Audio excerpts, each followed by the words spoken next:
back down the hill. Come on, man. Putter's hot right now, Paul. Wow. Oh my. Come on. Simon. Calm down, young fella. What's the counter so far at this distance this tournament? We have another Chase Car champion, 3 consecutive events. Music City Open champion, Simon Lizotte.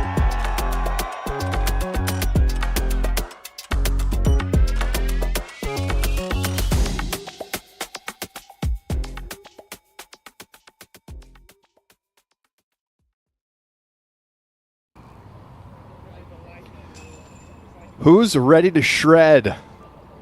Simon Lizotte playing the drums, thinking about a third guitar to put on his wall after a win at the MVP Music City Open presented by Another Round Disc Golf.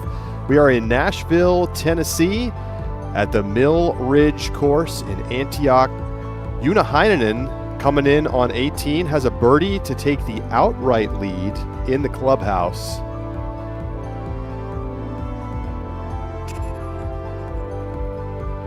Oh, and it bounces out, so he'll have to settle for a share of the lead.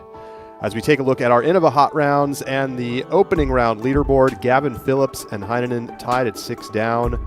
Gavin Babcock, Gannon Burr, a shot back at 5 under. So, course putting up a little bit of resistance today, challenging 10,733-foot track. And yesterday, the course was basically unplayable. Multiple tornado warnings over the last 36 hours. Completely flooded out near the tee of hole 1, the green of 18, and it took hours of work yesterday from the DGPT grounds crew to drain this water out. And honestly, course, it's a little soft, but it's in decent shape. We saw during the FPO round players mostly able to play comfortably as we welcome you inside the broadcast booth. Finally get to check in with my partner here, Brian Earhart. I'm Charlie Eisenhood. Brian, Simon Lizotte has been just absolutely electric here at the Music City Open. I mean, we saw in the preview there some of the putting that was on display the last 2 years. What is it about this property that seems to make him just catch fire?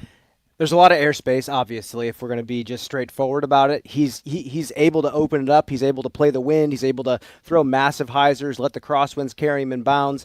This course has just made sense to him. Sometimes there's not a rhyme or reason to it. But this is a course that we'll talk about throughout this weekend. It's still trying to find its identity. It's 130 acres of cow pasture that they've kind of rearranged year after year. And Simon's going to have to attack yet another version of this place.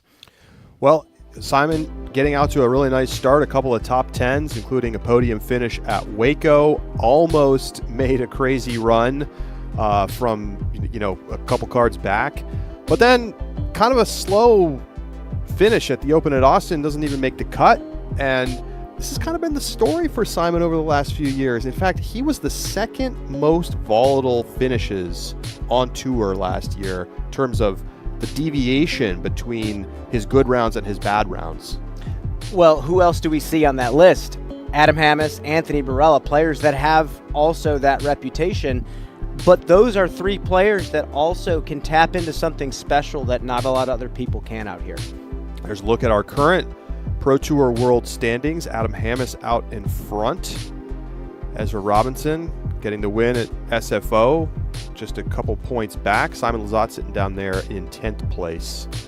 But a lot of heavy hitters up in the top 10 right now. Got some guys that have not led the tour like this in points early on, and also some guys that are used to being there trying to fight back for those spots. So really interesting point in the season. Simon Lizotte getting warmed up. Tricky wind conditions today, so we'll see how the players handle that.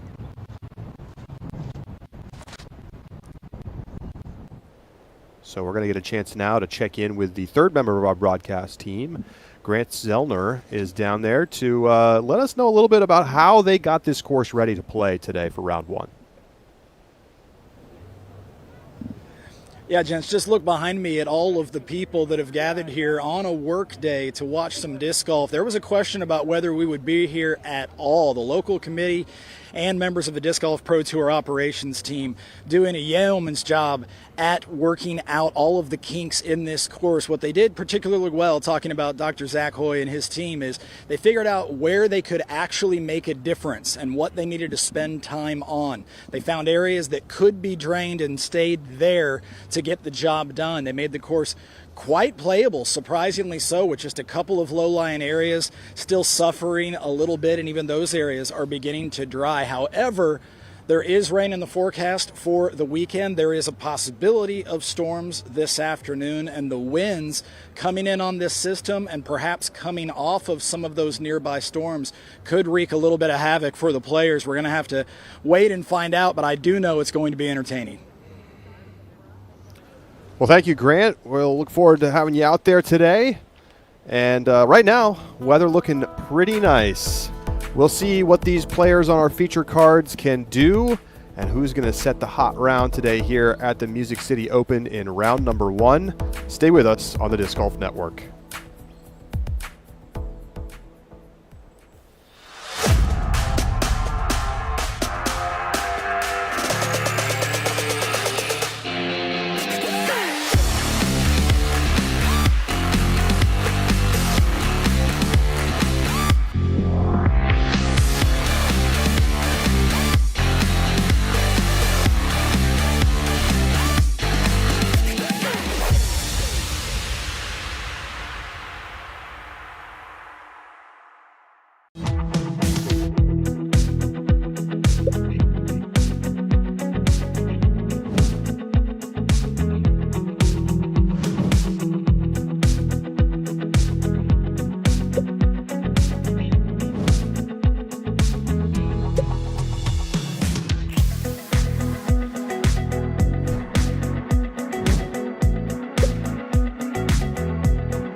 I haven't owned an electric guitar ever, so now I'm like extra double soaked.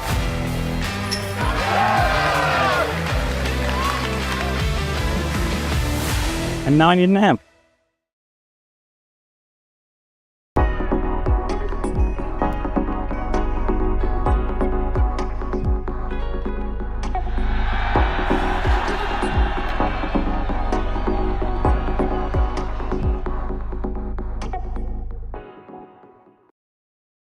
MVP's Music City Open is presented by MVP Disc Sports, the leading edge in disc sports, and by Another Round Disc Golf, your new favorite disc golf shop.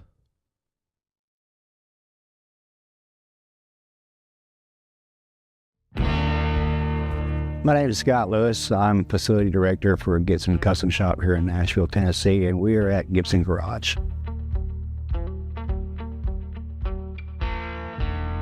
Some friends of mine were bugging me for about a year to go play, and I'm like, that's a silly game. Not doing it. And finally, they talked me out there one day, and I played, and day one, I was hooked. And been playing ever since. You know, I followed two players most of my life. You know, back in the 90s, it was Kenny Climo. And then, of course, when I come back to USA, I'm like, who's this Simon Lizotte guy? He's kind of like the Phil Mickelson of disc golf, and just, you know, these crazy routes that he takes. You know, being there, watching your favorite players. I mean, back in the day, you didn't have the galleries like you do now. And it's pretty awesome to see how this sport's grown over the past 30 years. Well, the trophies this year, I got with Zach, we had to think out of the box because we did the SG the first year, we did the Les Paul. We're like, let's do something different this year. Each year we try to step the game up and give something a little bit unique, a little bit more of that wow factor. So this year we went to the ES335 with the Cobra Burst. And I think it's a pretty cool color guitar.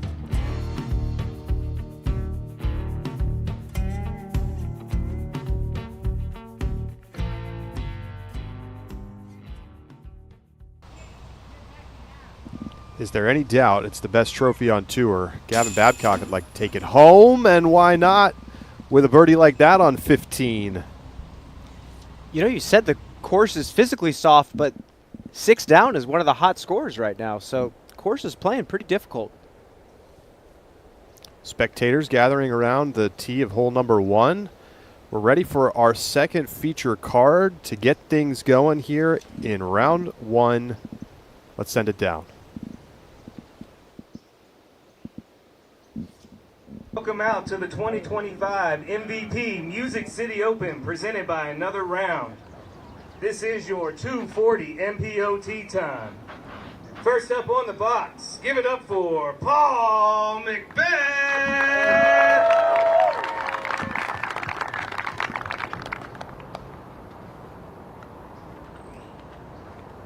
Second place finisher last year. Yeah, and he was not nearly in the form at the time as he is right now.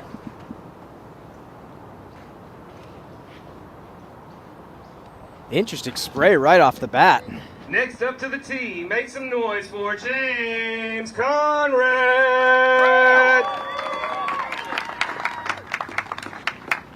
Conrad out of Blacksburg, Virginia. Finished second here at MCO in 2018 when it was an A tier.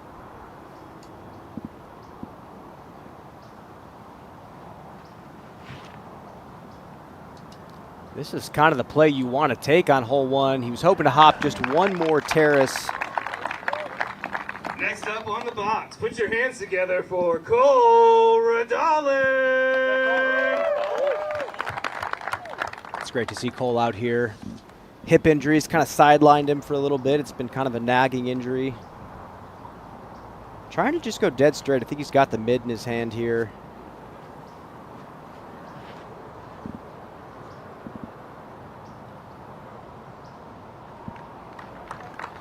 Typical spot, just outside the circle. And rounding out the card, make some noise for Harper Thompson. Out of Brentwood, Tennessee. Harper's going to have some big fans today.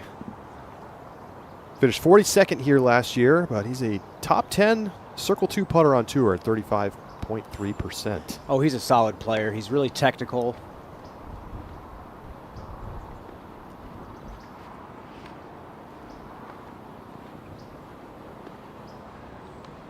Backdoor hyzer. There you go. Hopped into circle 1.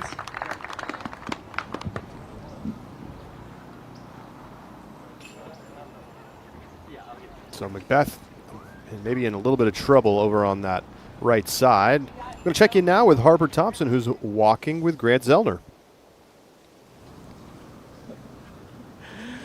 Harper, 21 years old. You're from the area.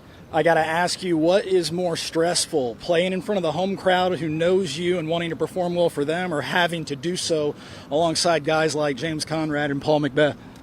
Honestly, in my mind, I'm just trying to frame it as ways to have fun and ways to kind of focus myself in as opposed to kind of imposing outside stress on myself. There's no reason to do that, so I'm framing it in a different way in my mind, I'd say. What's the score goal for today? How many under? No score goal, but just keep it clean out there, throw the right shots, and anything's possible. Best of luck. Thank you. A process mindset from Harper. Checking in with the leader, Gavin Phillips on hole 16. Got to saw this forehand off. This is blind, tight OB. If that sits down, it's not a bad shot. He's inside the circle. Saw what Paul was going for on this tee shot, but it's wide open. There's hardly any trouble. And now par is going to be tough from back here. Just a strange misfire. and they've cleared out a lot of this brush on this course. Zach Hoy and his team did an incredible job, and they did it with intention, but clearly they wanted to leave a little teeth on hole 1.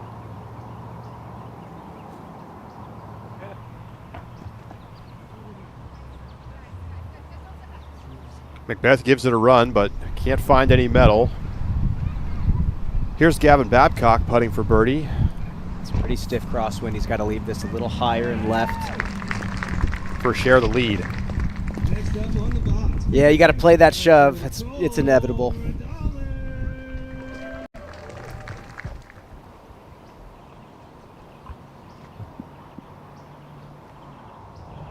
Oh, there was a little hesitation there from Cole, and we can see why.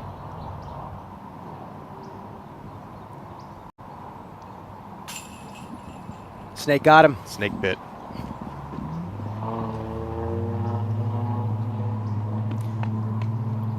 Correct me if I'm wrong, I believe that's a king snake. I don't think it's too big of a deal, but I don't think it's a dangerous snake. just a long, slithery friend. And now, James, you're going to see a reworked putt from James Conrad. It used to be this long, flowy, between his legs putt. It's a little bit shorter, more spin-oriented.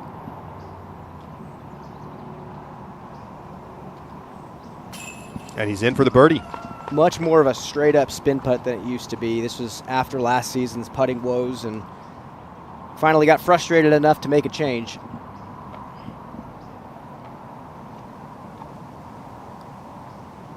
Thompson for birdie.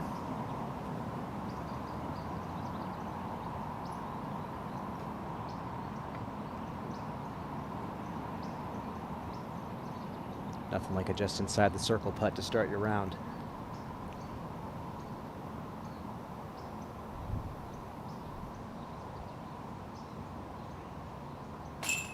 Just enough. Thompson in for birdie. And a nice start. Our friendly snake heading outside the circle. Macbeth in for par.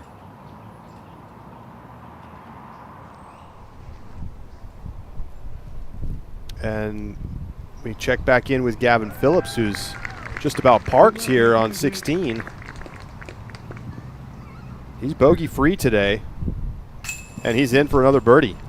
So that gets him to 8 under. He's got a 2-shot lead on Babcock and Una Heinonen. Wow, great start. Very exciting stuff, and our feature card has yet to take the course. Music City Open coverage continues.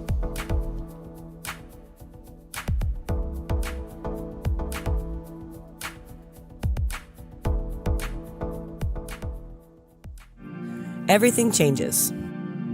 Life changes. Seasons change. And your personal style changes too. Luckily, your Zuka can change with you. One frame, with a lifetime warranty, can stick with you through thick and thin. And if it's time for something new, just swap out your insert to match the new you. Match your style and let your Zuka grow with you. Discraft built for flight.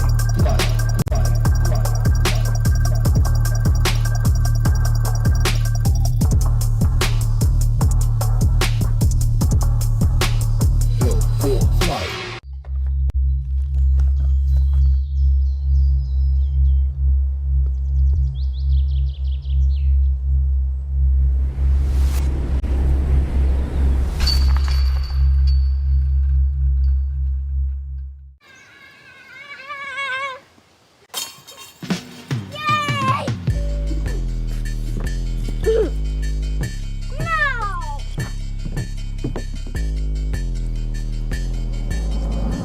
So the no way. You talk about superhero stuff. There's a flying Kevman.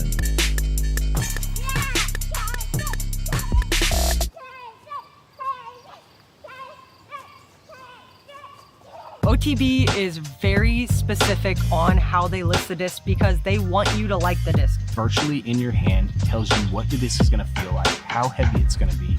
It's everything you want to know before it shows up to your house. It's not just marketing. It's only the best.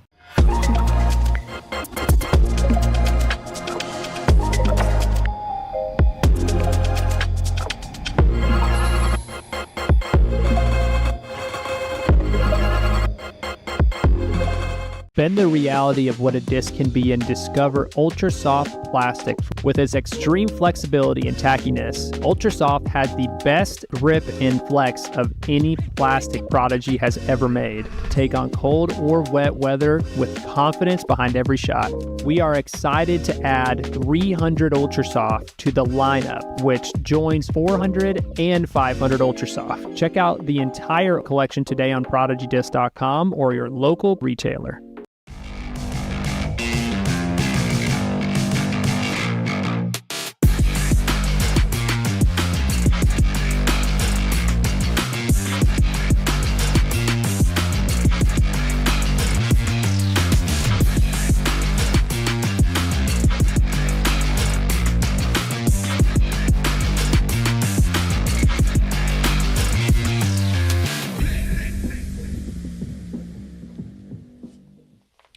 Gavin Phillips, your leader,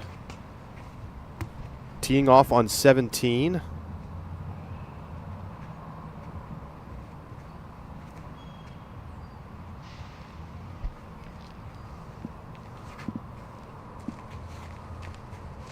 Looks like he makes the corner. And let's flash it back to the Open at Austin. I think this is the only time this has been done. 2 different aces in the same tournament on both courses. No way! Harvey Pennick right here also aced at Sprinkle Valley. I believe hole 17. Unbelievable. Yeah, he got 15 at Pennick and 17 at Sprinkle Valley. And this got burned over a little bit too much. There's a big fear on the second shot on 2, leaking it too far right, because now they have cleared out this space down by the basket, which leads straight to the OB. Got to be careful here. Macbeth second. I like the stall. I also like that. Sticks it. Take a look on the Zuka replay. I think that's the best ground play you can possibly have, Charlie. What a shot. Super stable and just puts it underneath the basket. Rolling back that Zuka replay. And you can actually get a decent reverse skip going backhand here. You just have to hug it tight to the inside.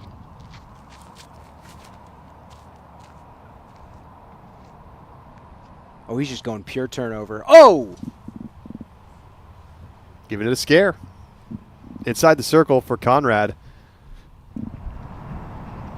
Back to 17. Second shot for Phillips. He's coming off his 3 best ever Elite Series and major performances by rating to start this season. So playing at a higher level than we've seen from him, and still a very young player, getting better. Well, that's an elite forehand right there up the hill. That's fantastic. A little bit of shape to it. Clean line. Ooh, a rare forehand from Cole. Well outside the circle. Not going to have a putt from there with the OB behind. Each and every birdie on this course, if you go through 1 through 18, pretty tough to get. There's not too many that feel like gimmies out here. They've done a very good job over time finding the holes that will keep their identity over time.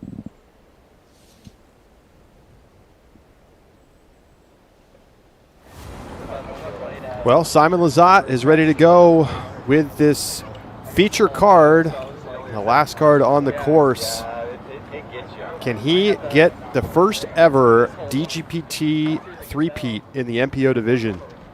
We are going to find out in just a few minutes how he gets his round started. Eagle McMahon ready to go. I haven't owned an electric guitar ever, so now I'm like extra double soaked.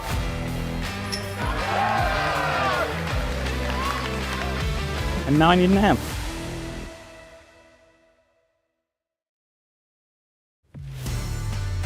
Few design,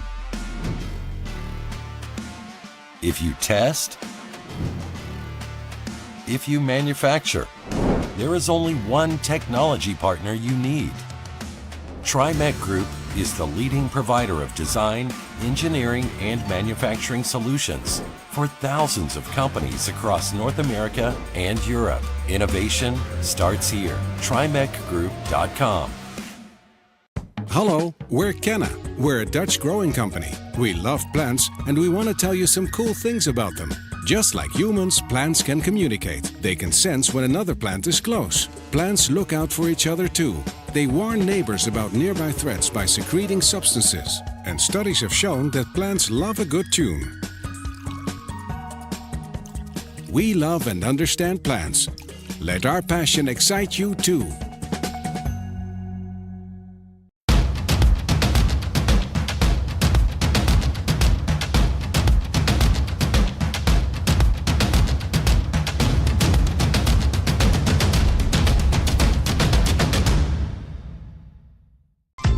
At Pound, the quality of our gear runs deeper than the stitching. That's why we make everything right here in the US, employing highly skilled, well-paid professionals. From bomb-proof Cordura fabric to YKK zippers and recycled plastics, we source the highest quality US materials to make the most comfortable, durable pack in disc golf. Our lifetime warranty stays with the pack, not the purchaser. So regardless of how you find us, we will be here to make sure your pack stays on the course and out of the landfill. Pound's integrity is held together with more than just thread.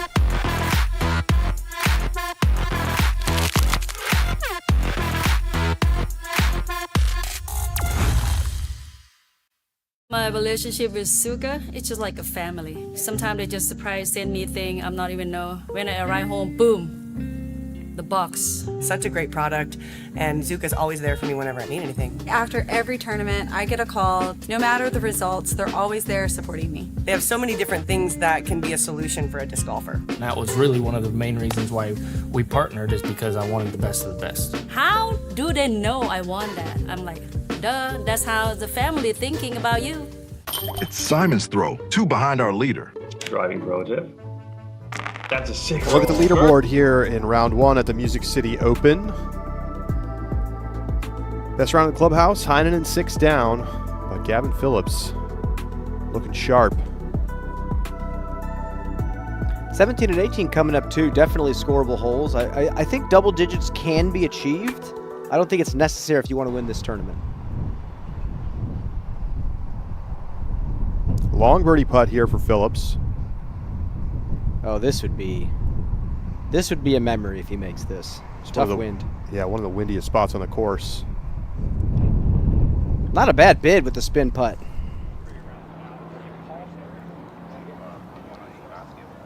You know, Charlie, that guy right there, Austin Turner, a lot of left to right turning shots on this course. Being a lefty here definitely plays. Does the mustache play? I think it plays. It plays.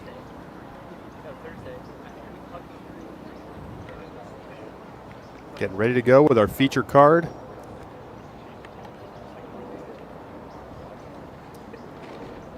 Simon trying to take home a 3rd guitar. I think that in itself is the motivation for him to want to win this, because he might be the best guitar player in this field of MPO players. And he's got plenty of time to try out the sound of each of them. This year's prize, $3,500 retail. It's a gorgeous guitar. And this man has been, he was gutted after the performance at the Open at Austin. Absolutely gutted. Missing the cut. If you didn't pay attention last time, Eagle McMahon on this card also missing the cut in Austin.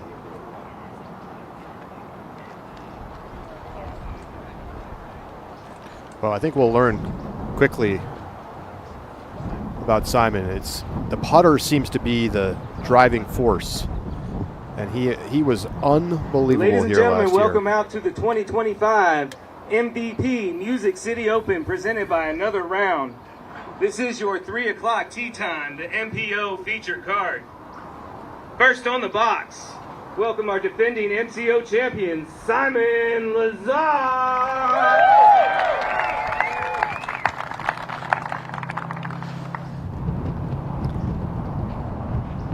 Pretty stress-free opening hole compared to a lot of the others out here on tour. Par 3, pretty much no artificial out of bounds. Just got to keep it low and straight.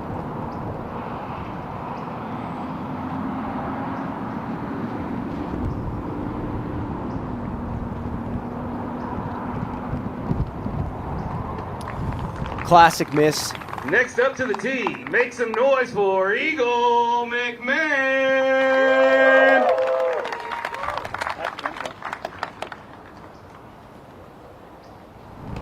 Eagles only played here one time back in 2023, finished 18th.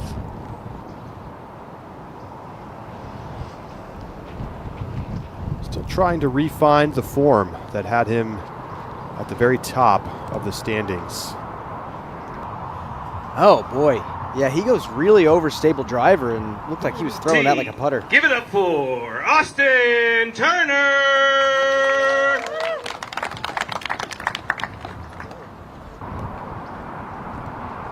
Austin Turner is third on tour this season in parked percentage.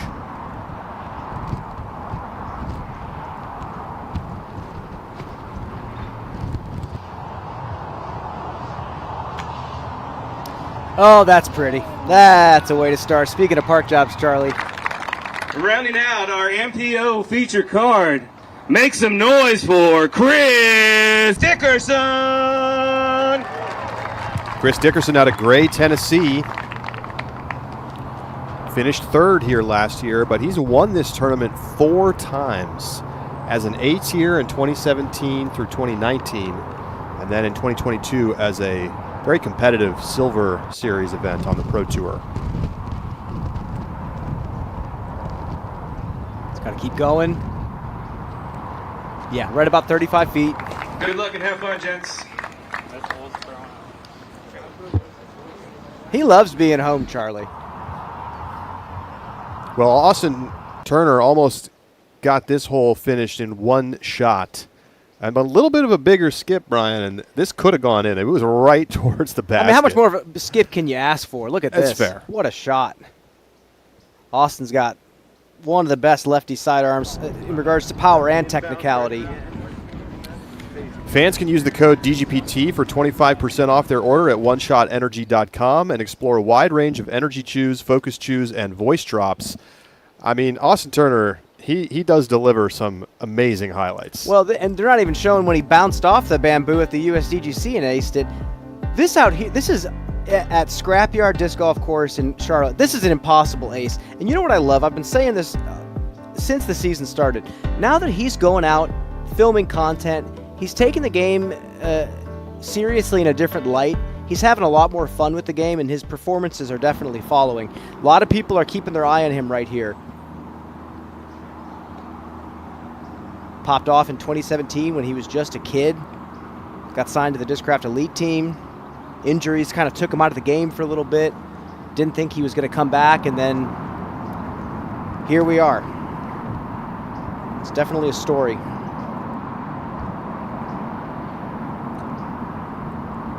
It's a tricky little situation for Eagle here. Definitely a lane. Oh, off chains. Eagle with a good bid.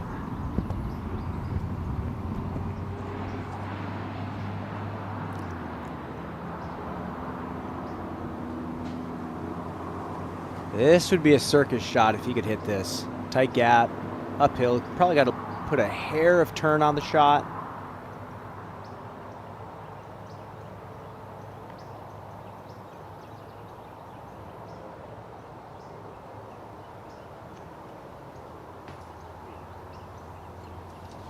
Didn't quite get it.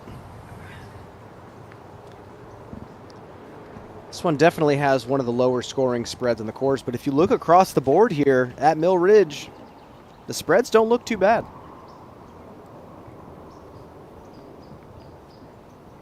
Dickerson.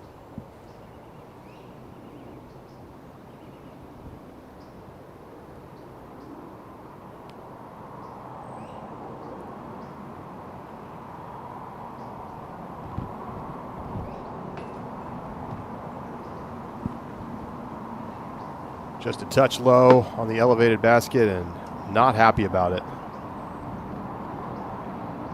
This is potentially the last day of the entire weekend they're going to get a full round of disc golf in, Charlie. They got a break in the storms. The course somehow cleared up tremendously thanks to Zach Hoy, the Disc Golf Pro Tour, Zach's team. But we might not see a full round of 18 Saturday, Sunday. Some heavy rain forecasted for Saturday afternoon into Sunday morning and really throughout the day on Sunday. Let's go to 3, Macbeth. This is not a Mando. You can go above or below here. Paul going aggressive play, flex sidearm through the little gap. Step 1 complete for Paul. To the 18th.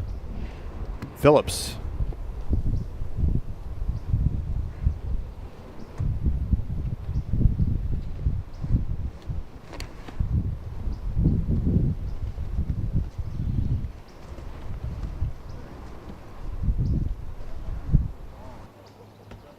Wow. Way long. I think that's out of bounds. It's out of bounds. Deep. That tailwind just pushed that forever.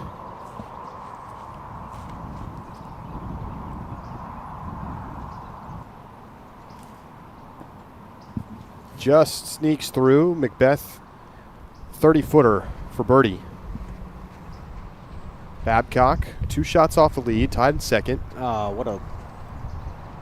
Oh. Burned that way over.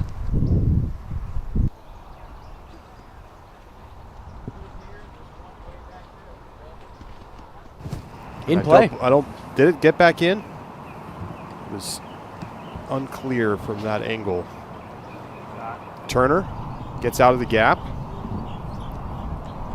And these are the holes that Austin's going to have an advantage on. He gets to go power hyzer through the gap here and then backhand hyzer down to the green. I mean, he's going to get to do that a lot. You're going to see a lot of the righties reaching for sidearms all over the place here.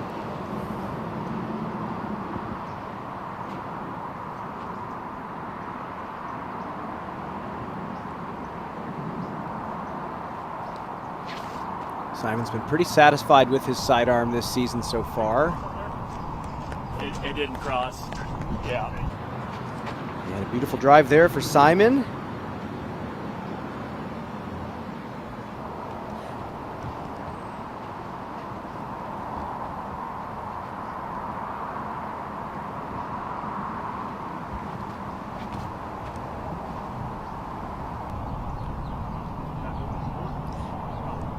Big shot.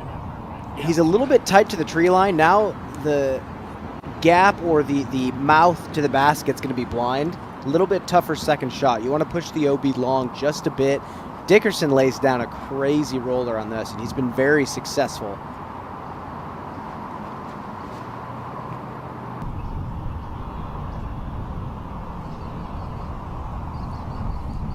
Easy as pie. He's been throwing that for years on this hole. Yeah, he's one of the best there is at those really narrow rollers through gaps.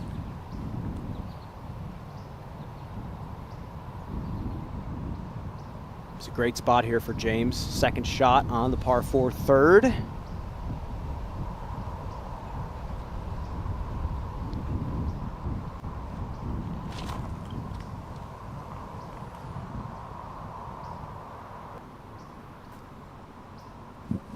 Really nicely done by Conrad. 18-footer. So, yeah, he was out of bounds. And very early, so not a spot you practice from. But no problem for Gavin Babcock unless it rolls. I think that's settled, but he's going to have a tricky putt to take the bogey. Oh, and the wind was just shoving him away from the basket. Got to hug this a lot tighter than you think. It feels like you're kind of sawing it off. And like you see down there, they've cleared out that area down to the OB pond. Macbeth for birdie. Circle 2's been great for Paul this year.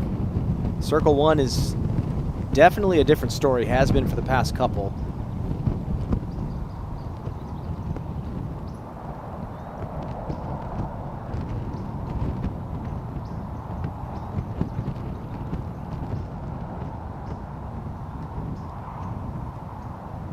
Like the turnover here, but not the height. Yeah, that's just going to be a layup there.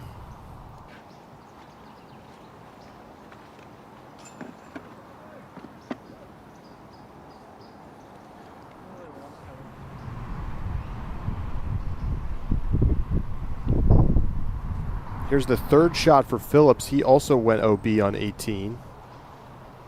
So he's going to have a tap-in bogey. That's a great starting round. That's a fantastic start from Gavin.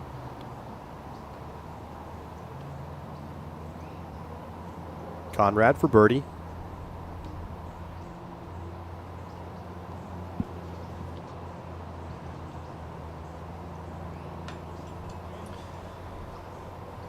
Just a short arm putt there for James.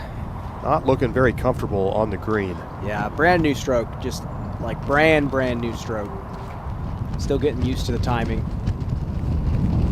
The wind whipping on hole 2, and Dickerson slides it inside the circle.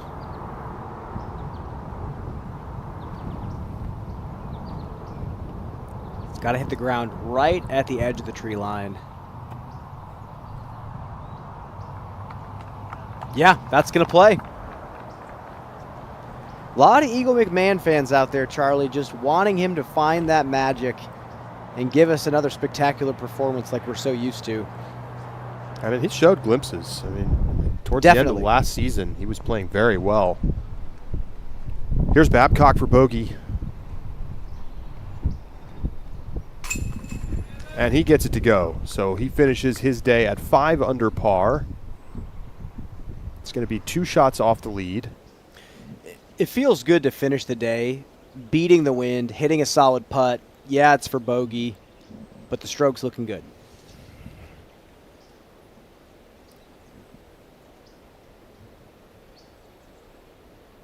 Gallery following along with our feature card.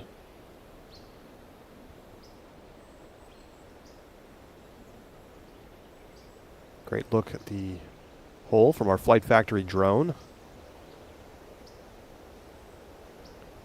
Appreciate Flight Factory sponsoring the drone coverage again here in 2025. They now offer profile photos of every disc with parting line height and dome measurements to help you know exactly how the disc will fly. Avoid surprises and shop at flightfactorydiscs.com today to find the exact disc you're looking for. Austin Turner lays it up. Simon had some magical moments from this distance last year. Not this time.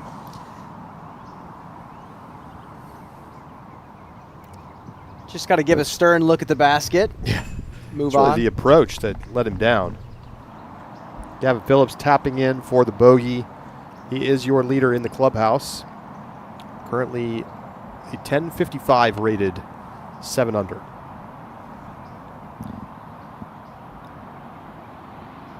Got to hit metal here. You see how open that tree line is now.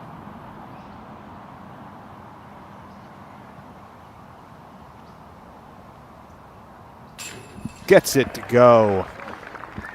Nice birdie for Eagle. Man, for a flat spin putt, he always just has such nice pace. Opens up the weak side for him. That's a putting stroke that's just gotten sweeter and sweeter over time.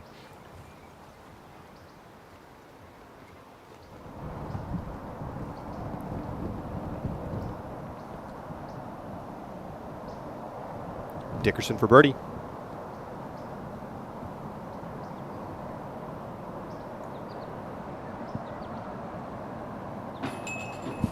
Gets it to go. A little bit of a bouncer. Squeaker over the rim.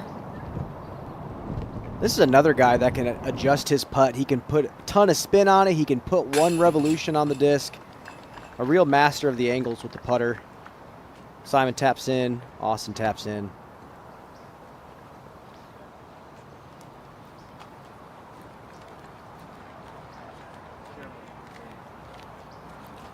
They'll head to the third. We go to 4. Macbeth. OB has pinched up significantly on this fairway, so you have to play it safe with as much aggression as your confidence will allow you to. That's going to be solid. Nice shot from Paul.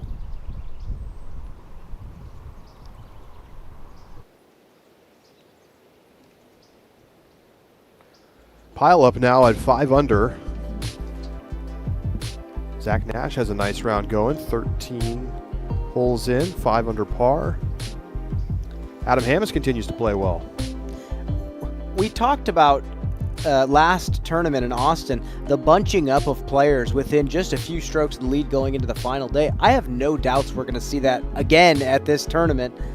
Just seeing the talent just continue to evolve. Players that have talent finally finding the confidence to compete with the best every weekend. And then it's challenging those players that were maybe getting stagnant at the top. Yeah, I had multiple players tell me this week that it was anyone's tournament. Oh yeah, that's more true than it really ever has. This is not a Mando that you see on the overhead MCO sign there. Just takes away a high shot. Eagle to the forehand. Oh, that's large. That is large and in charge, Charlie. You can't quite see the gap from the tee pad. You have to just trust your disc to fade just a little bit into the mouth. Then you got some guys just trying to play a nice little chip shot with a putter up to the mouth and throw through it.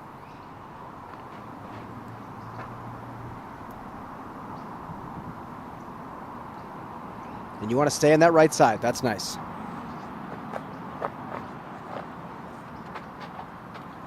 Push a little bit too left in the gap, and you're throwing a blind hyzer out to space. Okay, Austin going backhand flex. He's got the big driver in his hand.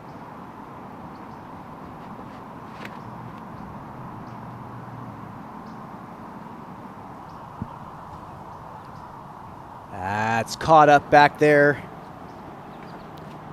They've thinned it out a little bit, but then the more towards the edge you get, the thicker it is.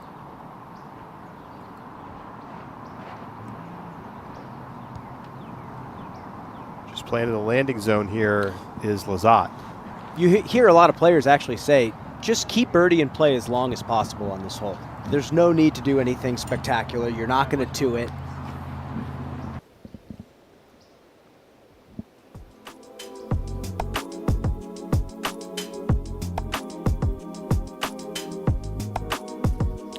We got a great opportunity right now to hear from our leader, Gavin Phillips. He's on the 18th green with our very own Grant Zellner. Grant?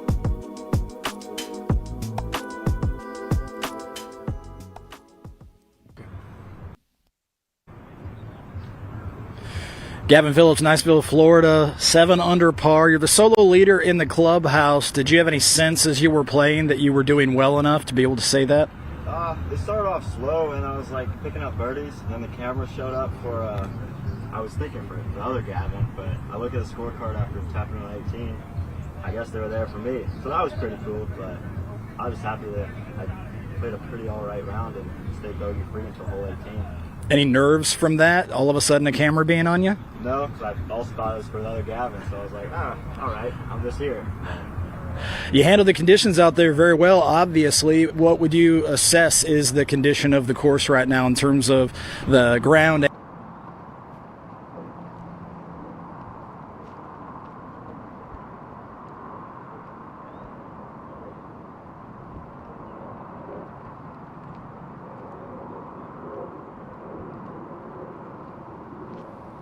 All right, well, that's what we're going to hear from Gavin.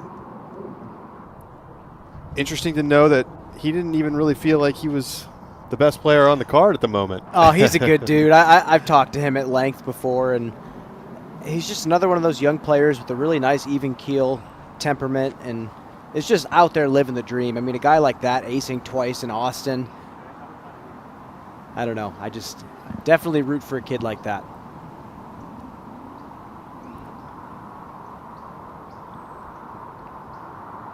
Dickerson in the prime position for the layup. You can at least see the basket. It's going to be a nice subtle hyzer. Slopes down to the basket just a bit.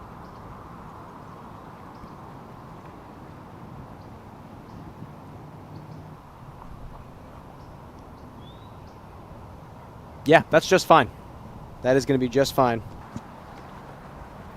You want to challenge that cedar just a little bit more.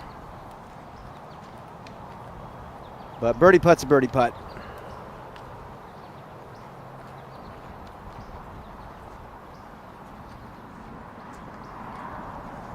This is one of those holes that we've at least grown accustomed to over the years since we started coming here to Mill Ridge. Second shot for Macbeth.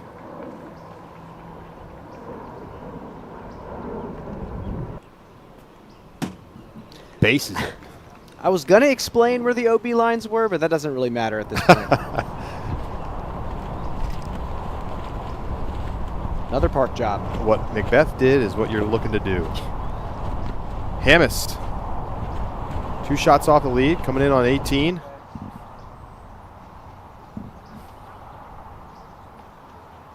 There it is, skipping up onto the green.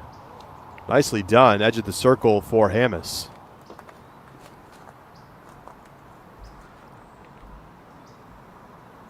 Oh boy, yeah, it is rough back here. What is he even going to have? He's from Charlotte, North Carolina. He's played a lot of golf like this, found himself in a lot of these spots. But being a lefty, this is an even tougher spot for him to be.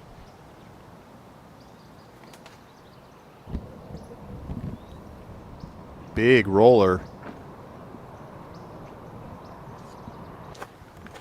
Not too shabby. Could have gotten a little spicy with it and gone thumber roller and maybe got the cut back to the left, but I think a 4 sounds pretty nice from being down there.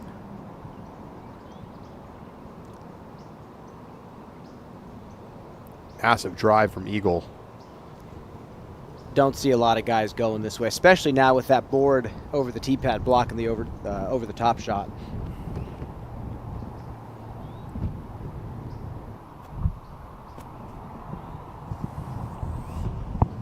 A little deep, edge of the circle. Yeah, you see that downslope. You want to hit just at the front of circle 1. Let it trickle down. And that's partially the benefit of being able to get through the gap off the tee is you can throw something straight and soft and get it to land nicely. Sure, he was trying to flex that forehand just a hair more.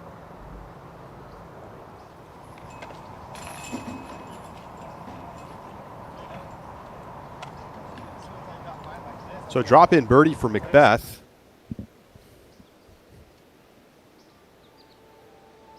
Par there for Conrad. Zach Nash starting to pop off a little bit. Another player that a lot of guys around the tour are starting to take note of and notice. Obviously just being an incredible thrower of the disc, but now starting to put the scores together.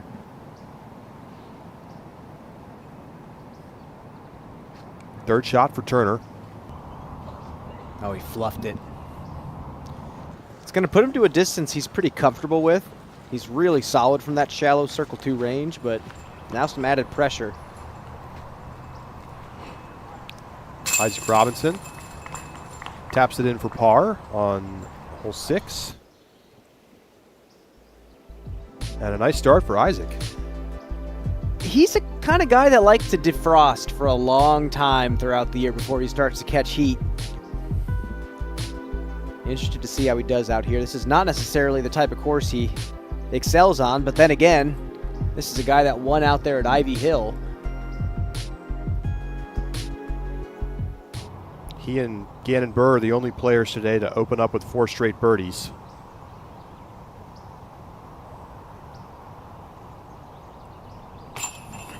Simon bounces it home.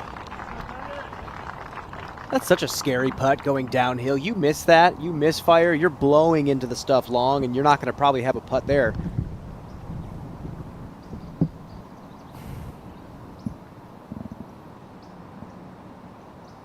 He likes to jump these, but kind of switches on and off from doing that.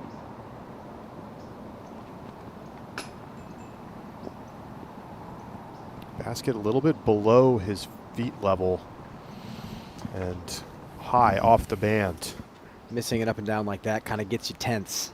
You start to feel like kind of a dummy at that point. You put yourself in great position, fluff the 200-foot up shot, miss the putt. It's easy to start wanting to play catch up, so to speak, but really you're not in a bad spot.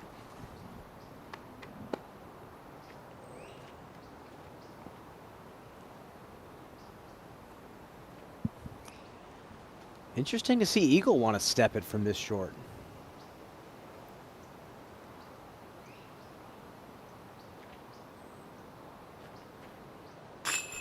Maybe not. Perfect weight on the putt from Eagle, and he's in for birdie. That's actually a textbook example of what a real legal step putt looks like. That was just perfect.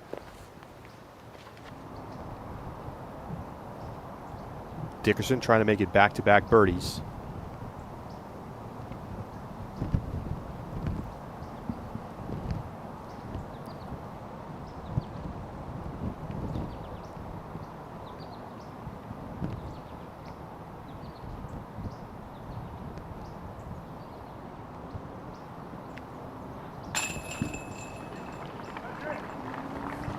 So Dickerson, 2 down through 3. I think they could afford to push this basket back a little bit, almost behind this big tree, to maybe push the players to want to throw the flex a little bit more, get a little bit more aggressive off the tee. At least give the players that throw that shot a little bit more of an advantage. Mm-hmm. They've certainly been tweaking this course over time. Robinson.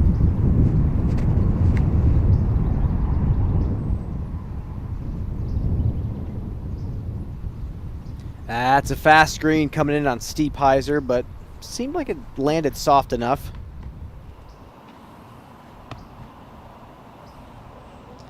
Now the big flex sidearm here on 5.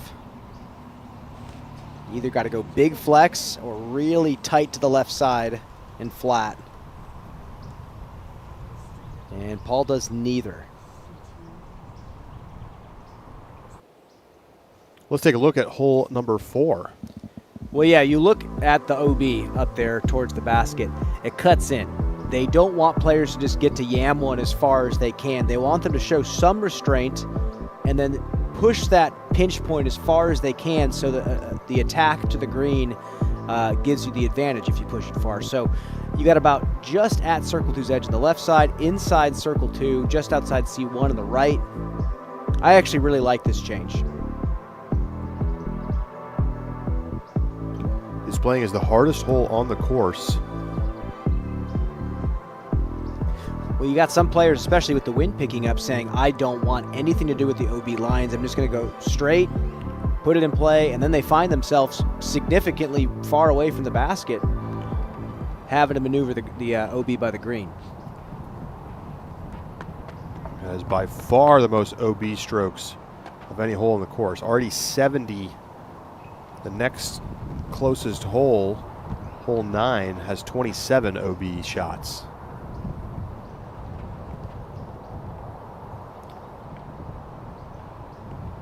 Pretty routinely has a crosswind here. That's got to fight. Wow. Very stable finish, and it fights its way back inbounds. go to the 18th green. Adam Hammis putting for a birdie.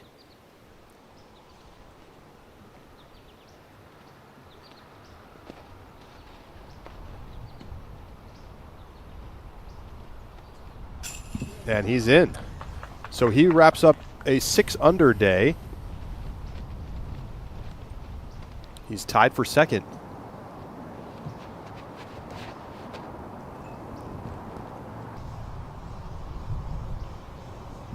Yeah, so there's kind of a conservative play there for Dickerson. He's still going to have maybe 350 to the pin. But birdie is in the picture.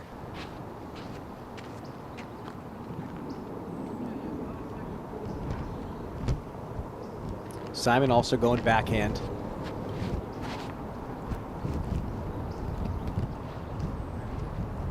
Oh, that was really soft. That was 60% power for Simon. Just going to push that left side, give himself the backhand hyzer into the green.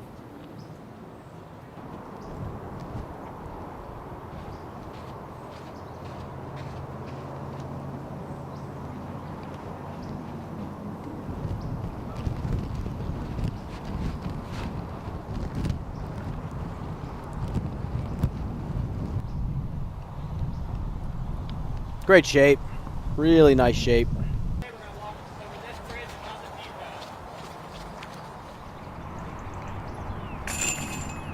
Back over to the 7th. Isaac laid up and tapped in for a par.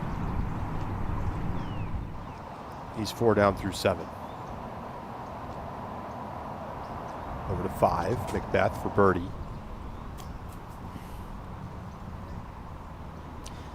Would be nice to get. See a couple of big names there at that 5-under mark.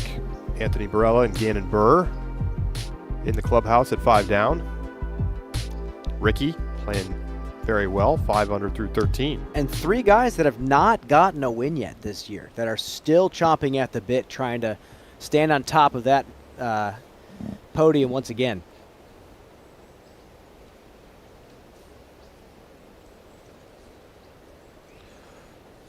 See a little bit of wind in those flags as we check back in with Grant. Grant, I mean, how is the wind, especially relative to the end of the FPO round, and any overall weather updates? It's about the same as it was as the last of the FPO cards came off the course. The difference is these players are having to deal with it on the front 9 as well, which means lots of headwind tee shots. As far as the rest of the weather, I saw some thunderheads on the horizon and got a little worried about 15 or 20 minutes ago. I just got word that those have either moved past or dissipated, and at least for the time being in the near future, we're in good shape as far as thunderstorms go. Back to you guys. Great to hear.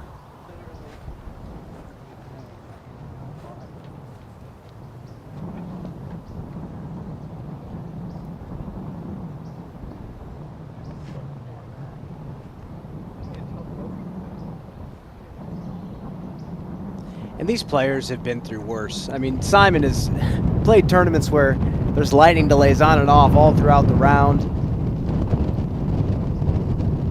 Cancellations halfway through, coming at 7 in the morning to finish off a round. This is just business to these guys. Now Dickerson, second shot.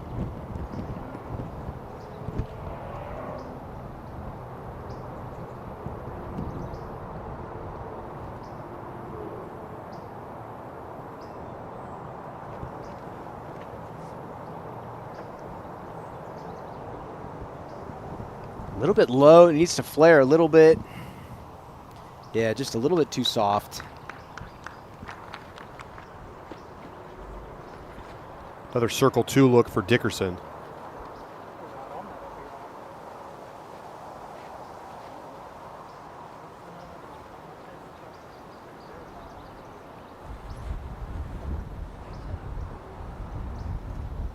And man, coming down the stretch last year, I'll never forget that final round. It looked like all the spotlights were on Chris Dickerson. We thought he was going to be the man, and just crumbled late. Still one of the most consistent players on tour. This year, already 2 rounds under 1,000. Only 2 rounds keeping him from those top finishes this year.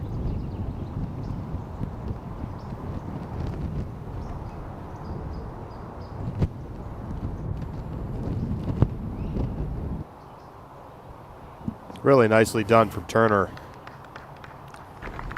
Using that nice big airspace that the lefties get on this hole. Also gets to fade into the fat part of the green, slide up to the basket. Righties have about 20, 25 feet less space on that right side.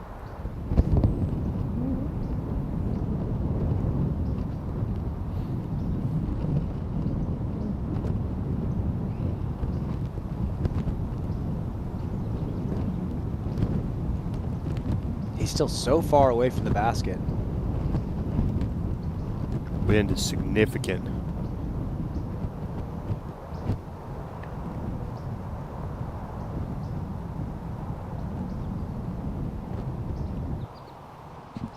Gorgeous. Perfect shot there from Eagle. Hardest hole in the course. Doesn't look like it when you watch him play it like that. That's an amazing shot in these conditions.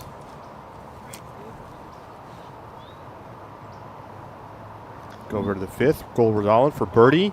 Oh, from the bush. Little scoopy underneath the tree. Oh boy.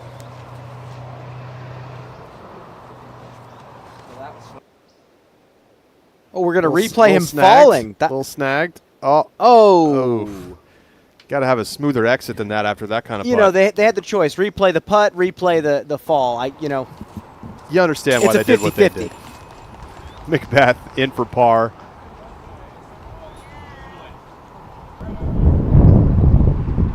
Feels like the kind of day where avoiding bogeys and taking the birdies when they come is going to yield a solid score. Yeah, actually, this is a perfect example of a hole where you can get super aggressive, but if you just throw out there, let the crossman bring you back in play, you have options. If you trust your footing and you throw your second shots well, you can score great out here. But yeah, look at all these crosswinds. Simon in a practice round was joking that it felt like he had a headwind on every single hole out here. Similar speeds. Gets lifted, catches a branch, looked like for a second like it might go in, and it settles just outside the bullseye. That is a sweet little branch right there for Simon. He's got to give that a little pat.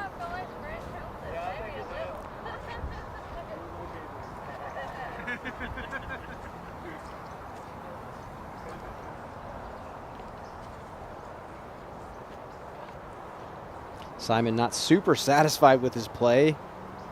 But man, was he close to winning Waco, Charlie. We were both thinking it was his tournament. Now Paul on 6, up the gut. That's got to sit down.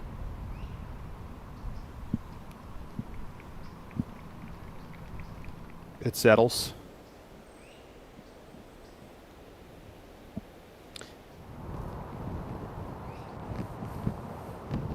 Smart man playing to the right side.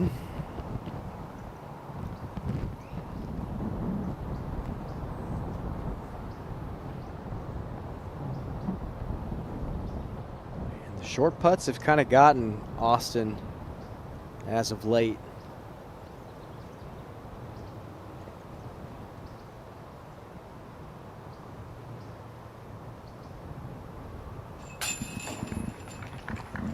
Nice birdie for Turner.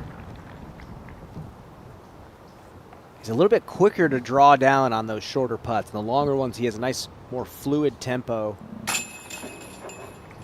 Simon takes the bogey.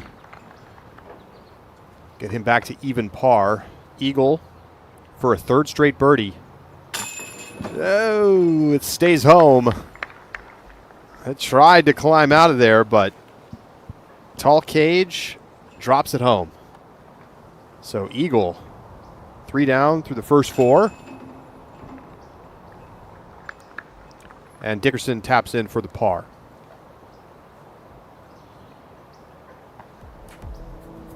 Eagle McMahon looking good here early. Stay with us on the Disc Golf Network.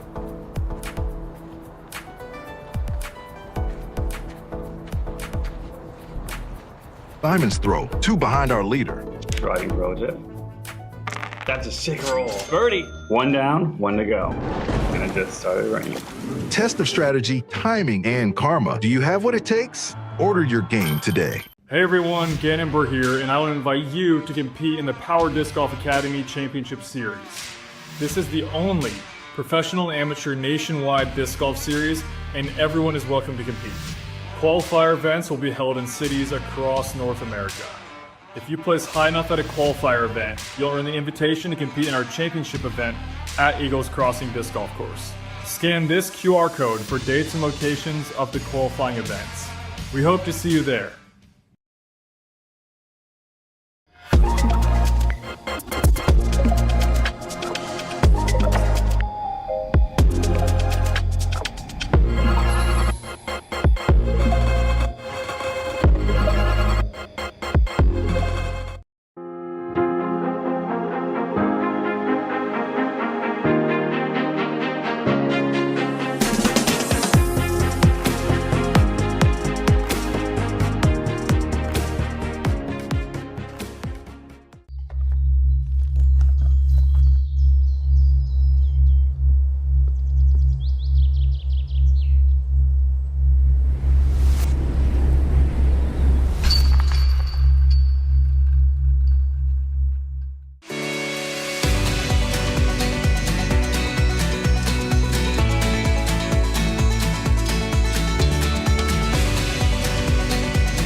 Well, More Live Disc Golf is right around the corner.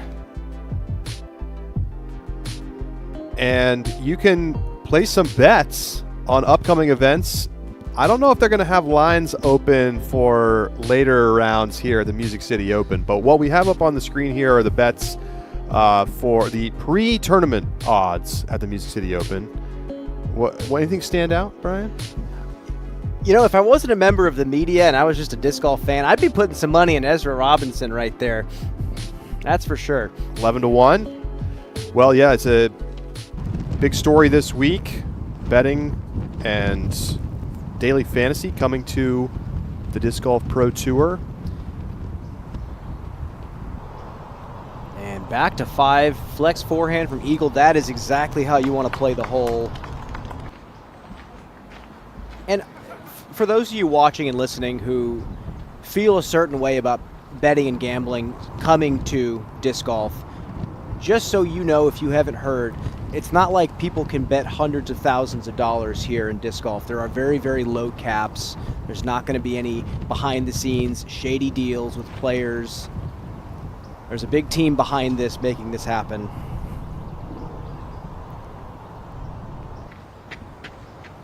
Just want to note that betting on Pro Tour events is not available in all states and jurisdictions. You can check out nxtbets.com/playdgpt to learn more about gaming options in your area and start playing today.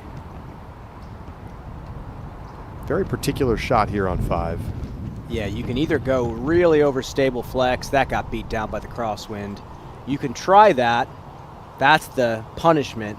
Or you can try to hug a very flat sidearm to the left side, almost skimming the tree line. There is that straight gap, but it is a sucker gap through and through with the OB down the right.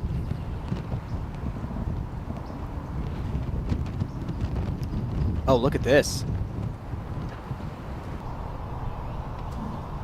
That was kind of silky smooth, Charlie. 20-footer for Simon.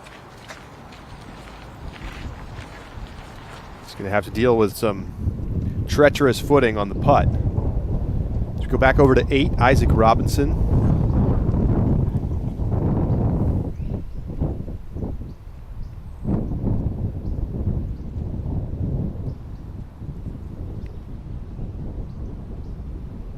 Going on that backhand side, the basket placement changing has made that right side a lot more viable, and it's made the left side a lot less simple.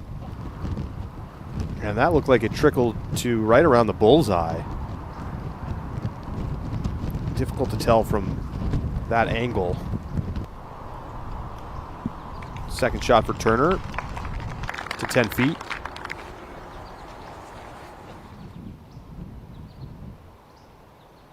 Macbeth second on the 6th. This is a nice spot to be. That's got to be lower. That's outside C2.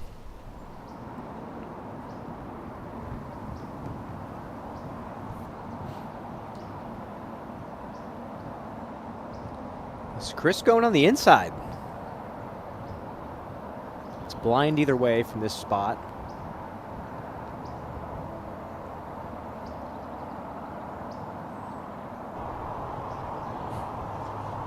Skips it up inside the circle. It's not a bad play. It's kind of a scary play from the footing. OB stakes just on the side of the tree line. Robinson not nearly as close as it looked from the reverse angle there, so he just lays up and will settle for a par. Charlie, I want to ask you, 130 acres, cow pasture, the course has changed a bunch over the years. How are you feeling about this current layout that the players are playing in? Well, I think they've got the difficulty level dialed in pretty well. You know, I think this is playing challenging. I think the land they have to work with here it's not prime real estate, let's put it that way. Leonard Muse said the same thing out there in Stockton, California. When you're working with a flat piece of land, there's trees everywhere. It's not like lines are jumping out at you. You have to be creative and paint on that blank canvas. And I think this iteration is the best one that they've done over the years out here at Mill Ridge. Yeah, they tightened up some OB, moved some pins a little bit. Dickerson cards the par. A couple new holes this year. Saw hole 1. It's got the same green. It feels familiar, but it's a different layout than we had in 2024. Yeah, and you look at 16, another newer par 3, and aesthetically those newer holes, 1, 16, not the prettiest, most iconic and memorable, but they score pretty well. They're well-earned birdies. And that's kind of the theme for the rest of this course. Simon in for the birdie. Eagle to make it 4 in a row. And get a share of 10th place. Yes. So Eagle catching fire right now. Couple of C2 putts just outside the circle. And now a couple of C1 makes. Turner in for par.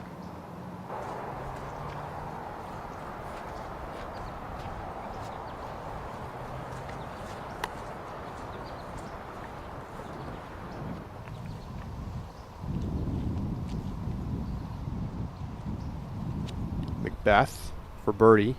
Wow! Little air bounce up to the basket. Oh, look at the wind on 18. Champion at the Open at Austin, Niklas Antila teeing off in what looks like gale force winds.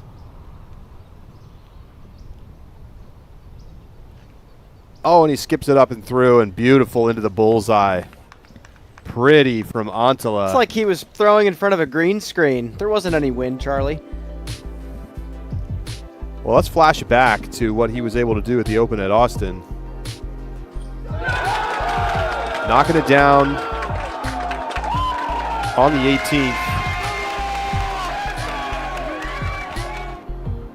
That was in 2024, and then last week, getting another cowboy hat for the collection. He's one of those players that when he's playing well, he plays the game in a way with a style that makes you just fall in love with the sport. Just a really cool thing to watch him win this tournament back-to-back years in almost the same fashion.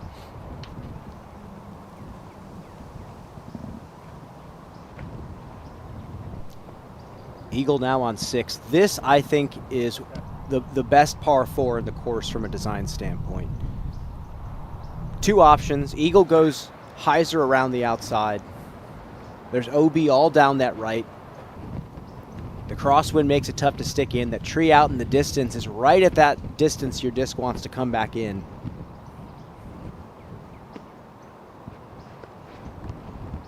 Simon trying it too.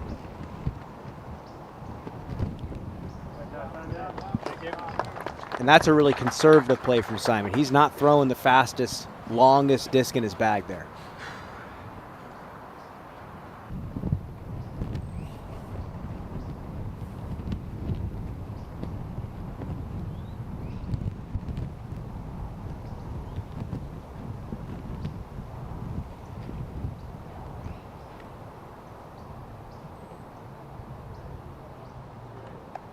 Little turnover from Austin.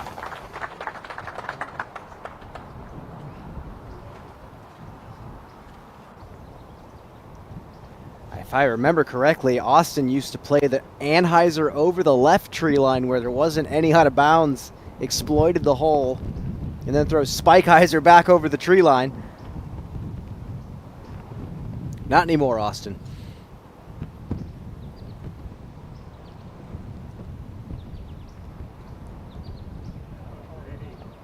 And that's a nice up the gut shot from Dickerson. It's got to sit down. That's going to be just fine way up the fairway.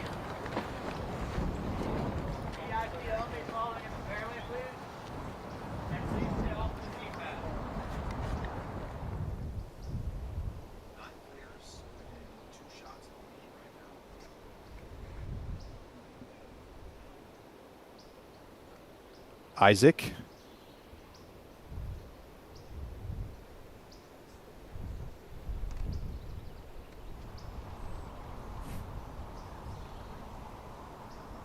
Back over to 18. Antila taps it in for the birdie. Finishes his opening round 2 down. Plenty of birdies today, but too many bogeys. It's going to happen out here when the wind picks up like this. You're always going to have some unpredictable things happen, and shots you thought were going one way end up going the other. Putting gets hard. Now Paul going up on 7. Fast green.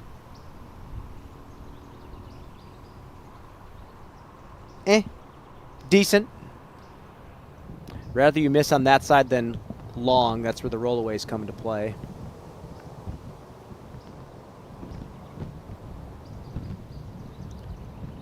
Now Eagle has this kind of pinching second shot. He doesn't have the luxury of going over the top. He's got to lace this one.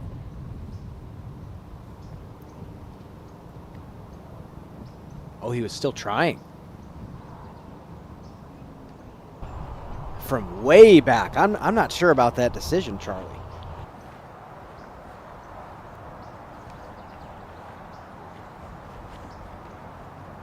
Interesting. Too aggressive? He might have just been trying to play the crosswind and maybe thought he had the power to put it a little bit higher with some turn.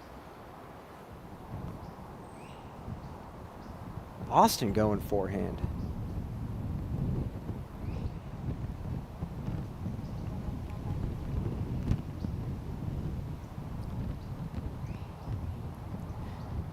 And that got carried away as well. You know, I'm perplexed because we watched Kristen this morning throw the forehand turnover to perfection and played that crosswind and then got the check up forward at the end. When you're throwing with the opposite spin in this, you're going to get lifted and carried off into oblivion if you're not careful.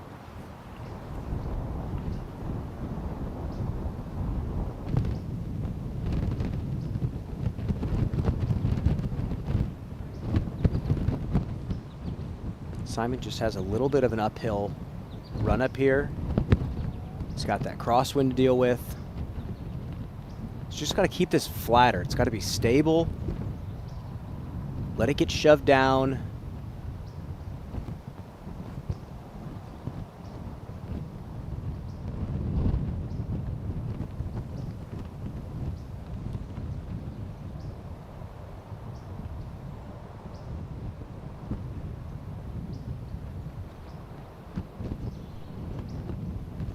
Yes. He got it to crack just a bit over on turn, so the crosswind pushed it down, pushed it forward, and then he got the check up at the end.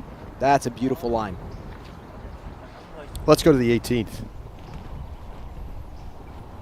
Zach Nash coming off of back-to-back bogeys. It's dropped him down to 4 under, but that's still good for 9th. Trying to close out with a birdie. That went over the horizon, way up there. And it skips up into circle 2. It's a safe run from there. Ooh, tricky spot for Dickerson. Not going to be able to take a full run up.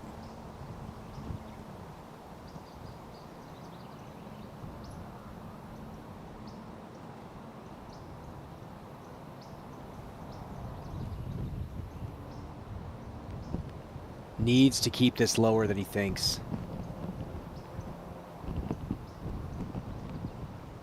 Let the wind be the one that lifts it. Maybe even needs a little flip. It's got to be standstill, and it's going to be a little bit truncated on the swing. And the wind, this is challenging.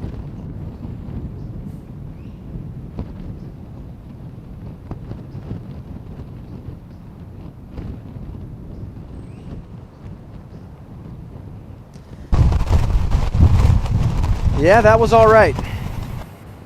Grant, I mean, the wind is looking pretty intense out there. Is it as bad as it looks?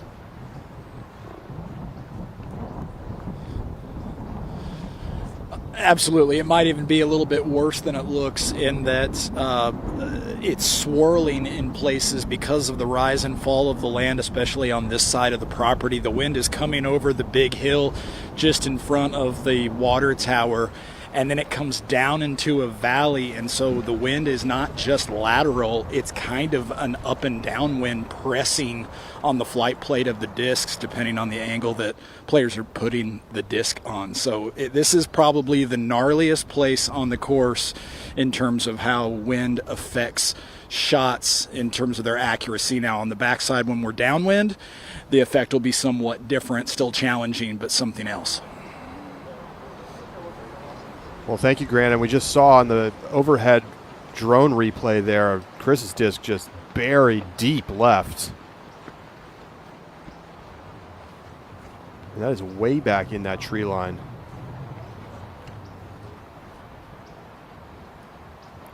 Again, you look back here and you see how much more this area has been cleared out. He's at least going to be able to scramble, and that's what Zach Hoy mentioned was their goal with a lot of this property. Allow some sort of scrambling.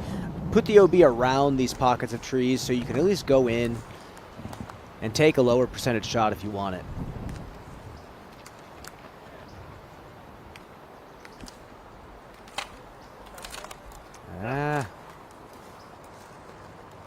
Well, it's possible they're not going to find this disc in time.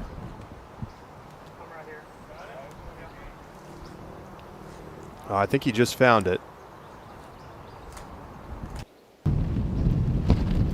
So take another look here.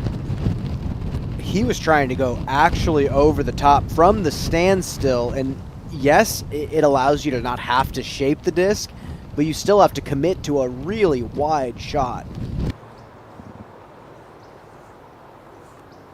So this is what he's looking at.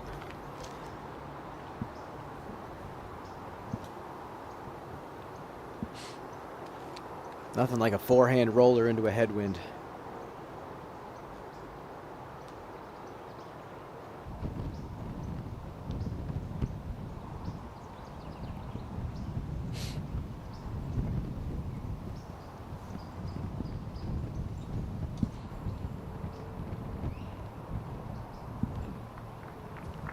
Turner gets it to the edge of the circle. Oh boy. Man, this is one of those lives where there's actually no straightforward line. You're just presented with 50 different options. So he looks like he's going to go forehand punch out. Oh, no, he's just going to throw a blade.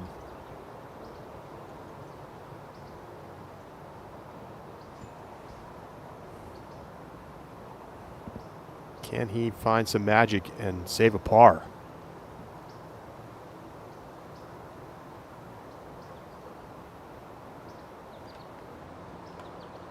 Gets it down. Brings it into the circle. And that's going to settle. He's got that left for par. Roller. Just a little roller out of the woods. Really nicely done. Macbeth on 7. Not going for that one.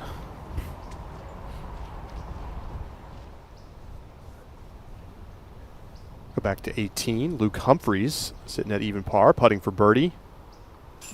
Hello. Nice finish, Luke Humphreys. Another one of those silky smooth spin putters. Nice putt.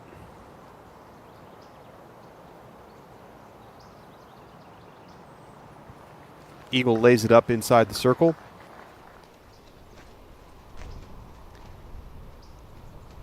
Zach Nash for birdie to get back to 5 down. Get a share of 6th place. That just fell out of the sky. So he will wrap up his day at 5 under. 4 under, I beg your pardon. And for now, he's in the top 10.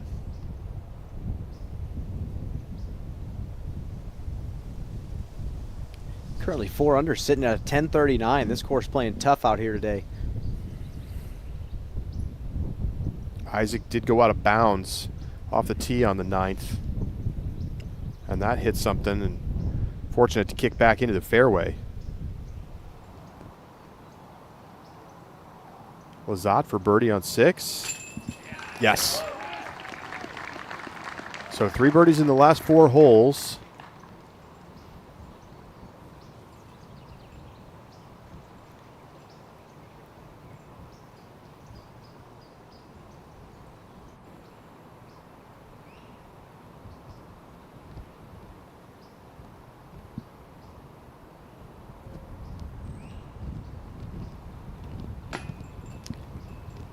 Got just completely shoved by the wind. And he put that a couple feet over the basket already.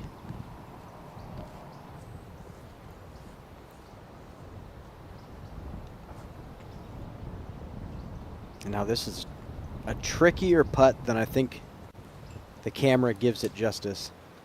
This is a straight headwind, 20 miles an hour. Maybe 25, 28 feet. Trying to save the par.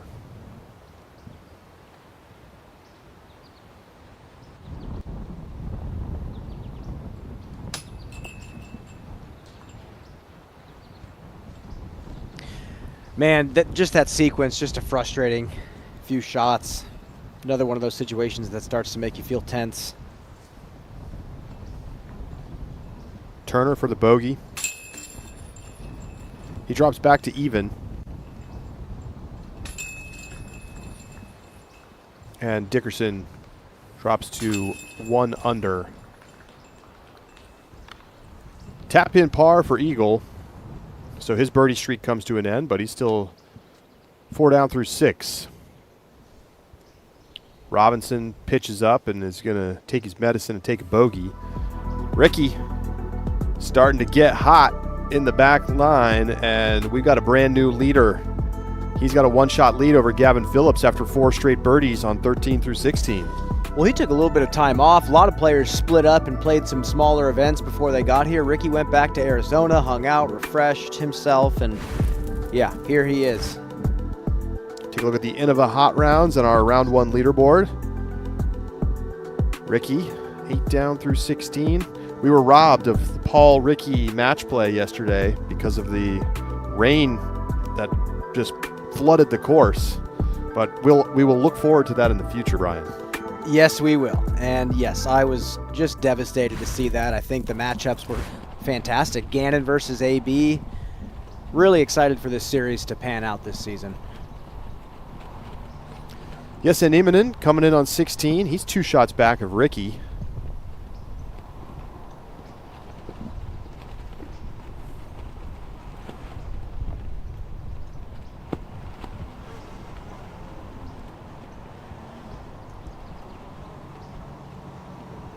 Just got to watch this sidearm release angle. Yeah, just like that. It's a big shot to throw a sidearm 520 downhill with the wind like that. What a shot. Nieminen with 9 birdies today.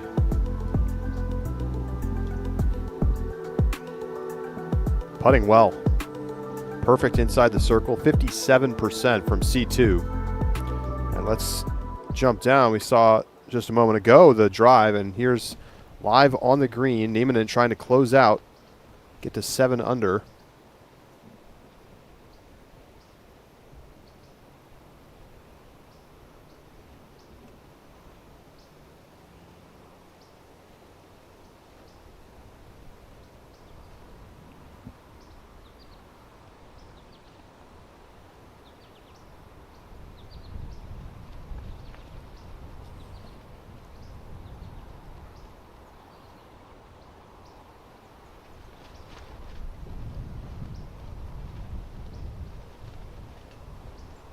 Just short.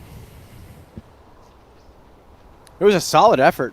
You saw the big drop at the end. You know he was playing for it. Macbeth teeing off on 8. This is the windiest spot on the course.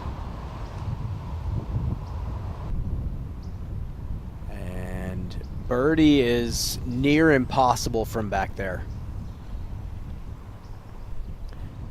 Man, this is a day that some players can show up to the course and not have a stable enough distance driver in their bag. It happens more times than you realize.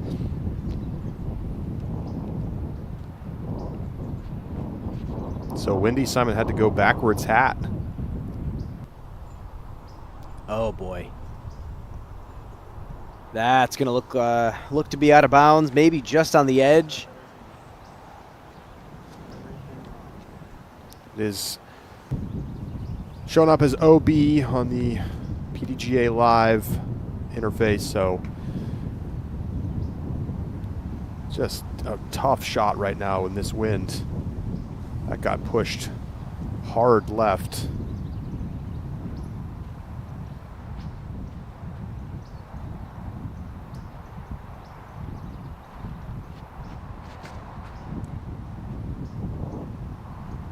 Yes, Eagle also going big, high hyzer. And it's interesting because it's sloped towards the out of bounds. Curious to why more players are not just going straight at it with something slower. Macbeth on 8 now.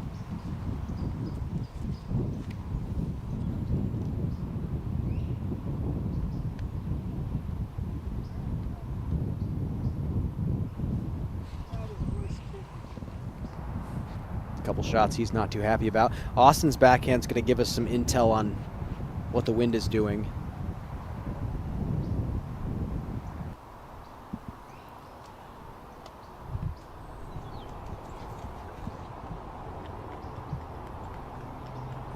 Looks to be long, unfortunately, from Austin.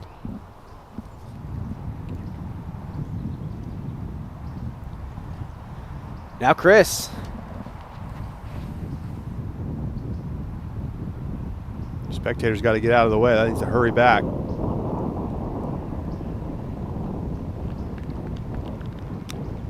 Long look on an elevated basket. Yeah, I don't know if he's going to run that one. Scary putt.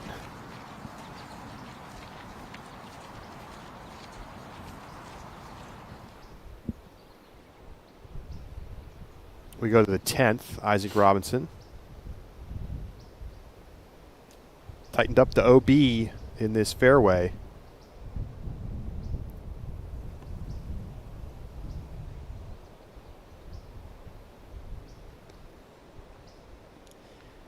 And just another shot that's so close to the OB line left. Can't quite get a tell there. It is out of bounds for Isaac. He saw him looking frustrated, and so he gets got by that tighter OB line. And I do like the tighter OB line on 10. We'll talk about that in just a little bit. But right now we're on 7. 7 kind of feels like a transitional hole, so to speak. Yes, it's a fast green, but it's pretty wide open. There's OB that only comes into play really if the wind picks up. They have cleaned out this section back here. You see where Simon went, which makes it easier to go out of bounds.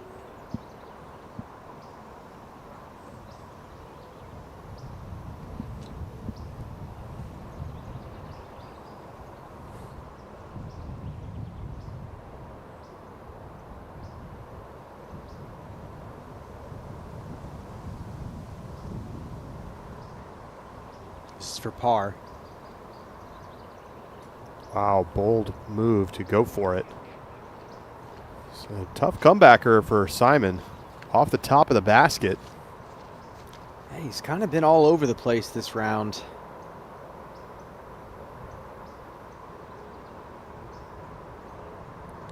Dickerson not chancing it. He'll take his par. You don't want to take a bogey on 7. That just, it's a foolish feeling. You know that Simon's going to be feeling it.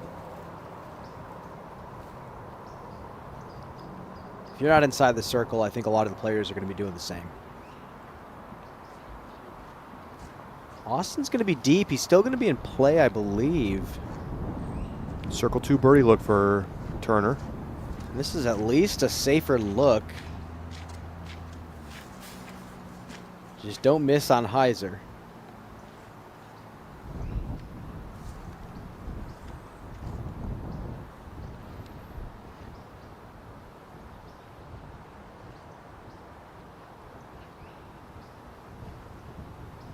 Really have to be friends with the wind on this one. Yes. Great birdie for Turner. Back under par. That's the confident stroke that he needed. I mean, he had a couple putts earlier in the round that just did not look confident. Short-armed putts. That one was full. Great wind read. And a lone birdie.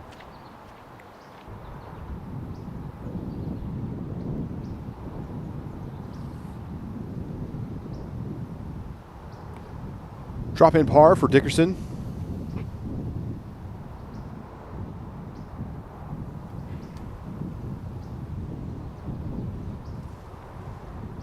Simon for bogey.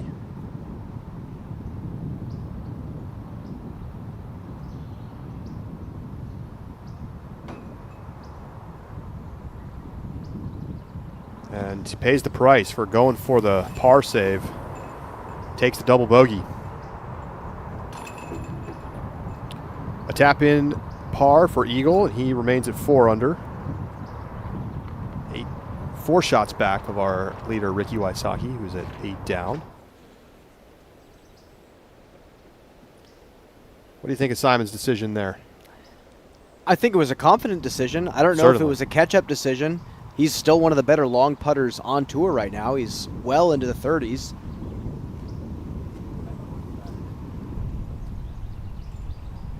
Paul punches through. He's got that left for par. Here's a third shot for Robinson. He's going to challenge those small trees in the right. I think that's going to be just fine. 25 feet left of the basket. Well, let's check in with Grant.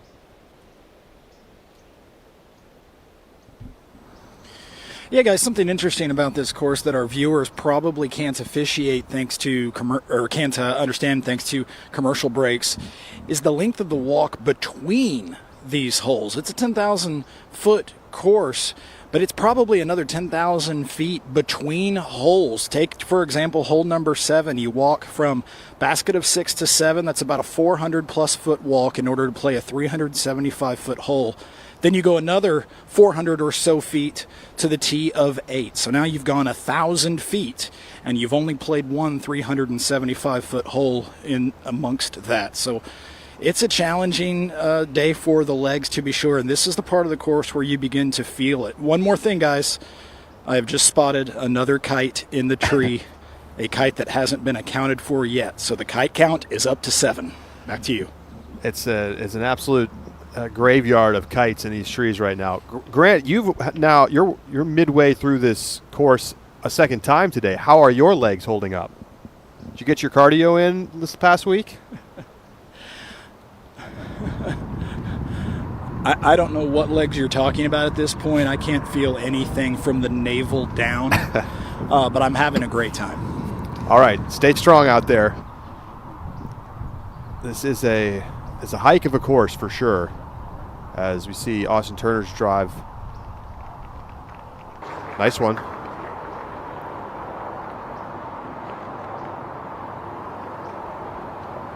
I'm still thinking about what he just said. Numb from the navel down. That's a problem, Grant. We're thinking about you here in the booth. I'm hoping it's he's locked in. A quick right now. passing feeling. So what's interesting about number 8 here, wind is blowing super hard right to left. These feather banners actually affect an aggressive line that the players can take. If those feather banners were not there, you might see some players with the right wind going massive turnover flex. But right now, as they stand, we're seeing a lot more players play up the pipe. Luckily, the crosswind allows you to throw wide and get back in play.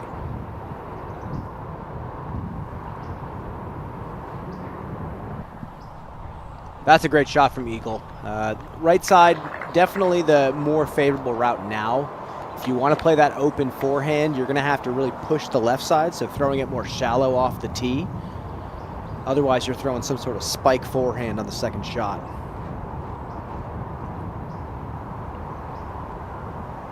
Dickerson probably putting a little flex on this.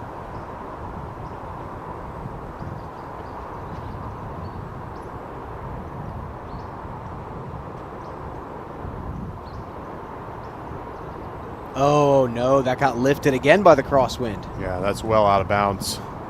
That's another misplay on the same wind. Same thing you did on 6. It's just coming out early. Simon's been playing this pretty wide.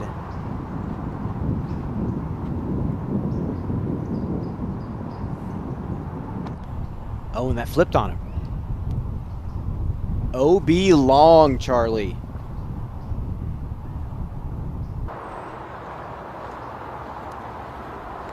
Well, chance of the three-peat starting to look a little sketchy.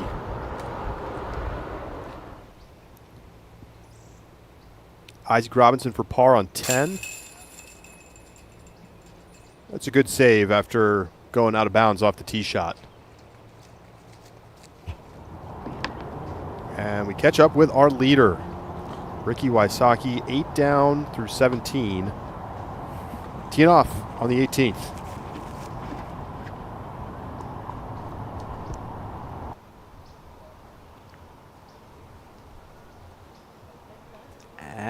A little bit short, obstructed, still in play. We'll see if Ricky can add on to his lead with that birdie putt on the other side.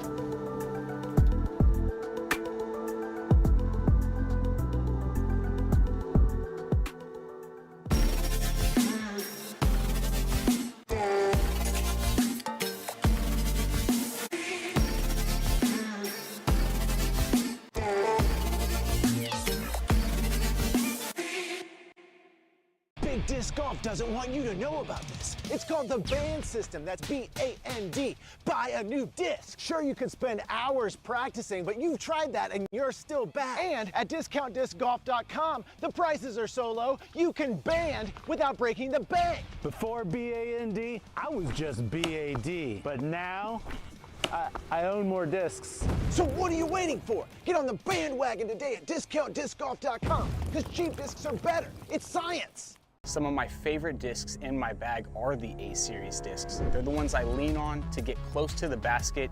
These are torque-resistant discs, provide a consistent fade at the end of the flight. The best way to find your flight is to get out and use these discs yourself. Hey everyone, James Conrad here with Team MVP. I'm super excited to announce an upgrade to the James Conrad line of Voyager bags. We got a few new colorways to choose from. We got this orange one, which has been my new favorite. We got a green and gray. We got a blue and green. I think all three of them really pop. Even more exciting than the new colors are some upgrades to the actual Voyager bag itself. The biggest one is the new strap system. These have like a really nice spot to grab it from. They got more padded, more comfortable straps. There are a few new details, like there's a really nice little phone pocket right in here where you can just slide that phone in. We've got the smallest one, the Voyager Slim here. We have the standard size Voyager. and then we have the Voyager Pro. So we got 3 different sizes. We have multiple colorways that can mix and match however you like. Plenty of options to choose from and plenty of sweet colors as well. Thanks for the support.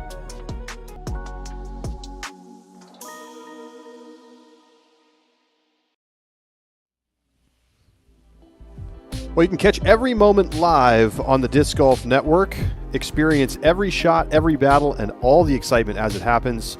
For a limited time, enjoy 1 month free of DGN Standard with the code MUSICCITY. The offer ends on April 9th. So scan the QR code, go to discgolfnetwork.com if you're joining us on YouTube today, and you can catch the rest of the Music City Open this weekend all for free with code MUSICCITY.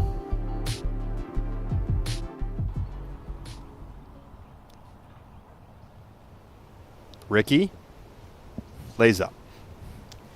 That's a smart disc golfer right there. There's no reason to run that. That would be the greediest run at the basket of the season. Great round, Rick. Wysocki will finish up at 8 under. Oh, that's got to come back.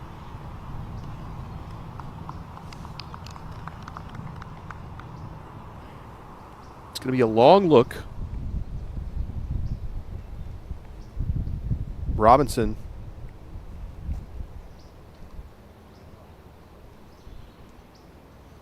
pitches up. He'll have a short putt left for par.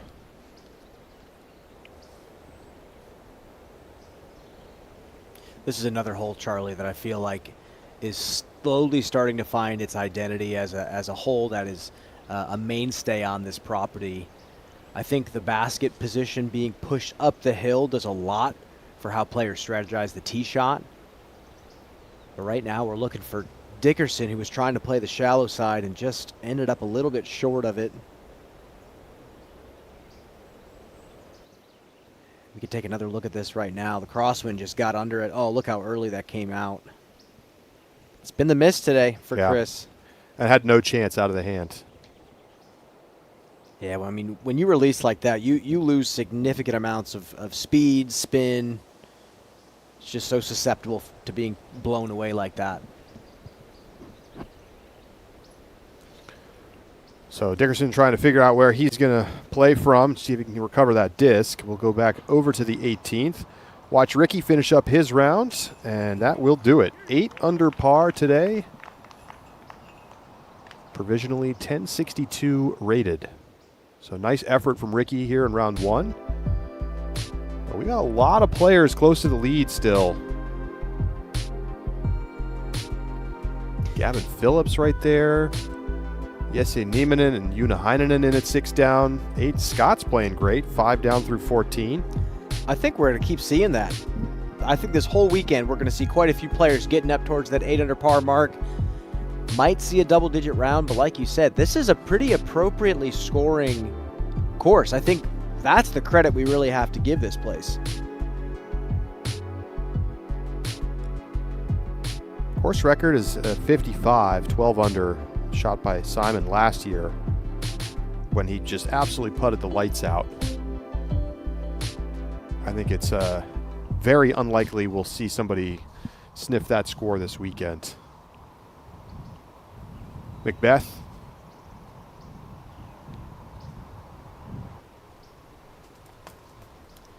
Man, that's a huge forehand that just looks so easy from Paul. That's another birdie look. Grant, so what was the situation down here with Chris's shot and where they had him play from?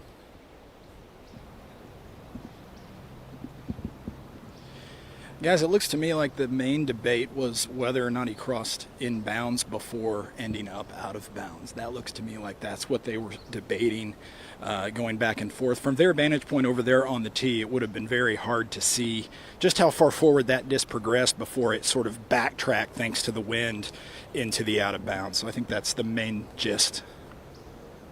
And how about Simon?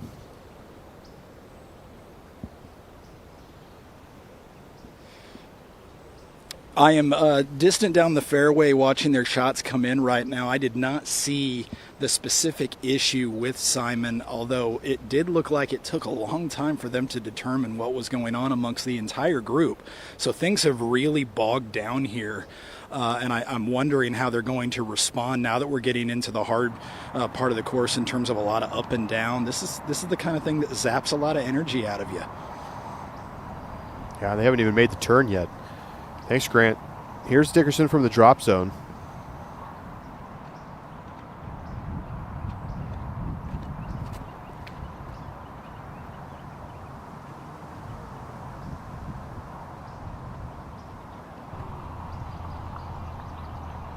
Another circle 2 look for Chris.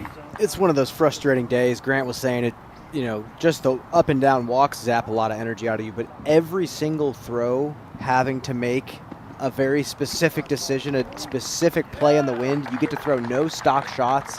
That's another exhausting thing. So, yeah, this is going to be a long day here at Mill Ridge. And again, we have a huge group of players that all can win this tournament.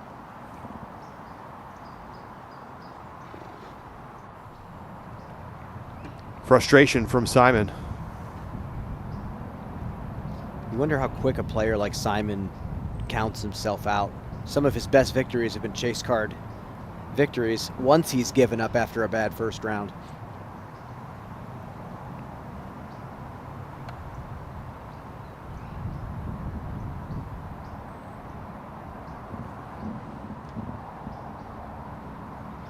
Eagles second.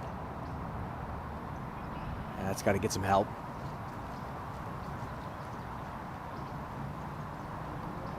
That's going to be high side of the hill. Right side is a lot more protected than the left side, which used to be the only play. Basket was much more left than it is now.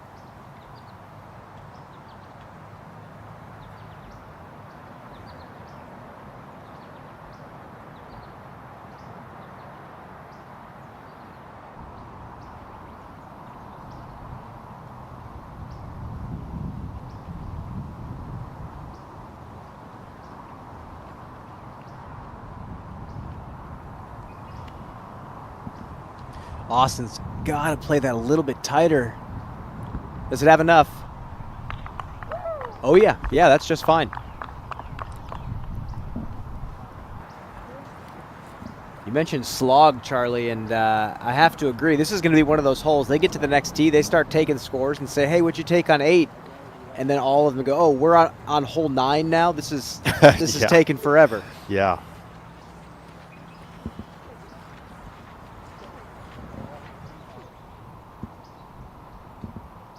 Macbeth for birdie on hole 9.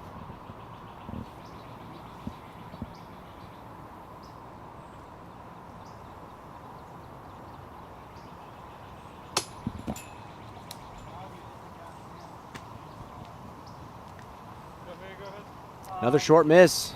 I guess not necessarily too short, but we've seen a lot of these makeable birdie putts from Paul just not fall.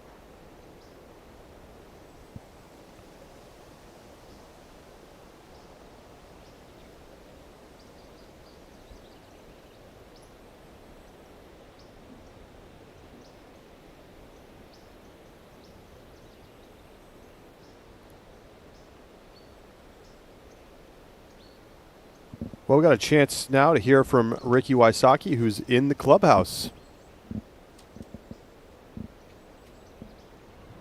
Ricky Wysocki, tell us about your round today. Yeah, played well out here in tough conditions. We had a lot of muddy fairways on the par 4s, and so it made for tough run-up on a lot of the second shots into these par 4s, which is sometimes you need some big shots coming in. So it made it tough, a lot of tough footing. Right, the crazy weather conditions today and yesterday. What was it like playing in these winds? Yeah, obviously lots of OB, more than last year. They tighten up a lot of the fairways out here at Mill Ridge, so the fairway's a lot tighter, which means, you know, if you're getting lifted or dropped in the wind, you're going to be out of bounds, and so you really have to stay on top of your angles, speed control into the greens. Got a lot of slopes on these greens, and so yeah, I was able to do that today. Is there any thought in the back of your mind that it could be potentially a 2-round tournament, and does that make you want to push it pedal to the metal?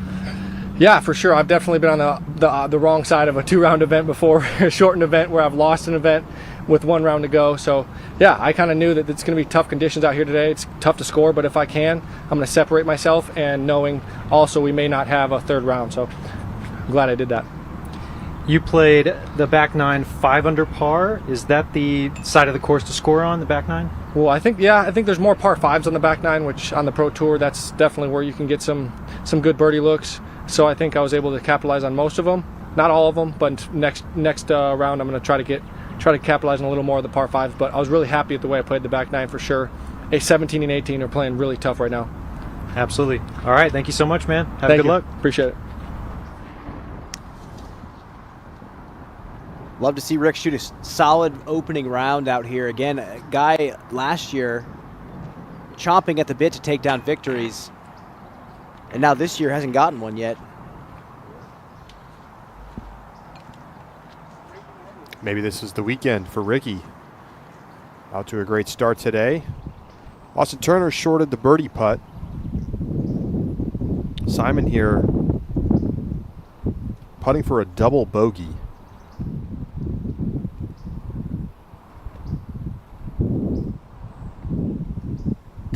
Wow, uphill, headwind.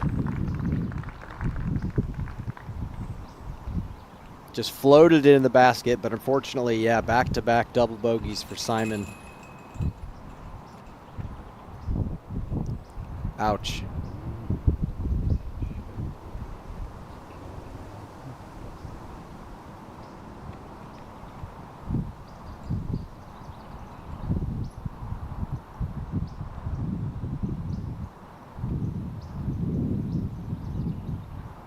Now Dickerson's bogey look into the wind. Yeah, got it. Good concentration from Chris on that one.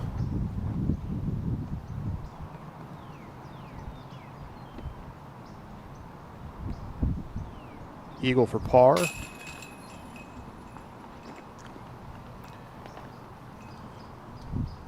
And a tap in for Turner for par as well.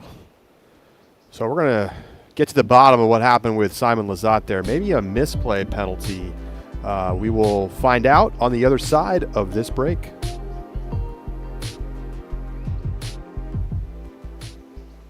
Jonathan.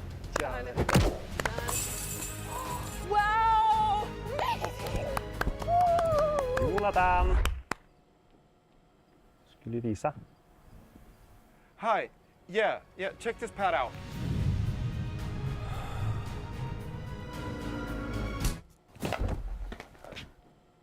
I think you should use your wrist a little bit more. Why not? Is he okay? Nah, he's fine. Hi guys, I'm Katrina Allen. I finally get to reveal to you my new driver. It is the Typhoon. Probably the biggest question, even more than the name, was the flight numbers: 12, 6, -2, and 2. I need a disc that has a lot of glide, but then a really nice pushing forward finish. I really wanted to make sure that this was available in lighter weights. Yeah, my first take is they're the best version.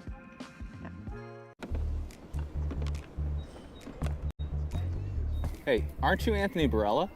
Yes, sir. Try out this Venom. Thanks, man.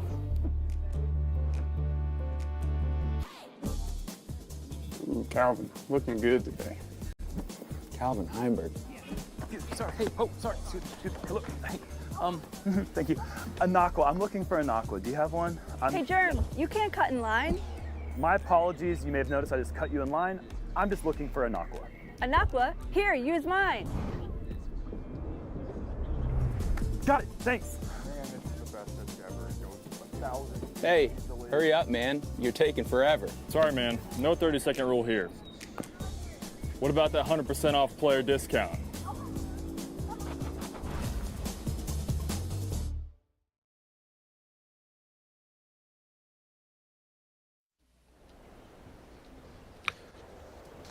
Well, Simon Lizotte just took a double bogey on hole 8, and Grant's got the info on what happened.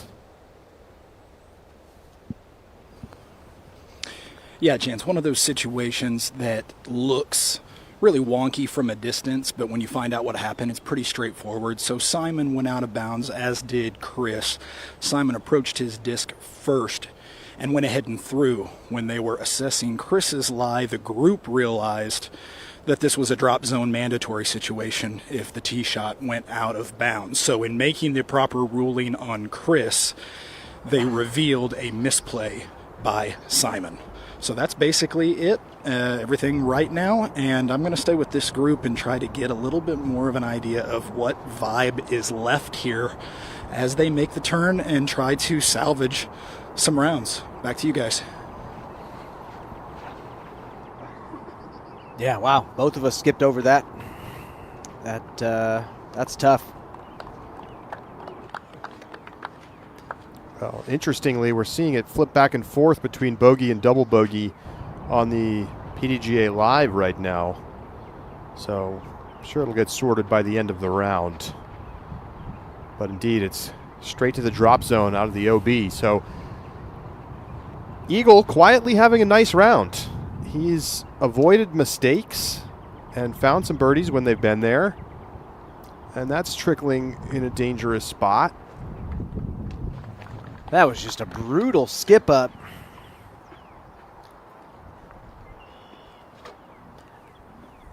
The OB kind of opens up a little bit past where he rolled, so he still might be safe.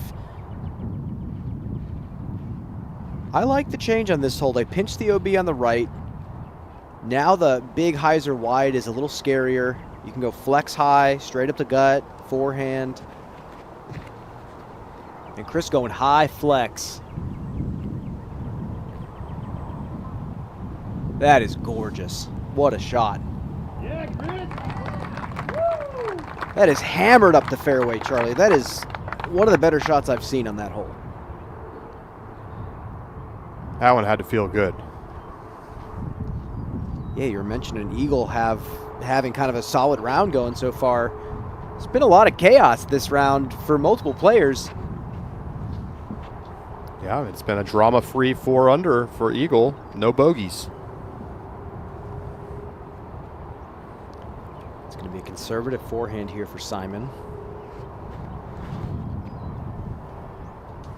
That's too high.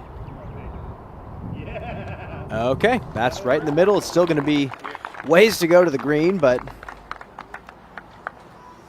think this is the guy for the task. Good result is the right thing to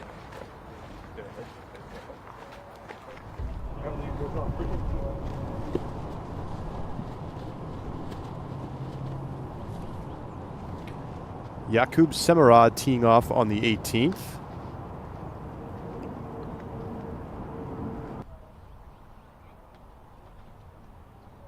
That skips over the stump and onto the green, so he's got a chance to finish at 6 down. These guys making 520 look way too easy. Macbeth second on 10.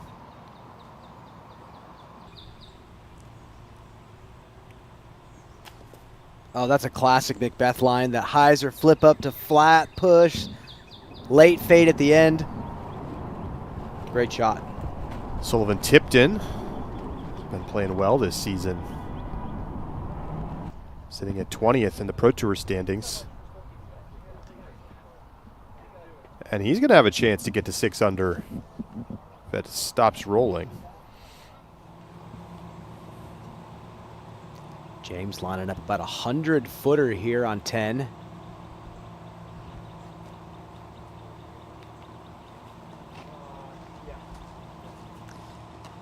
Just the tap in.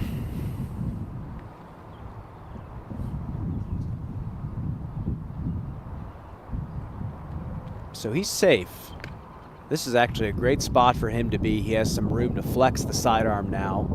You can see the basket from this side of the fairway. But he does have an uphill run up.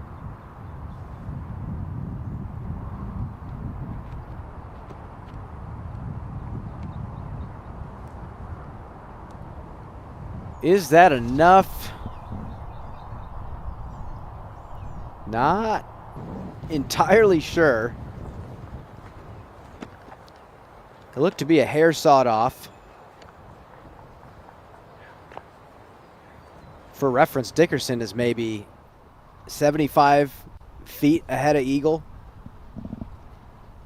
Semerad to be within 2 shots of the lead, and he gets it. So a very nice back 9 for Jakub.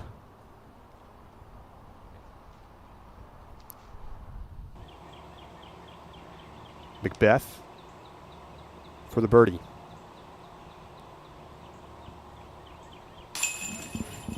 You bet.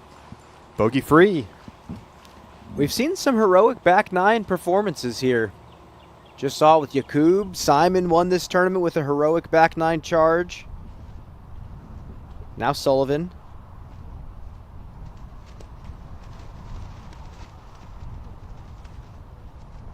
Tough wind here.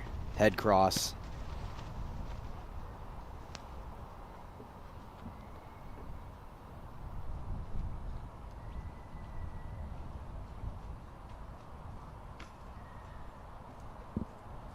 Yeah, just tough wind. Tipton will tap in to finish at 5 down on the day. Lazat.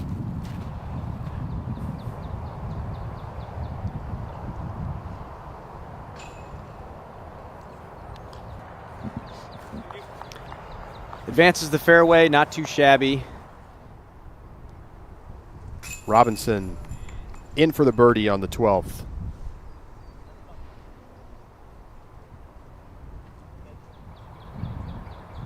There's a lot more birdies in the back.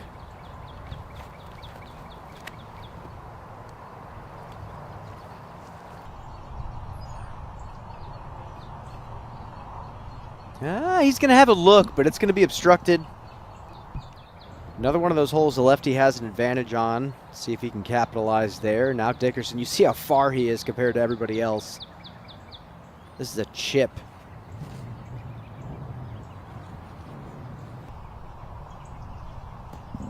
And he bounces it off to Kuzi. Yeah, that's making a long par 4 look pretty easy.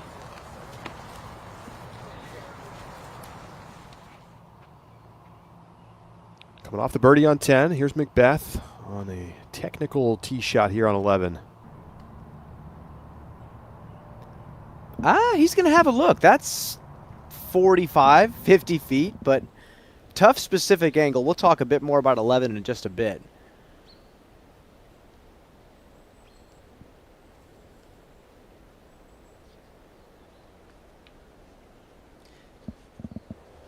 Great look at our overhead view from our Flight Factory drone. Flight Factory now offers profile photos of every disc with parting line height and dome measurements to help you know exactly how the disc will fly. Avoid surprises and shop at flightfactorydiscs.com today to find the exact disc you're looking for.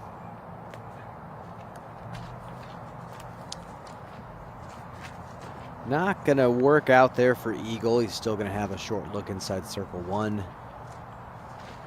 We just were looking at it from the drone shot. That's how this entire property looks. Wide open field, a few pockets of trees, groups of trees, but you can see how the team out here in Nashville could look at this property 100 different ways and come out with different layouts that could qualify for a pro tour. Simon misses everything on the birdie putt.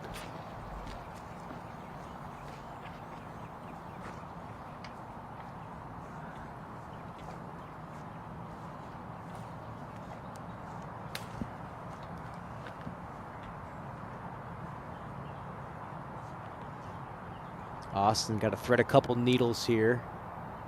This is for birdie, about 38, 40 feet.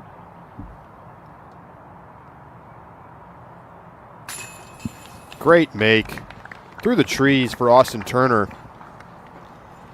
You hate to be the lefty that doesn't capitalize on the lefty hole. Nicely done. He's now 2 under.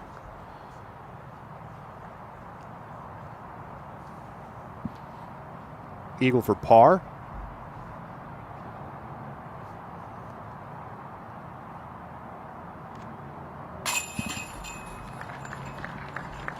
Really nice putt there from Eagle. Just a solid slightly inside the circle putt. Now Simon has just a little bit of work left. You can just see in the body language, he's almost already checked out. This is for par.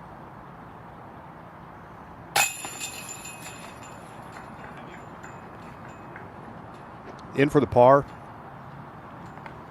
1 over in the front 9 for Lizotte. And heck of a birdie for Dickerson, who outdrove the card by 150 feet. Man, my guess of 75 wasn't even close. That was crushed. Well, let's take a look at our Canna current conditions. It's very warm and very windy, and some storms starting to brew. Does look like we might get a little bit of rain here in the next hour.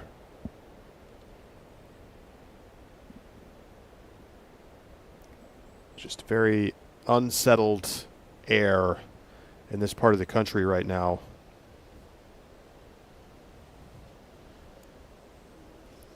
Grant, are you noticing any thunderstorms headed your way right now?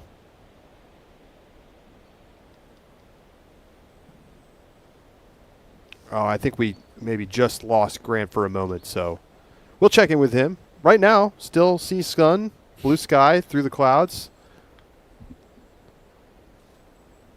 I think rain is the least of a lot of these players' worries. If it's the torrential downpour that made the course almost unplayable, that's a different story.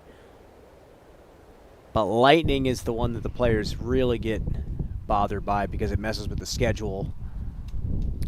Canna is a solution for growth and bloom. Learn more at canna.com. Isaac going big. Annie here on 13. This has got to check up just a bit. That's not going to check up. That's just going to be right there. Green flag, but pretty far away. Now Paul.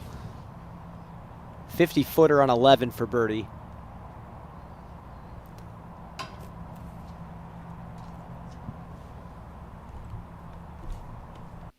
No, sir.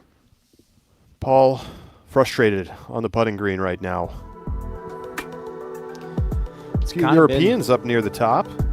Love to see Joona Heinonen up there. I mean, we've seen Jesse make charges towards the top. We saw him win, I believe, Turku last year, but Joona's a player that has such a high ceiling that we just haven't quite seen him use that potential to push him onto these lead card final rounds, but I think this could be the year. He's another one of those players that just puts a lot of time in the gym. He really takes his job as a disc golfer seriously. Well, let's take a look at hole 10, maybe the best hole on the course. I think this is another one of those holes that has solidified its place on this course. I don't think there's anything we need to change with it right now.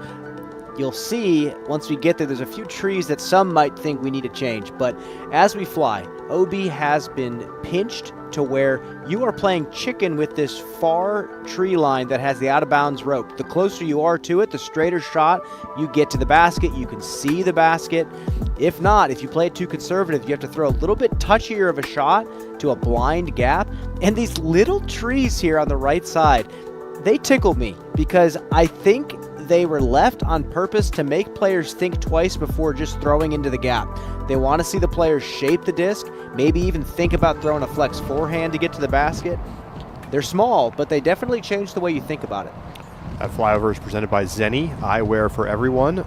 Fans can use the code DGPT to get 10% off their order at zenni.com. Austin is far away, but now he's looking right down the pipe.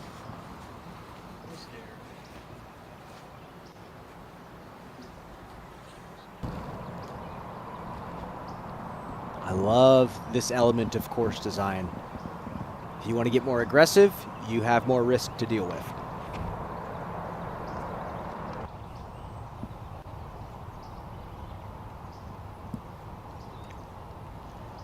I mean, years ago, that OB was not even close to where it is on the left side. You used to be able to throw way out there and then throw over the top on the left side and actually get a pretty routine look at birdie. I'm glad they did away with that.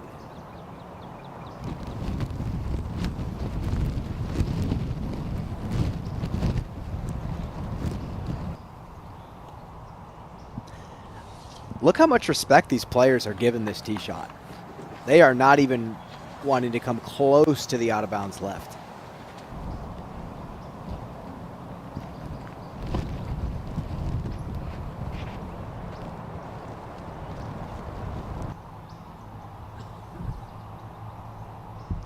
feels like one of those reverse par fours where the kind of more simple placement shot comes first, the aggressive hard shot comes second. We go out to Bad Rock in Kansas City in a couple of weeks. That's pretty much the entire theory behind the design out there at that course. So yeah, really excited about that. Here's Aiden Scott coming in on 18. He's 2 shots off the lead.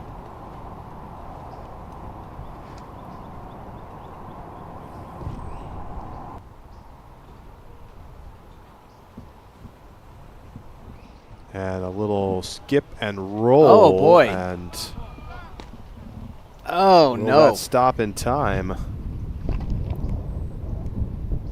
Now Isaac for birdie on 13, circle 2. Yes! What a putt. An absolute beauty from Isaac Robinson. Take another look. When you get this far out with this wind, making anything feels good, but that looked really clean.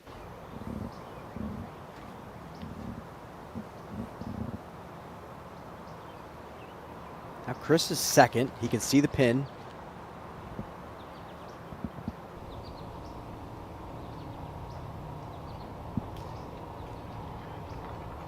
It's a little bit short of the circle, but nice line from Dickerson. Man, it's a mud pit back there too. You want to get as close to this basket as you can. You don't want to put yourself in a spot where you might want to jump putt.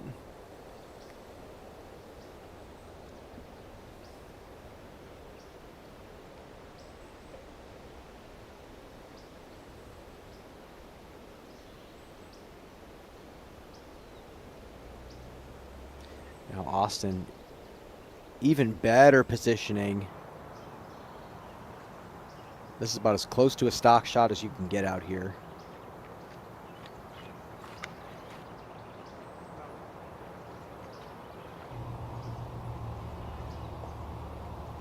Safe. But late circle 2, OB behind the pin.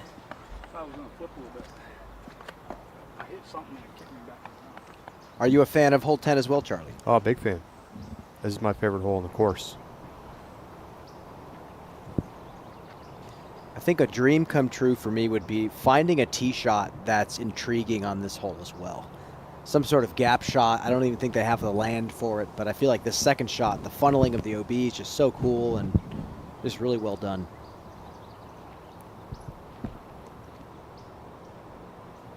It's going to have to sneak through.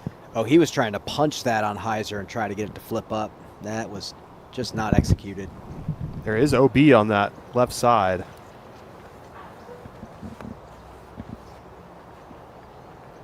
I don't think he pushed all the way to it, but we'll see when we get down there.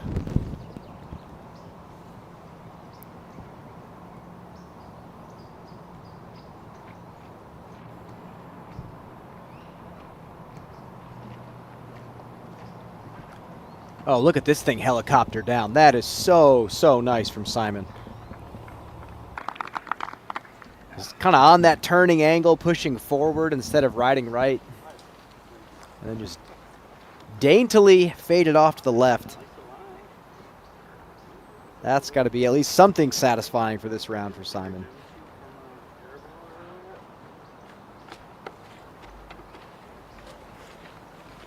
Do you think he's counting himself out already at this point in the tournament? It's kind of hard to pick his brain. No, but he's going to have to pick it up in this back nine. I agree. And I think he knows that. Yeah, I agree. I'll never forget his charge at Maple Hill when even he had no idea that he was going to be able to win the tournament. Tremendous. I mean, is there anybody better at putting together a second or third card charge? Macbeth teeing off on the par 5 12th. Asking for it to get left. That's great. Take a look at the leaderboard. Still very bunched up. A lot of players within 3 shots.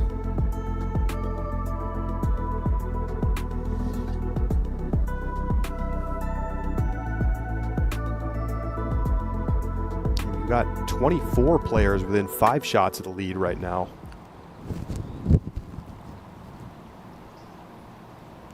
Might be the new normal on the Disc Golf Pro Tour. Eagle.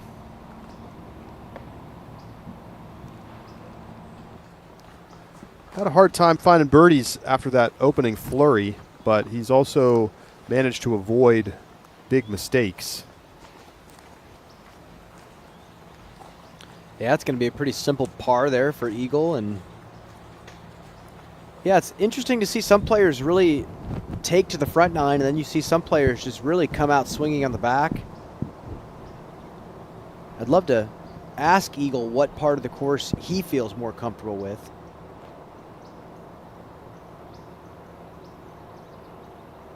Austin's birdie look from long range.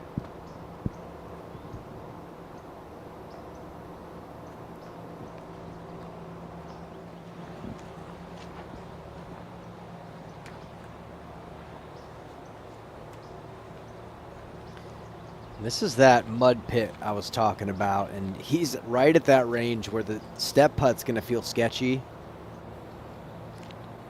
Oh, and he's still going for it.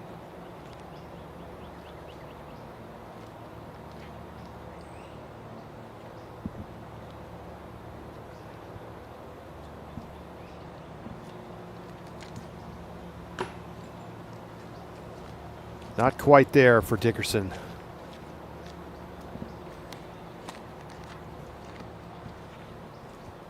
He's now 0 for 5 from circle 2.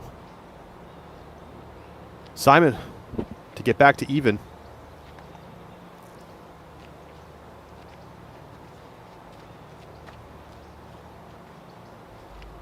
Got to find a stick or a root or something to put his back foot on.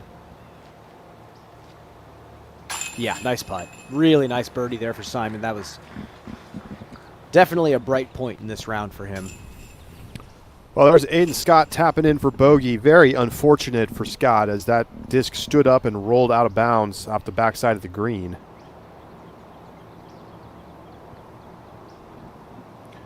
Eagle for par. Ooh.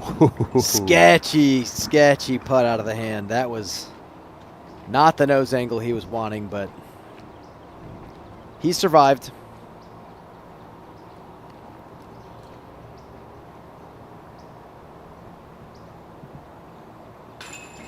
Local team out here dumping tons and tons of mulch all over this property. And I mean tons as in the weight. Just truckloads of mulch out here. I'm just surprised that we're playing the course as it is right now. Paul's got to get over the tree line here in 2. He's going flick.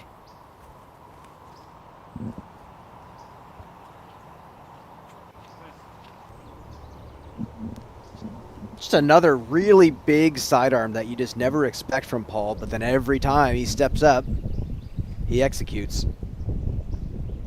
Isaac teeing off on the 14th.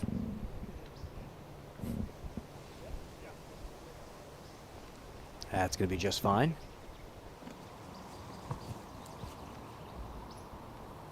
Third shot for Macbeth. It's a little down slope. He's got to land it soft.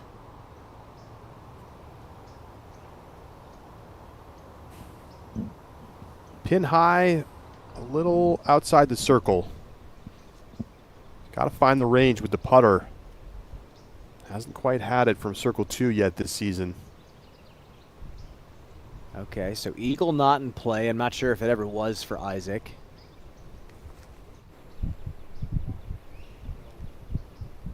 It's got to sit down.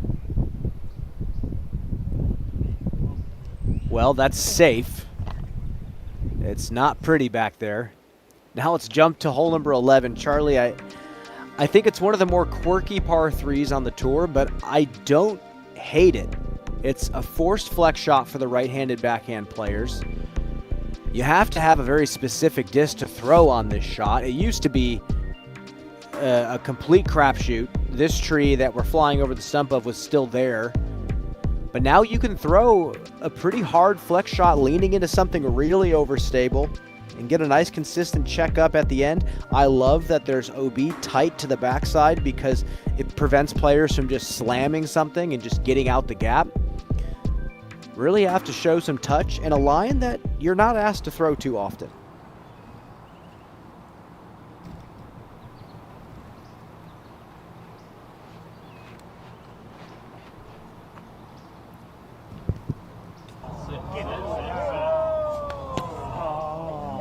Too much from Simon. But he'll have a putt to save the par coming back.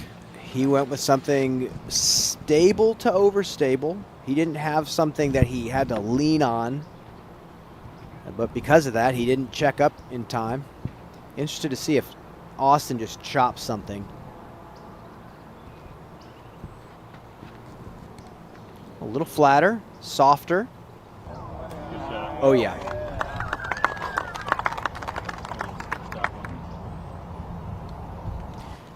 When I used to play in the tour, just for that brief window that I did, Austin was always the lefty that showed me the creative way to break a hole or a creative forehand line. Really solid sidearm player. Now Chris is looking to lean on this one.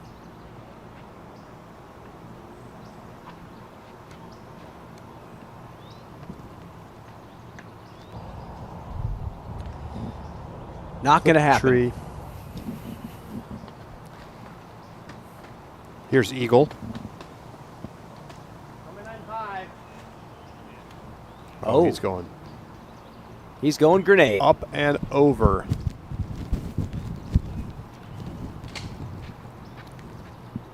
I hope the spectators brought their helmets behind the pin. Caught a little something on the way out of his hand.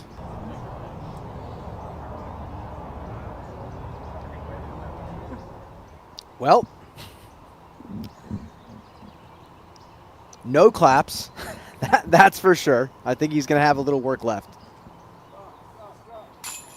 And it does drop. Macbeth with a long-range birdie. And he's now 4 down through 12. And he's had a lot of birdie looks as well. All right, take another look here. This is the drive from Eagle a moment ago from the Flight Factory drone.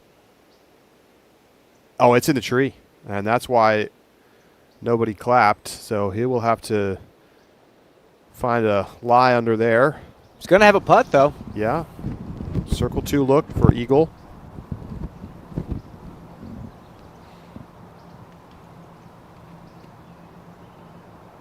Yeah, this is a really uninspiring lie for Chris. You got very short distance left to go, but there's really no way you're going to run it.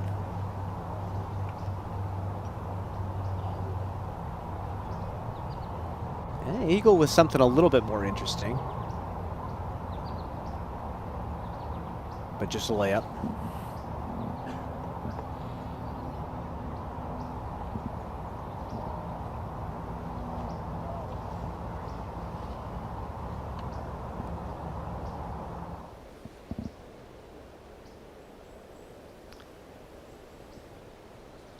What do you think about 11, Charlie? What do you think about a forced flex shot on a short hole like this? I think they've made the fairway acceptable now, and I find it to be it's a unique hole on tour. I think it used to be a much too random of a shot, and it's now there's a real line. I want to check in with Grant though, because Grant, the wind conditions seem to have changed a lot. I mean, it feels like the wind has dropped off completely. Is that right?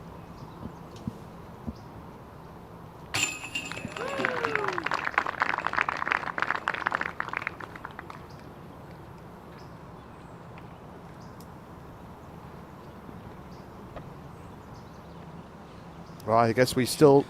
The air is moving, and it is... Go ahead, Grant. The air is moving, and it's still generally out of the south. Yeah, the air is moving. It's still generally out of the south, but as these rain clouds come near the property, they're sort of affecting the wind a little bit. So we're going to get some variance here, which will be nice.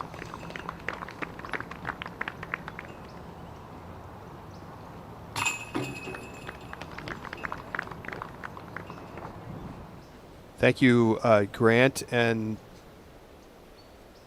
I want to note that it sounds like Eagle was out of bounds off that tee shot that got caught up in the tree there. At least that's according to what they have in the live scoring at the moment. So that was for a bogey to drop him to 3 under.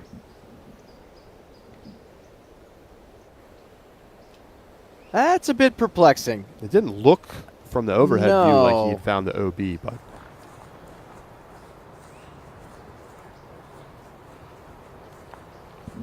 So let's take one more look at this. And you have a pretty good look at where that OB line is along that left-hand side.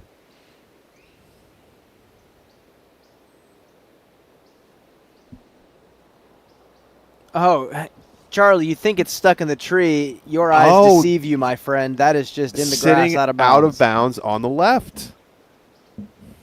Absolutely. Well, we were fooled. Flight Factory drone. Perception issues up here in the booth.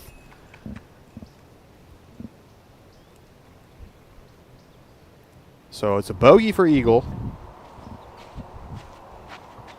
We just saw Isaac tapping it in for a birdie. That's 3 in a row for Isaac, and he's up to 6 under, 2 shots back of Ricky. Oh, boy. Green flag for Paul. He's going to have a weird flex forehand from there. And Paul's clean. 4 down, going into 13. But Ricky sits at 8 under par. Gannon Burr, Anthony Barella down there 5 under with Sullivan Tipton. Waiting to see a big breakout performance this season for AB and Gannon. Seemed like the entire season last year was them two every weekend. Austin on 12, big hyzer. Yet again, another great lefty hole.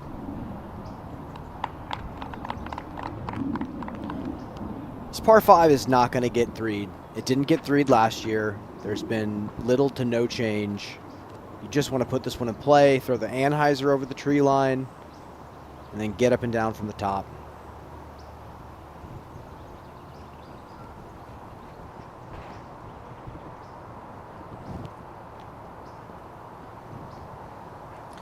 I like the play off to the left. You have a little bit straighter angle. You can get more aggressive.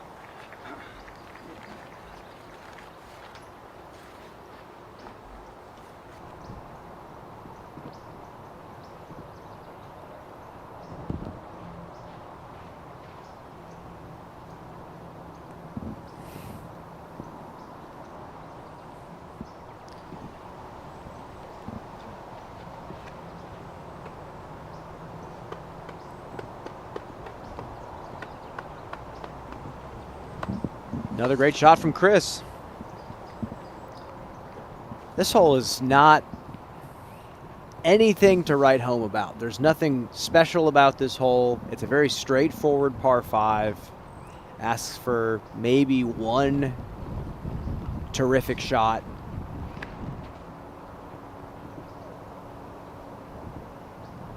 Oh no.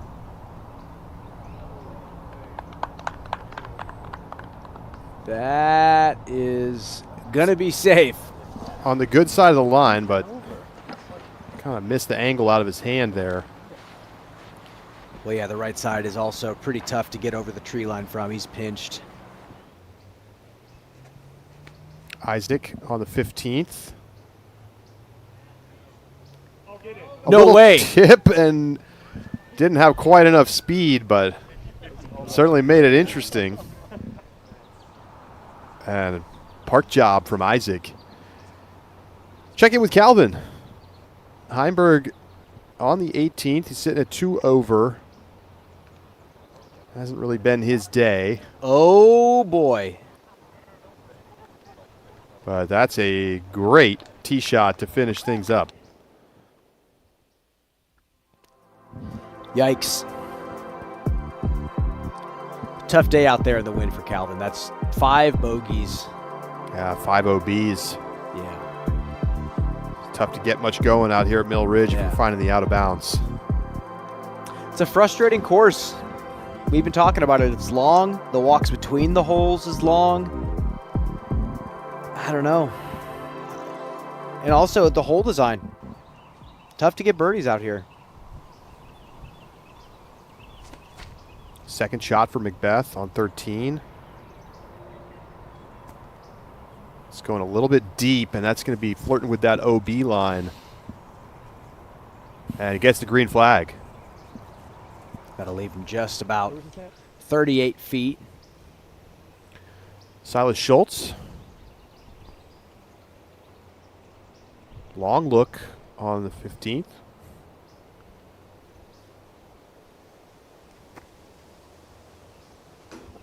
Off the cage. Just about. I got to give props to Silas Schultz. His putt has come a long way. He really struggled with the putter last season. He's been putting a lot of work in. Another one of those young kids that's really fully committed to this game. Tap in birdie for Isaac, and that's 4 in a row for him, and he is now 1 shot off the lead, tied in second place with Gavin Phillips. So Isaac is starting to play well, and we see some names up at the top, guys who haven't necessarily had the best start to the season, but we have seen, of course, multi-time winners on tour.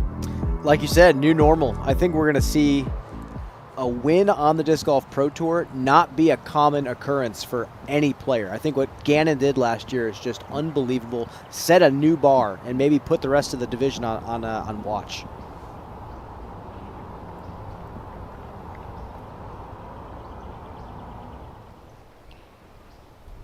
So Eagle plays up to the mouth. Isaac to the 16th. Yeah, this is how non-negotiable the forehand is on 16. There's 0 backhand line with how tight the OB is.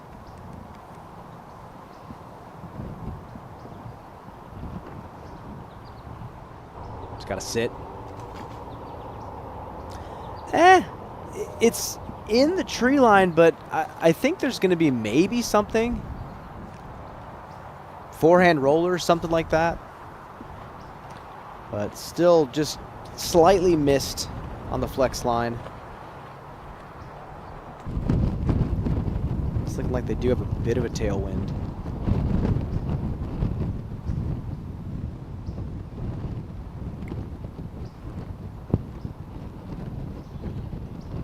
Austin just gets to throw power hyzer and does not capitalize.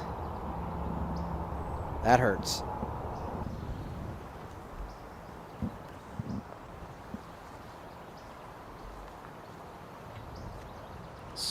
Taking a long look at the line.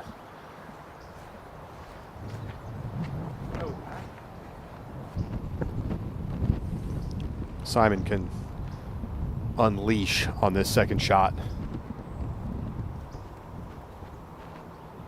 Mm-hmm.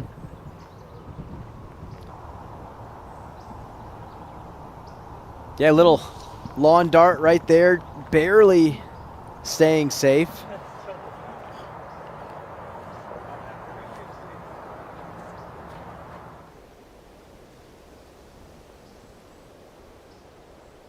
I see some ominous clouds looming. Grant, any sense of whether some of those storms are headed your way?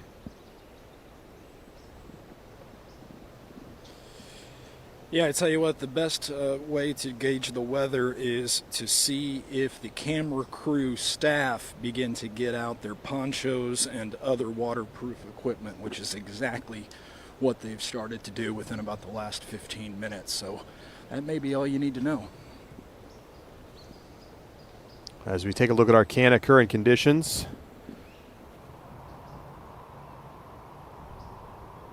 Now Paul's birdie look to get to 5.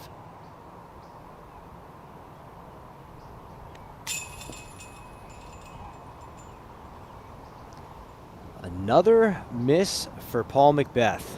What could have been this round?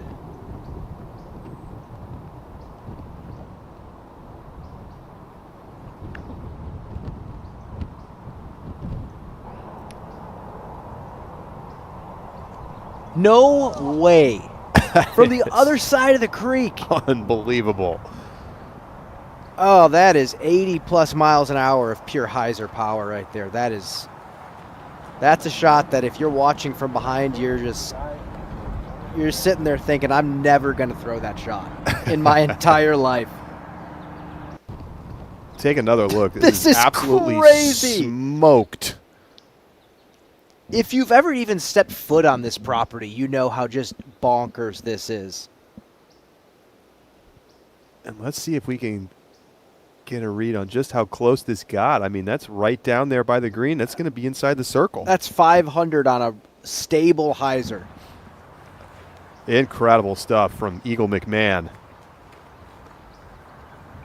Grant, you got to look at that shot. What do you make of that? That wasn't human.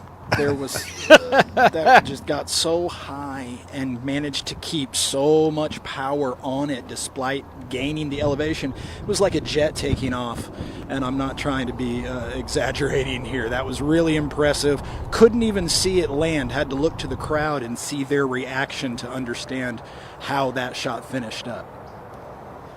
Well, we just skipped over Austin throwing a dime of a forehand to get up there. That's a beautiful shot to the green.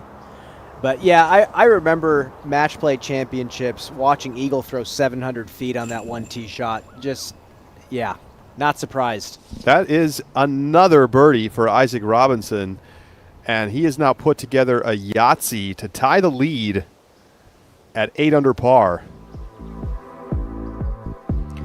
We got Paul shooting a decent round right now, too. How many world champions can we find in the lead card going into the next day?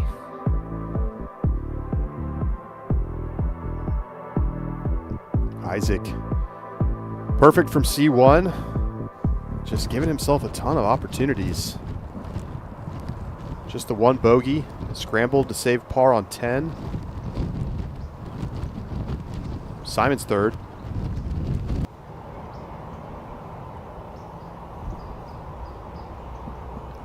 That's okay. At least he's on the same level as the basket. Now another sidearm from Isaac on 17. Don't blame him on this tee shot.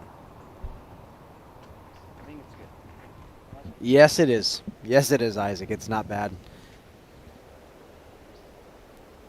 Yeah, counterclockwise spin definitely plays out here at Mill Ridge. Not a lot of incentive to throw that more technical flip-up turnover. Sometimes you'll see some fairways shaped a little bit more subtle to give the benefit to it. Not here.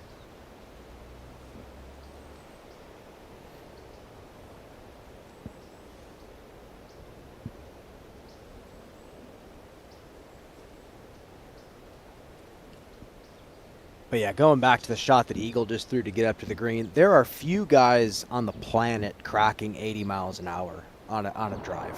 And when you can do that, the possibilities really open up for you on many levels, not just the 500-foot pure hyzer. Chris trying to find something. I don't think there's much to find, unfortunately.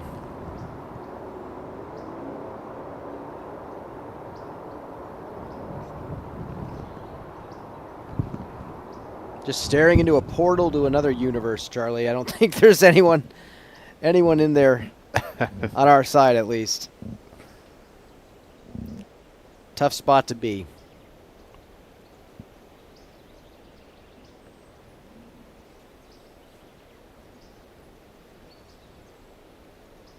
So Chris just pitches out. You can see him walking out from the wrong side of the tree line over there. Yikes. Just needs a nice quiet walk to himself.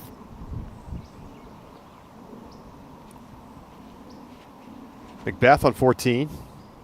OB has eased up on this hole. I think they're trying to get the players to play a bit more aggressive off the tee and run those eagle opportunities, but Paul just playing safe. He knows birdie plays right now.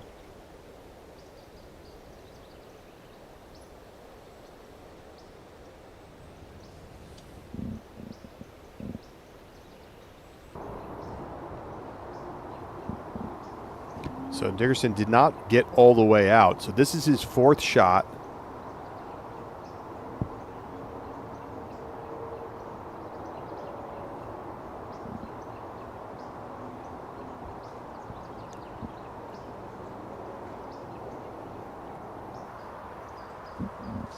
And he'll have a chance to save the par.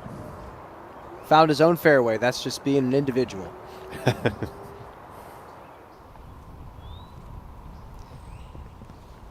But yeah, wow, really conservative tee shot for Paul. So this is just chip around the corner, get up to the basket, take your birdie.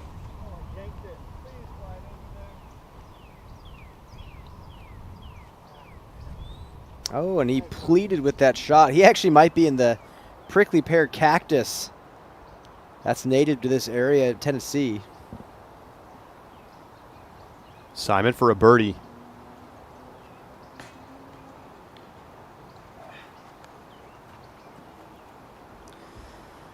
Nothing going for Simon.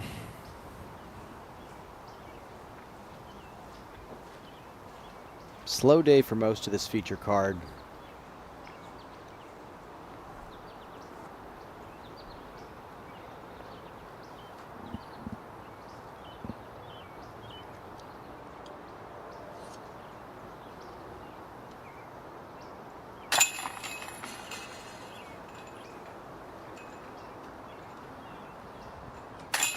So Dickerson and Simon tapping in for their pars. Turner gets the birdie. And how about this? Last to putt, Eagle McMahon, after an absolutely massive approach shot, 500 feet, from out of position on the other side of the tree line, and he puts it to 3 feet. He cleared over 1,100 feet in 2 shots, and one of them had no shape. There was no shape to it. Just unbelievable talent. Wow. And put a pin in that for the OTB shot of the day. Look at this one more time.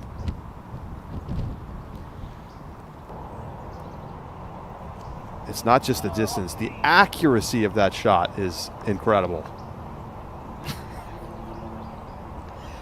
Oh, that's funny. that's something. So Eagle bounces back after the bogey, and he's back to 4 under. And he still has a real chance to catch the leaders here if he keeps it going in this back 9. And quite a few scoreable holes coming down the stretch. Co-leader Isaac Robinson throwing his 2nd on 17.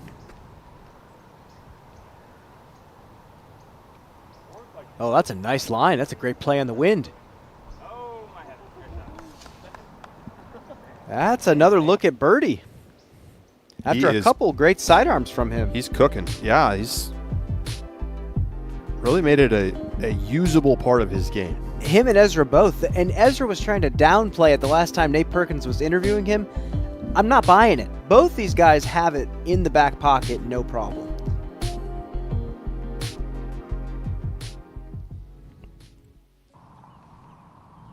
We catch up with Macbeth. That's his 3rd shot. So he was a little out of position there after that 2nd. Yeah, Hurts trying to play the conservative play and then not be able to execute. 13. This is pure depth perception. It doesn't matter what your rangefinder says. You have to play this hole with feel. So you come out here, we throw this 250 to 300 foot shot. It's a chip. But the challenge is getting it positioned nicely between one of these gaps so you can throw as stock of a shot as possible. And second, if you're not far enough, you're not going to get to see the green. If you're too far, you might not be able to have a line. Yeah, it's a nice little change up after a par 5. Zenny, eyewear for everyone. Use code DGPT to save 10% off your order.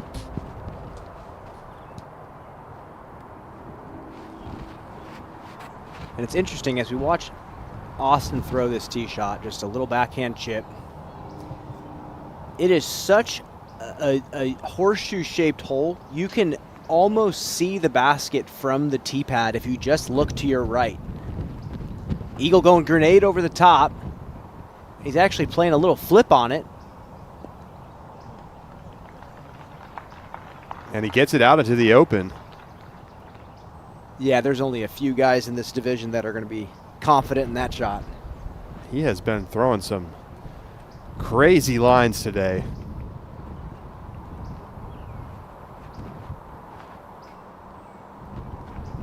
So we're seeing 3 different lines off this short little tee shot. Backhand putter turnover or mid turnover. Austin goes lefty backhand hyzer, grenade, and now a forehand.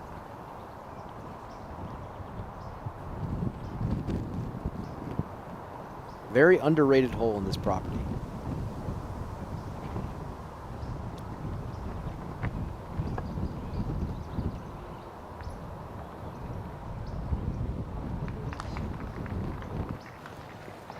And we're off.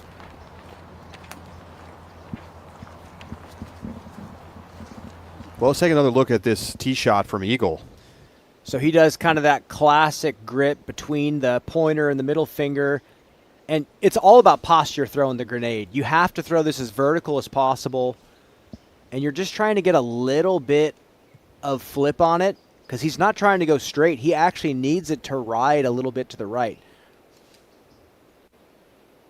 But look at the power. Yeah, there's nothing to really critique as too unique from Eagle. He's just got that really perfect timing with everything. You see the back leg drive the weight into the front. He braces so well. His coil is perfect, even with the grenade grip. Discover the difference at Disc Golf Deals USA with pictures and scaled weights of every disc, same-day shipping, rewards on every purchase, and expert reviews and comparisons. Your game, our passion. And that's going to be a simple textbook par for Paul. Isaac Robinson can take the solo lead with a birdie, and he just completely shorts it. Yeah, that was a bit of a duff, but it happens out here in this wind. It looked like he almost forgot he was playing a competitive round, almost threw that second one. Yeah, yeah. Wanted it back, but still, Isaac has been giving himself a lot of opportunities in this back nine, and 18 definitely gettable. He's just got to put himself in the mix because he's the kind of guy, when he's in the mix, his focus just narrows to pretty much best in the division. And yeah, I hope we can see Isaac hold on, maybe get the birdie on 18. We're going to have ourselves a really nice second day given that the weather holds up. Yeah, Isaac reminds me a lot of Niklas. Same concept. When they feel like it's theirs to win, something really special comes out and a really unique play style specific to them starts to shine.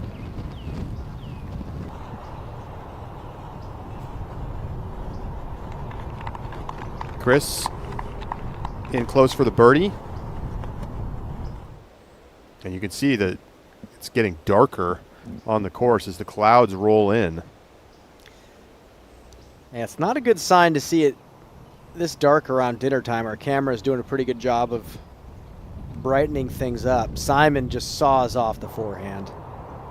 Yeah, just tried throwing a high arm slot, chop shot, and it did not pay off for him.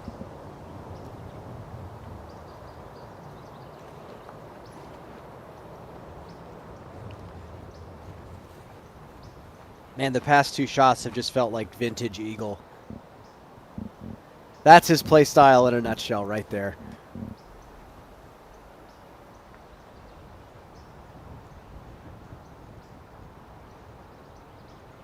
The one thing I will say, there are a lot of top players that when asked about the type of shot that blows their mind the most, a lot of them say Eagle's old technique in his forehand was the most mind-boggling shot that they've ever seen.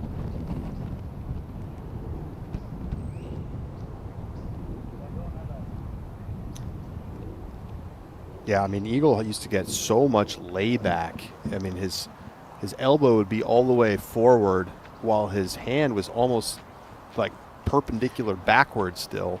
I wish Incredible snap. I wish we had launch monitors back when he was throwing that sidearm, because I bet he would have been 1,200 RPM on the flick, which, you know, cracking 1,000 is a really rare occurrence.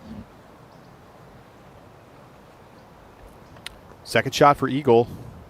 It's just a little chip.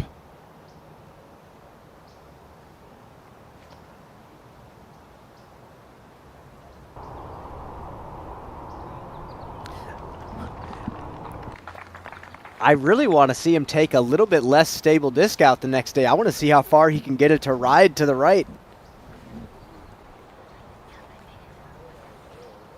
It's kind of stuff that Kevin Jones likes to do. To the 18th. Robinson trying to take the solo lead with a birdie.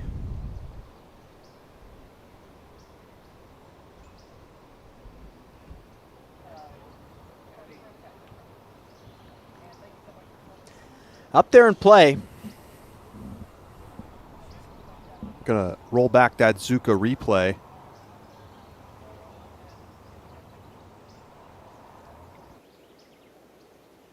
See, it sticks down right just to the left of those rocks.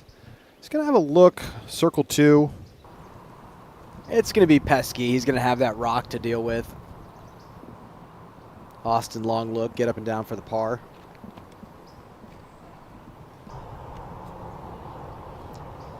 No problems there. Macbeth for par. So still bogey free.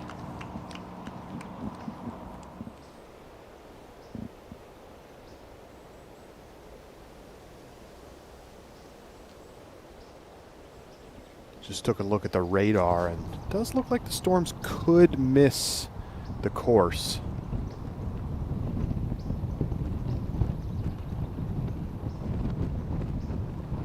Simon flips it up and over and going to tap in a bogey.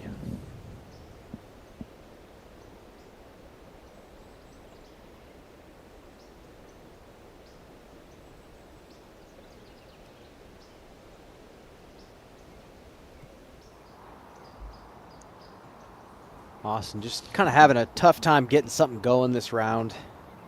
Hasn't looked terrible. Saves the par.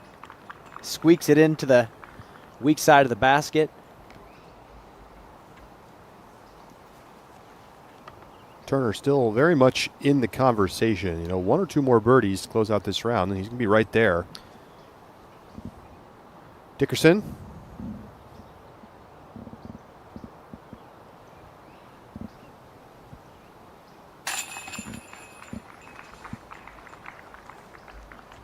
In for his birdie. This is one of the easiest holes on the course. Eagle gets another birdie. You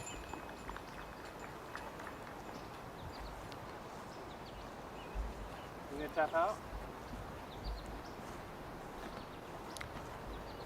So Eagle McMahon trying to make a move towards the top of the leaderboard, seeing some vintage Eagle. Disc Golf Network coverage continues.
He'll just lay it up, and he will walk off the course with a share of the lead. Yeah, he's happy to just be in the mix. This is going to be a great second day to watch the world champion come back and try to take down a victory.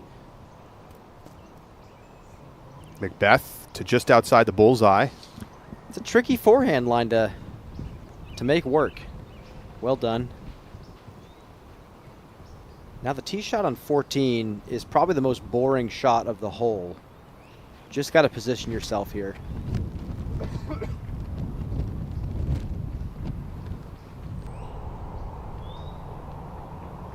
Yeah, that's just fine. And you push that far side, it opens up the angle to go for the 3.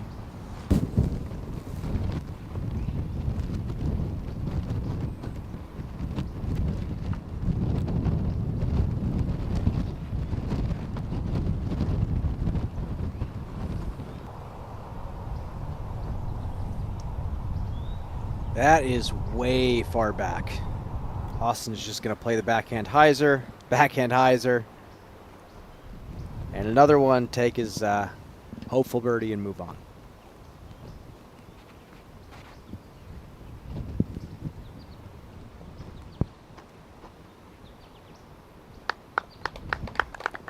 Simon right to the landing zone.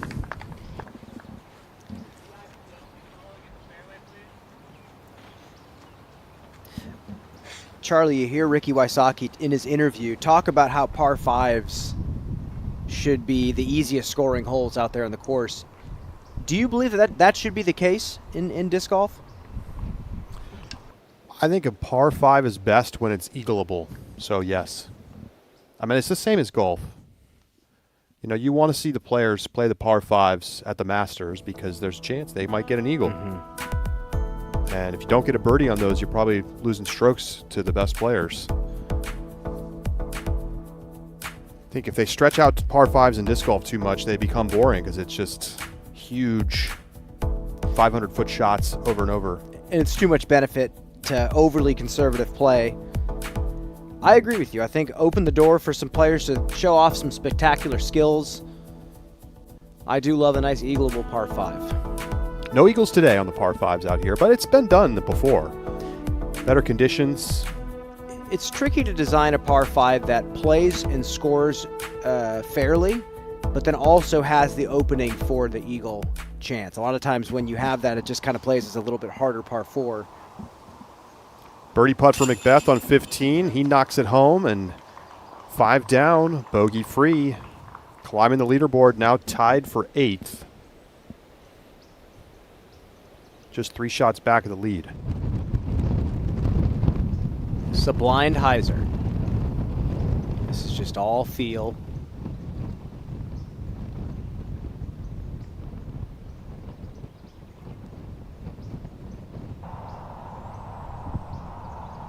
And that catch cam is way back by the basket. Austin's right in the middle.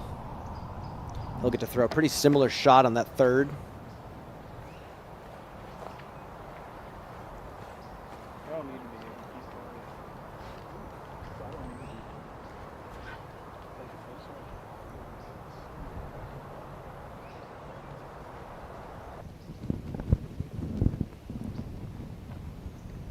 So this is a tempting lie, but it looks like he's not going to bite. I think Simon and Chris have more tough decisions to make.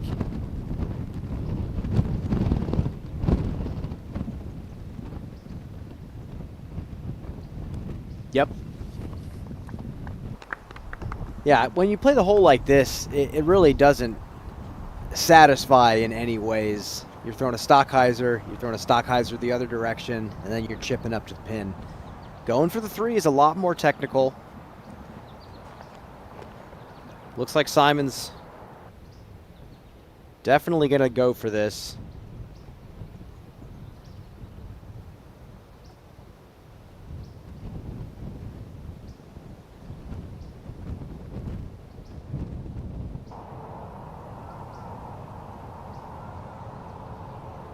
Didn't quite get the distance. Does get the green flag, though. I actually don't think he was trying to go for anything too aggressive here. Chris has a better angle at it to flex.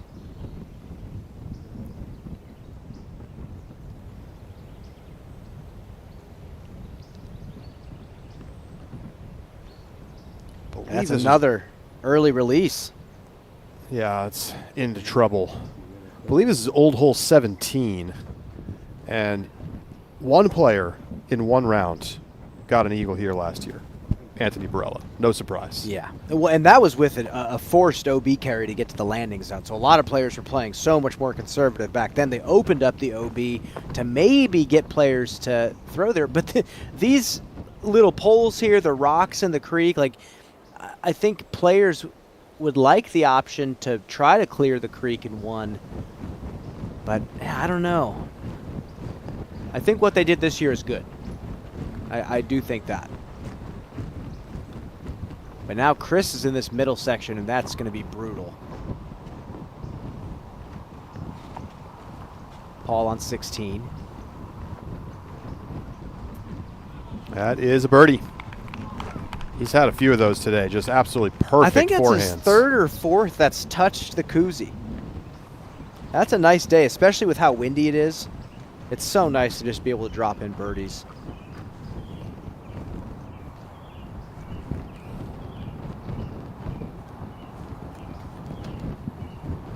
Oh, he keeps finding the areas that are not thinned out. He's feeling the wind blowing through the bushes.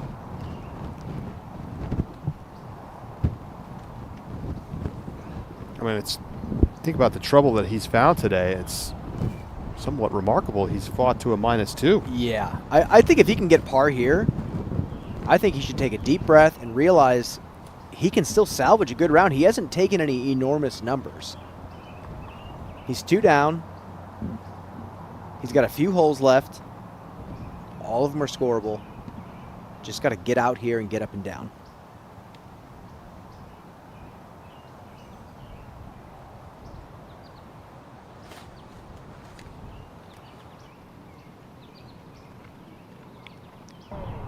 That's great.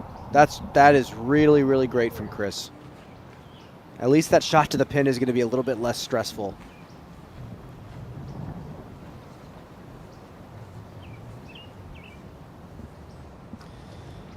Not an inspiring round from Chris so far today.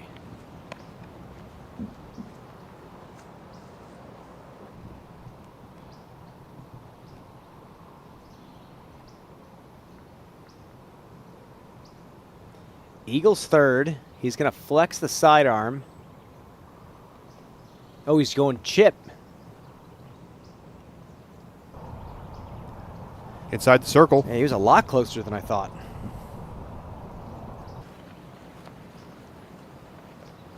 So Eagle trying to make it a turkey, get to 6 under. And Isaac Robinson, our co-leader, is in the clubhouse. Let's hear from him right now.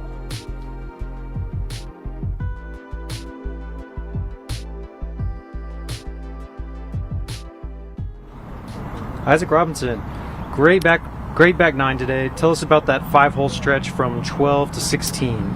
Yeah, it was honestly, I just didn't even realize I was getting all birdies there. I checked scores and saw there was a nice little streak, and that really helps the scorecard when you can string them together like that. So felt effortless, and obviously helped the score.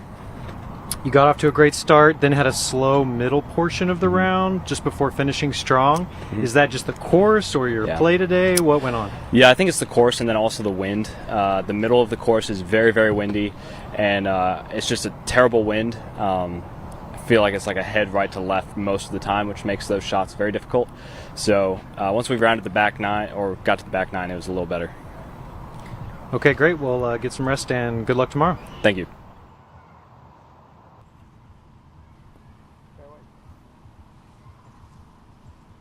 Well, as you check back in, Macbeth, kind of with the misfire. We've seen a few of those today, too. We've seen some great shots. We've seen some very poor shots. I don't think that one's going to be terrible, but he's definitely going to be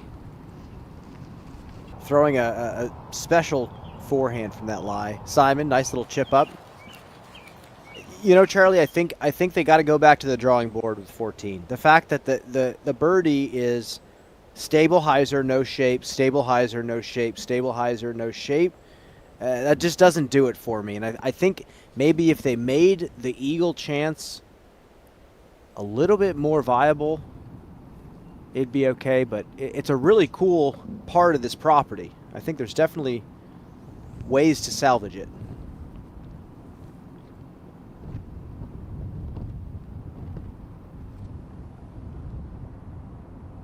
Dickerson for birdie. How about that? Finds the woods, punches all the way out to the green, and cards the birdie. Now he's just got a 4-hole sprint. I think, again, take a deep breath, center yourself, realize that you're not in a bad place. You just made a great putt.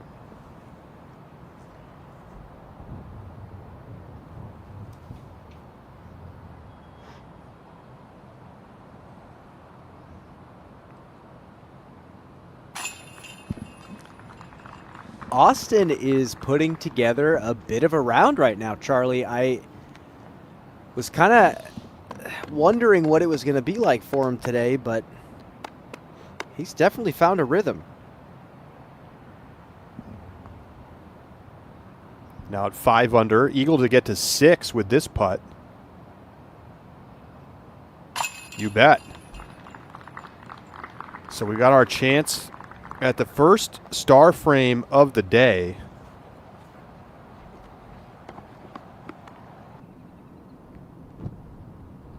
And Simon makes it happen. He's back to even. And everybody takes a birdie on one of the easiest holes on the course here, number 14. Take a look at the leaderboard. Eagle climbing up. Macbeth at 6 down as well. We're setting up for a very interesting Saturday. We'll be back.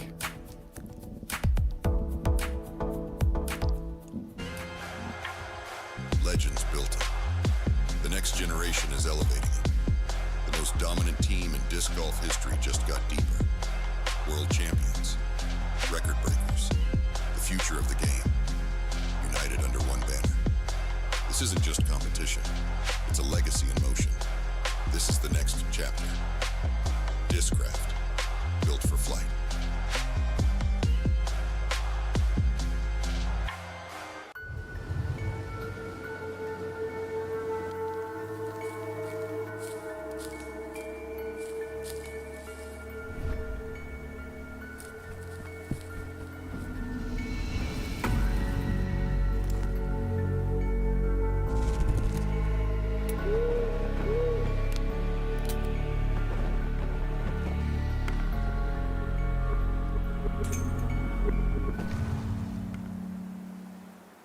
My name is Garrett Gerthy, also known as Double G, and I'm the founder of Double G Craft Jerky.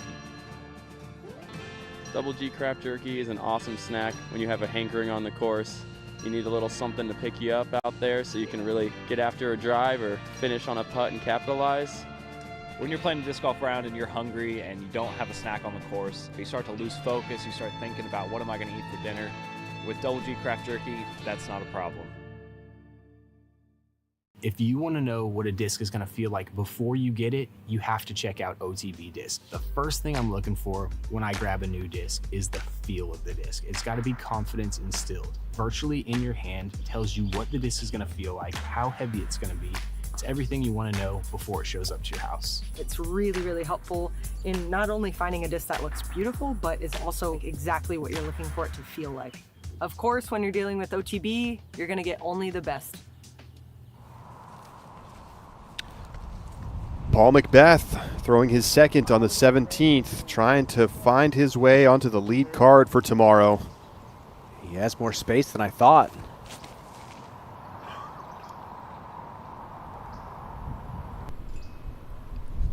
There's the speed. There's the speed that he was missing last year.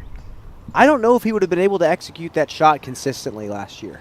When he was asked in the press conference, what's been the difference this season, and he said, my labrum isn't torn. Yeah. Like he was not healthy, and he kind of played through.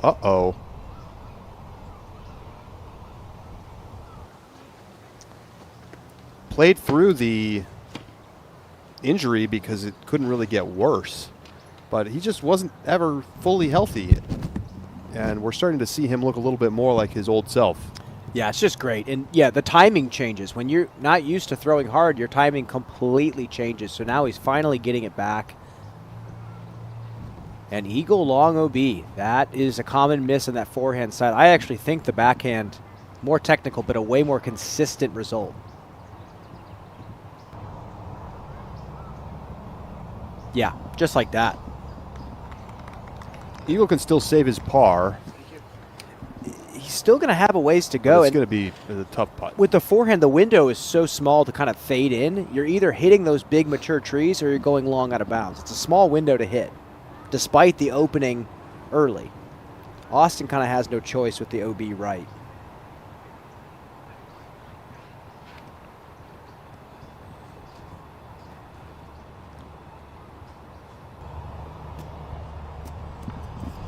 And it stays safe.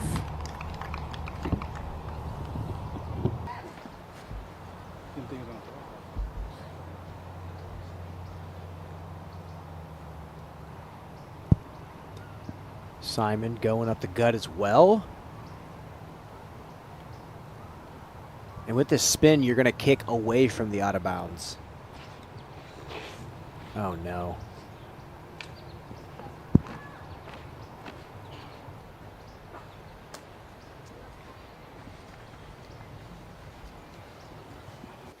Well, it is indeed a muddy and wet tee pad out there today. Austin Turner sitting inside the top 10.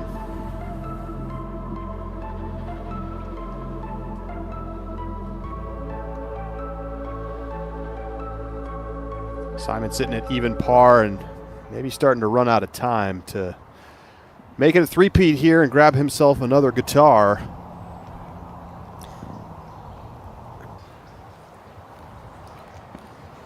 The thing is, it's just very difficult to put together back-to-back-to-back wins on tour, and it's only getting harder. Here's the streaks of consecutive wins at the same event. So, of course, Kenny winning 9 straight Worlds. Unbelievable. Will never, ever happen again. I don't think that's ever going to happen again. Not in a million years. Ricky got a couple of Texas States wins, and of course, you know, it wasn't an A tier in those intervening years, so you can, it's an asterisk. But Macbeth all over the leaderboard, of course, and unlikely, I think, that Simon's going to join that group. Yeah, and I'm sure he's bummed about it. The guitar is actually a trophy he plays. Right. Here's Macbeth for the birdie. That hurts. That hurts. Yikes. That's just a bad miss. It's just bizarre to watch a player who arguably is the greatest of all time, arguably, you know, for sure in the modern era, missing these putts. And I know, like, easier said than done, but I know he's probably thinking the same thing. Like, I've made a million of these. That's his third Circle 1 miss today. He's 1 for 6 from Circle 2. The putting has not been great. Eagle can't save the par.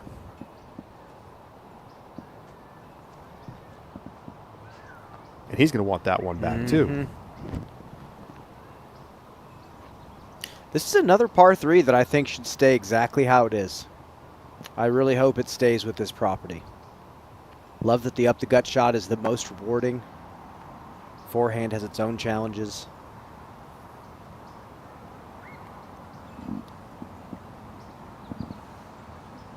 Turner to get to 6 down and a share of 4th place.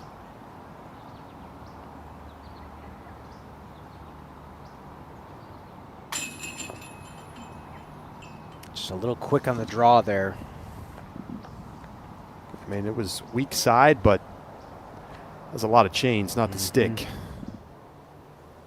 And that's where having good pace comes in. It was just a little too hot on the weak side, and if you're rolling off the chains instead of dropping, it's just not going to happen. Simon in for par.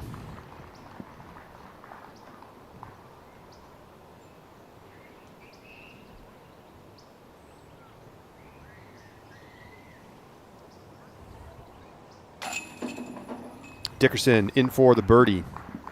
So just like that, Chris Dickerson has clawed his way back to 4 under par. That's a turkey for him. It's a bogey for Eagle. He drops to 5 down. And Austin cleans up the par. Macbeth still looking mad about the missed putt here on 17. And he drops in the par.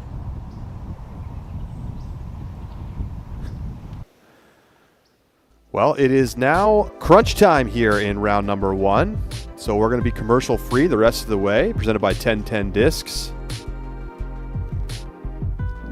Maybe Paul heard it was crunch time. Put a little extra pressure on him on that putt. I'm pretty sure when it's crunch time, Paul really shows up. So I think crunch time came a little bit late. We forgot to tell him it was crunch time. Well, here it is, 18.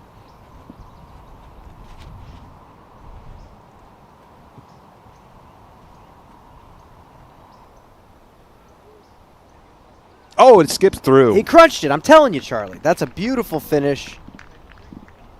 And that's a putt he's likely not to miss.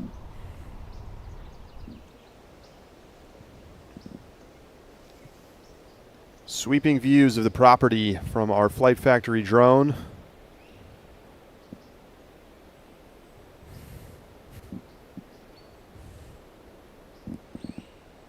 See the gallery following along with our feature card.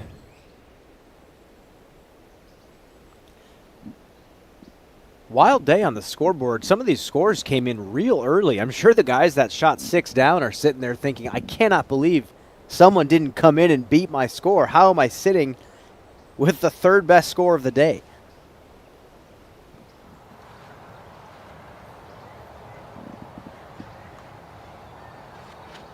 .304, really specific slot to come in with the forehand. Nicely done.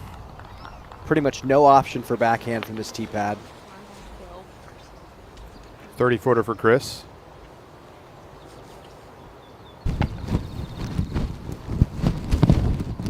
Sun's starting to peek out of the clouds.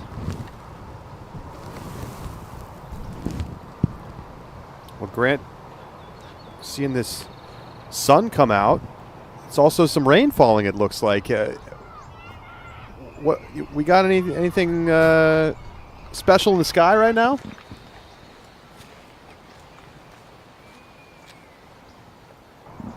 It's on your screens, gentlemen, but there is a rainbow right over the tee pad here at 17 as the players throw out from Hobbiton. This beautiful rainbow arcing through the sky just over their heads from the vantage point of the gallery. It's a postcard.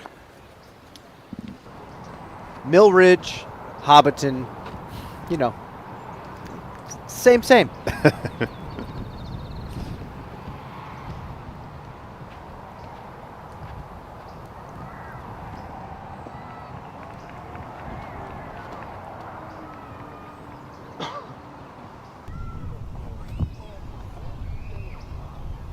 Oh, and we will just have to see with Eagles drive. Green flag on the line. Oh, there it is. The Shire is at the base of that rainbow. In Nashville, Tennessee. Just a little shower, no lightning in this storm, so no concerns about a suspension of play. And you can see the rain falling there. As we take a look at the leaderboard.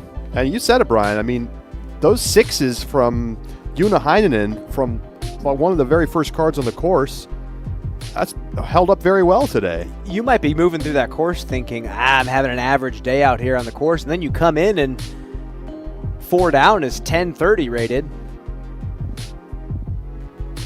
It's just an interesting day out here. Yes, the wind in that middle section was really challenging, but I mean, you think about these players at 3 under, only 5 shots off the lead. I mean, they're still well within contention. Weird wind play on that one. That felt so bad. Well, he's doing it for the vlog right now.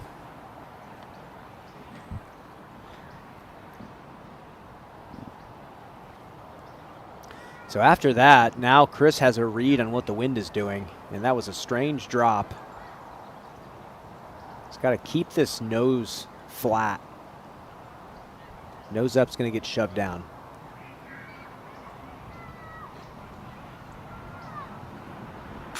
Yeah. Nice adjustment.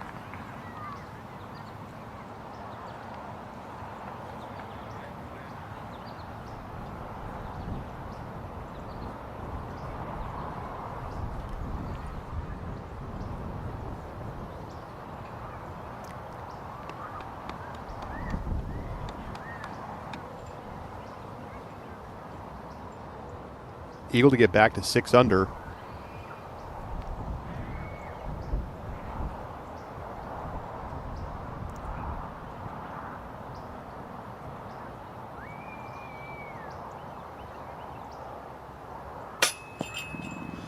And he gets the opposite effect. He gets the lift just enough to bring him right into the band. That's a tough wind. Just that subtle headwind. Almost feels like you have to put underneath it.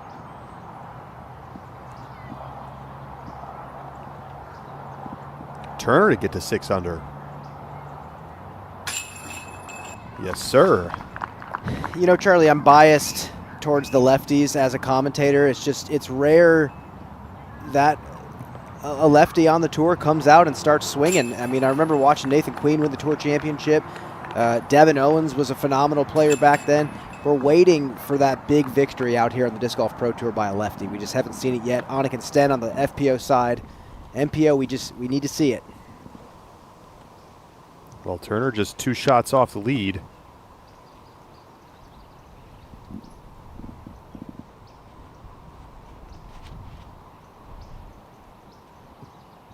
Well, we saw this Macbeth tee shot a moment ago. Let's take another look at it and see how it gets this skip up over the rocks. And now we'll go live down to the green. Here's the birdie putt to get to 7.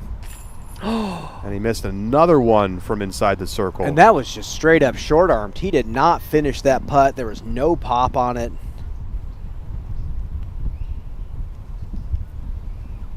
No bogeys. What could have been today? Yeah. He left quite a few strokes out there and, yeah, just didn't quite give it enough. And the line was fine, just not enough power. Ends up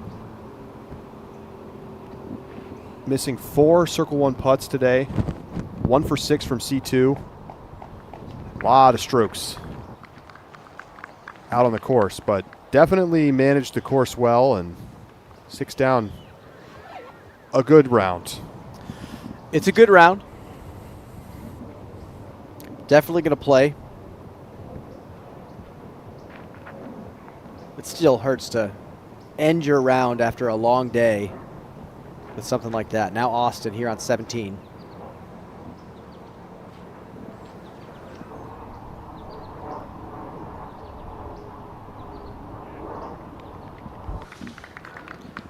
This is a big advantage. He can throw that big spike backhand. It's much tougher to throw that with a forehand.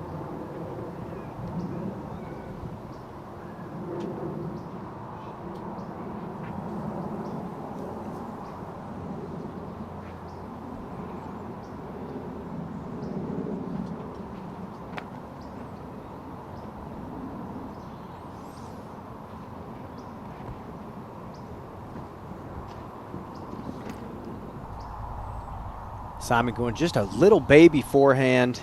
You can't bite off too much power-wise. Sideways is how you're going to get most of your distance. Macbeth taps in for par. Missed a couple Circle 1 putts on 17 and 18. Could have been tied with the leaders, but he will likely be on the chase card tomorrow.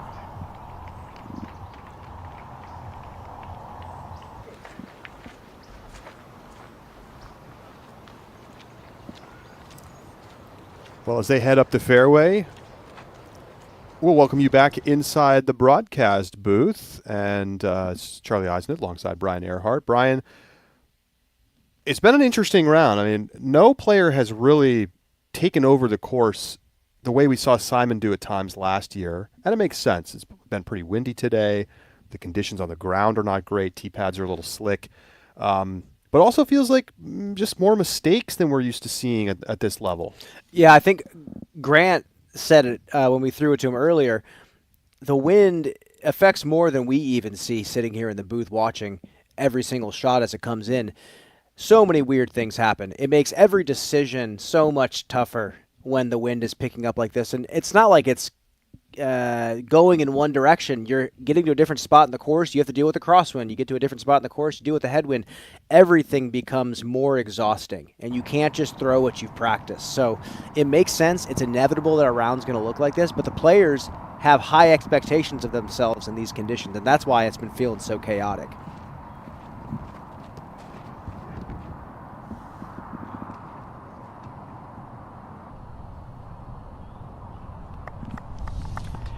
Edge of the circle for Lizotte.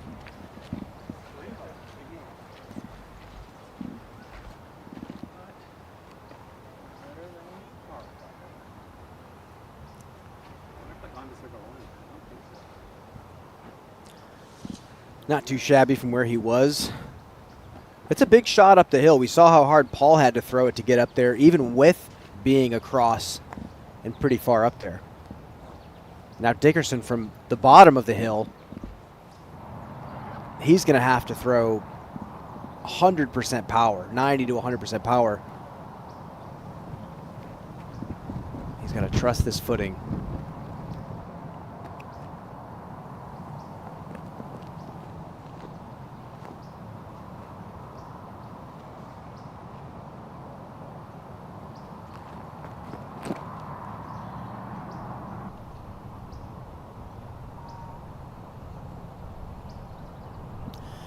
Yeah, that's really good, especially with being on that far side, not being able to throw a flex. That's just a pure hyzer to circle 2.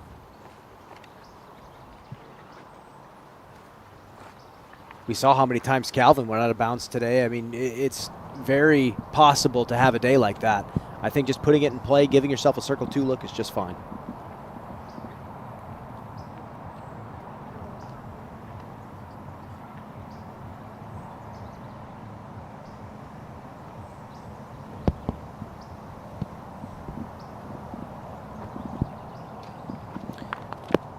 Austin gets to throw with some turn. Frankly, he has to. I'm not sure if the wind is liking that.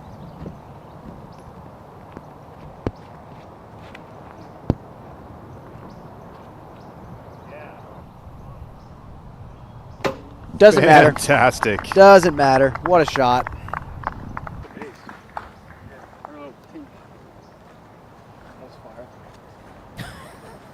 That was fire. I agree. Little turn. This is just a perfect line.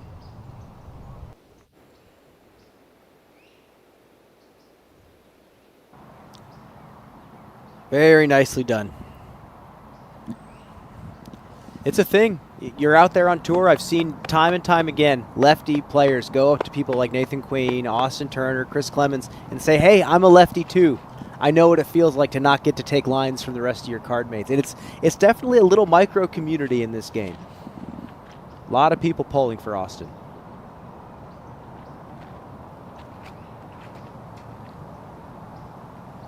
Eagle just gets to go flick here, but that did not follow the line he wanted, but he's safe.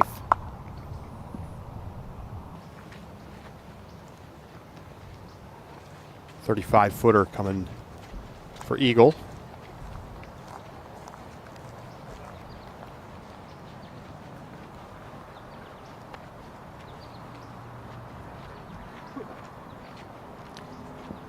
Yeah, this course is a hike.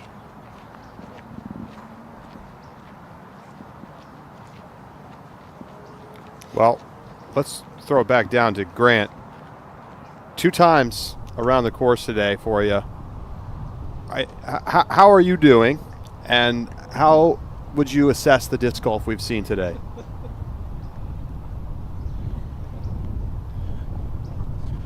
Oh, I'm doing just fine. The feet hurt, the ankles hurt, the knees hurt, but it's all well worth it for something like this. The players also, you can see it a little bit in their gait at this point. This hill climb at 17, it's pretty brutal, the timing of it. So that's something maybe to keep an eye on for tomorrow, especially if we add starts and stops to it. Fatigue might become a very real issue, but overall, I think the players, for the most part, handled the ground conditions very well, and frankly, I think the course held up much better than a lot of the storylines early on suggested it might, so that's a wonderful thing. No doubt. That's a great job by all the grounds crew to get the course ready to go today.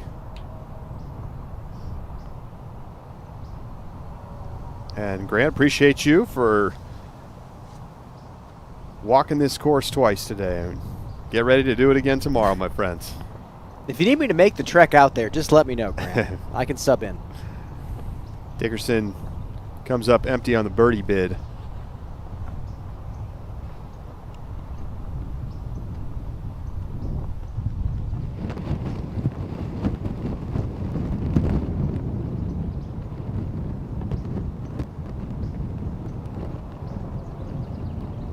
Long, windy look here for birdie. This would be a really solid get. Yeah, you see the little play he had to try to make to let the wind carry it to the basket. Just didn't quite make the read right.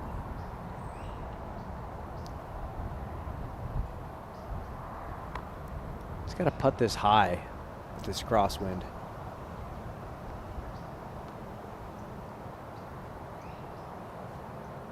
Not that high. Another air ball.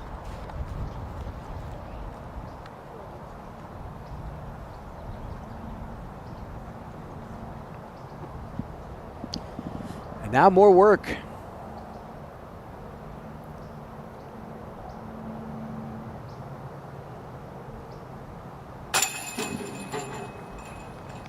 He knocks it down.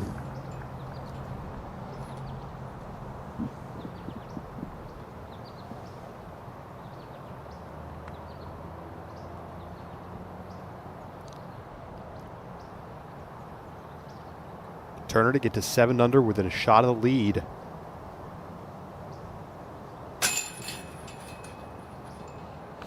Another circle one miss. A little bit too hot on the weak side.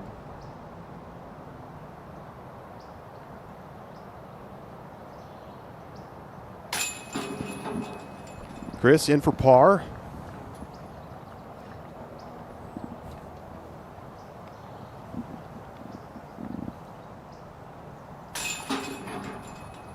Eagle taps in for his par.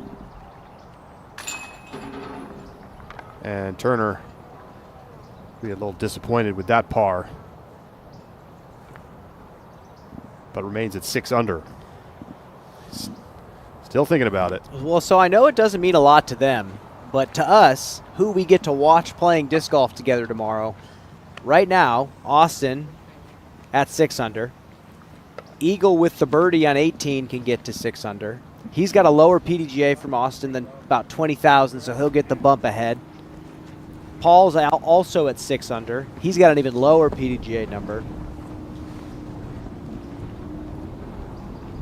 And going back to Austin, he's not a new player to the tour. I think some people sometimes think that. He did take a little break from the tour, but in 2017, Austin was this Gannon Burr-like character that popped up out of nowhere and made a splash very quickly.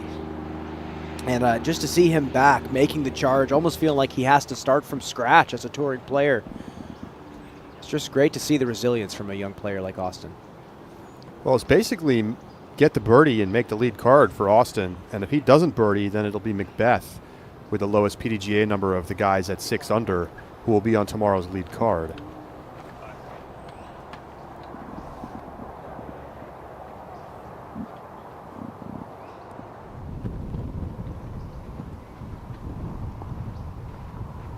Dickerson will be first on the 18th.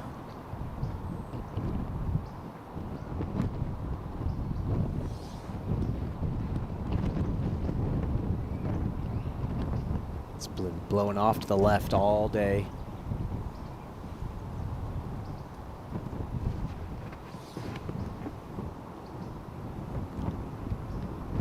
Just needs to sit a little bit.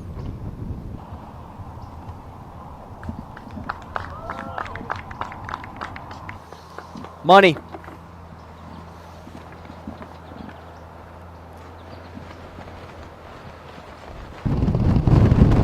Now the wind picking up as Turner steps to the tee. Well, it's a little different for Austin. He has to play nice with this crosswind that's pushing his disc towards the out of bounds.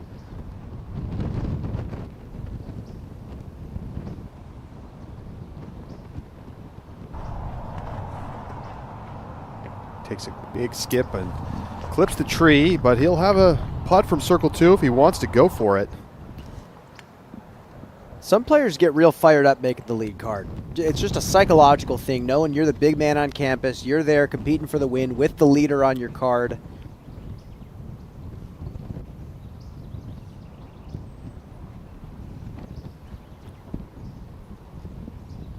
Eagle sky high.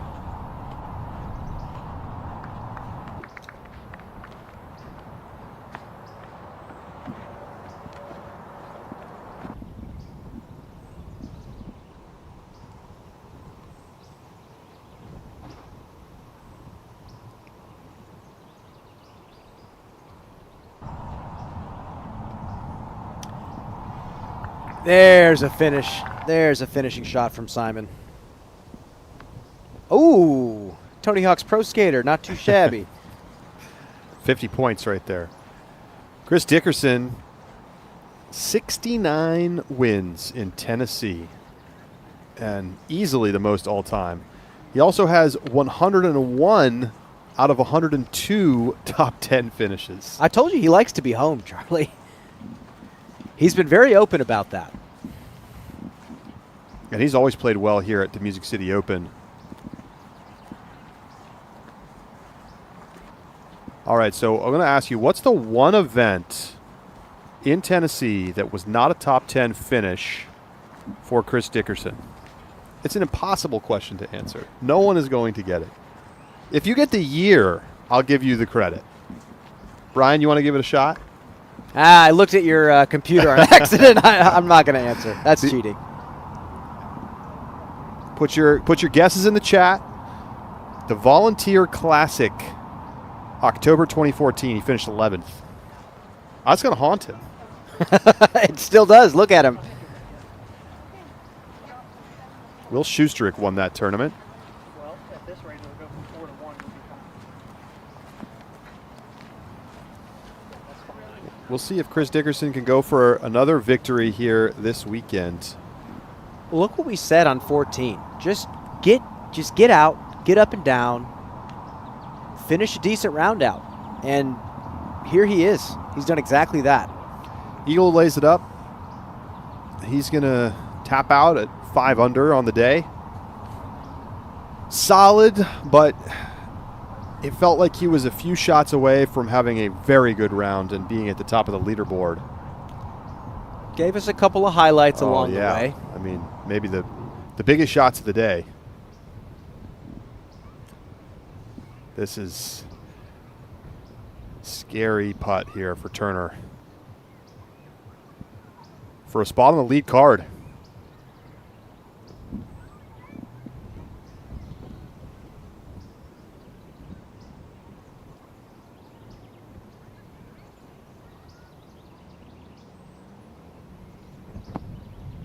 Got it! Oh, boy. Austin Turner to get to 7 under.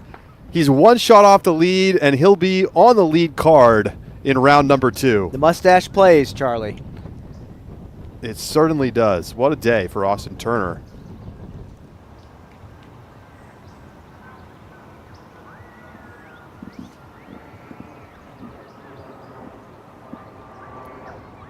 Dickerson to get to 6 down.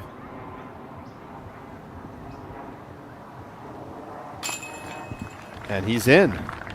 So Dickerson was buried in the rough on multiple holes today and really stayed poised to finish within just 2 shots of the lead.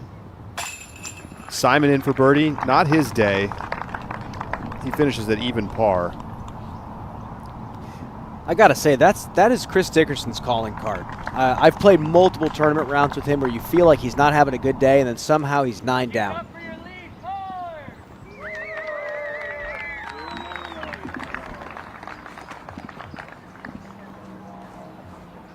Careful there, Austin.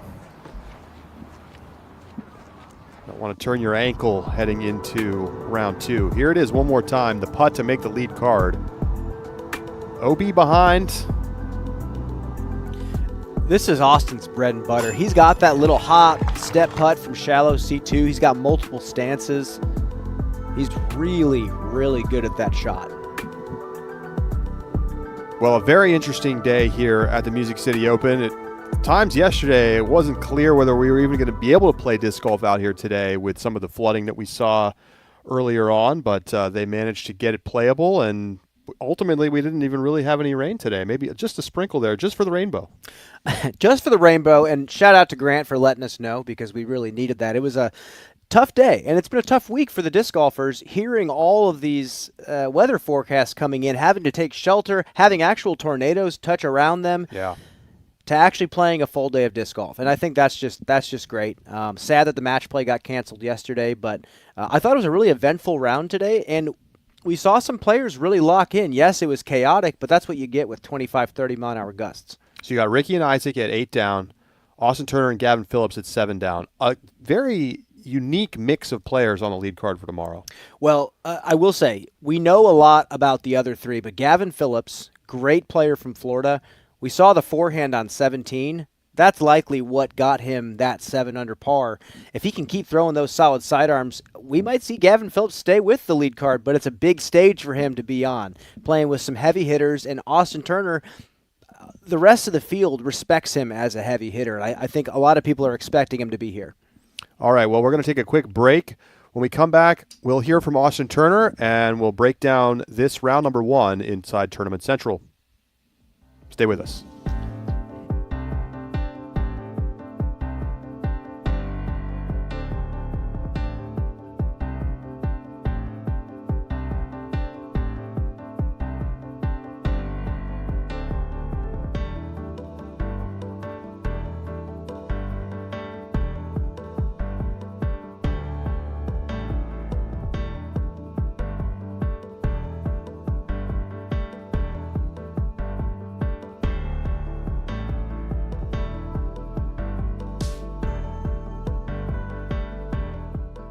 Ben's a pro who spent $25 on his premium driver and threw it 413 feet, which means he spent about 6 cents per foot for his shot. Matt's a total noob, but he only spent $5 for his premium driver on discountdiscgolf.com. He throws his 213 feet, which means Matt only spent 3 cents per foot for his shot, making him the clear winner in this distance battle. Cheap discs are better. It's science.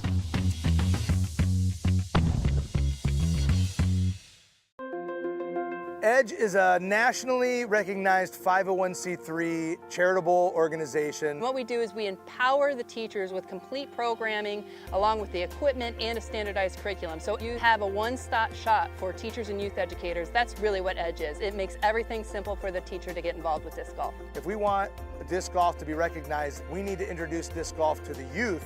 And if nothing else, they've got a healthy game that they can enjoy with their families throughout the rest of their lives.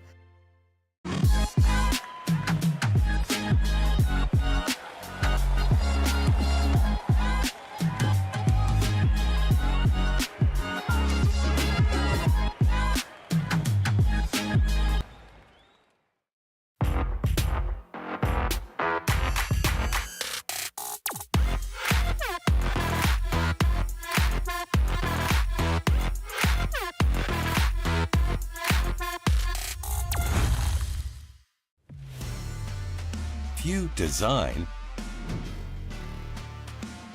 if you test,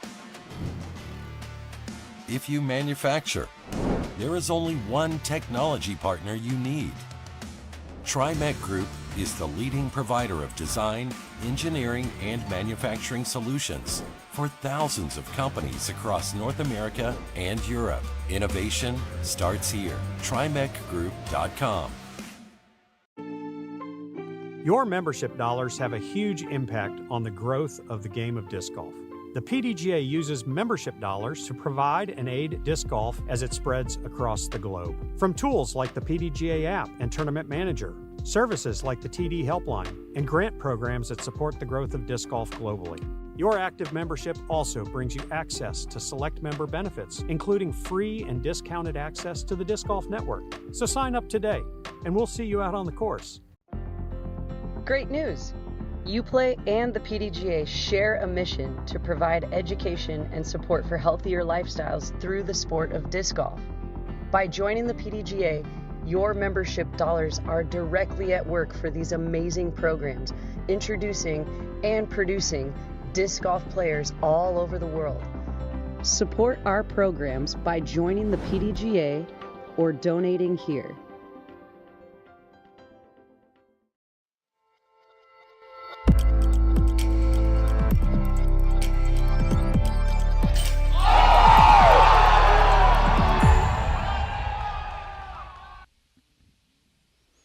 Welcome inside Tournament Central following round 1 here at the MVP Music City Open, presented by Another Round Disc Golf.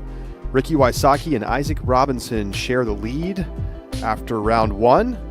Austin Turner and Gavin Phillips one shot back, and we've got Austin Turner in the clubhouse right now. He's with Grant Zellner.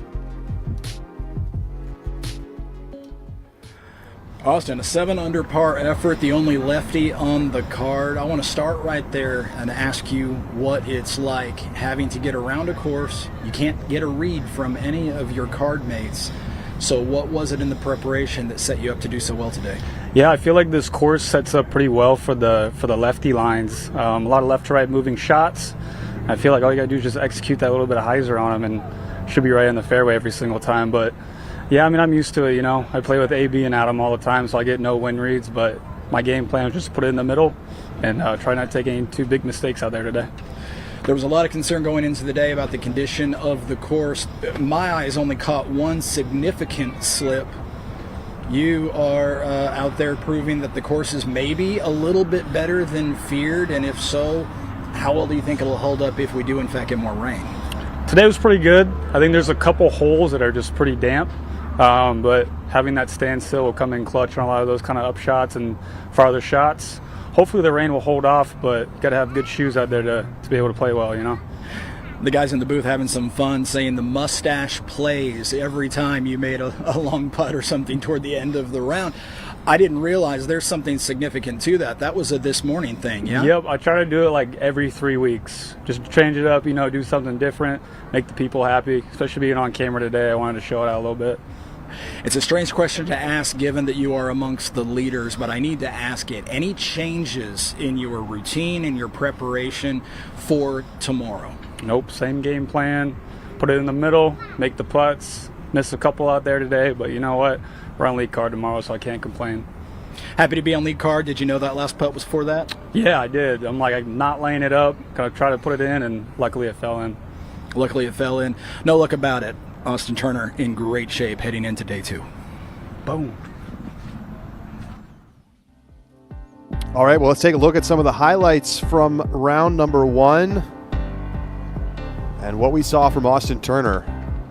On 11, that little forehand, just baby Annie out of the hands. And to throw it with almost no flex, you have to hug the tree line so tight. He's a technician. I mean, again, this is a guy that is from Charlotte. That is like the home of technical disc golf on the East Coast, and he's got everything. He's got the technical sidearm, he's got the power sidearm, technical backhand, power backhand.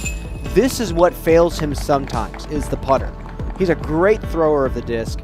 Every now and then he'll leak some on the weak side from short range, and it costs him a few strokes per round. But long-range putts from Circle 2 were fantastic today. 2 for 3. He led the tournament at 67% C2 putting. He was also 10 for 18 Circle 1 in regulation to lead the tournament at 56%. So playing really well. Ricky also having a great day, of course. Tied for the lead. He goes perfect inside C1X and has the best Circle 2 in regulation percentage. So look, there's still a million people who could win this tournament. I mean, we've got our guys at the top, but there's a lot of players within 3 or 4 shots. And if the course dries out a little bit more tonight, which seems possible because I think we're going to avoid the rain, we'll knock on the wood.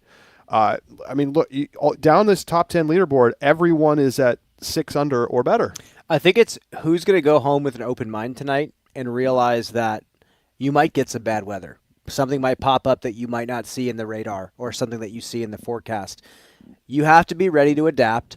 Stuff might change. Some people might get bad weather later in the day. You might get bad weather, but someone earlier might get good weather. You have to just stay centered and ready to take whatever comes out here. Well, the other thing I want to ask you about is that, there's a lot of rain in the forecast on Saturday night going into Sunday. It's probably going to start in the afternoon on Saturday, so it could affect our round tomorrow.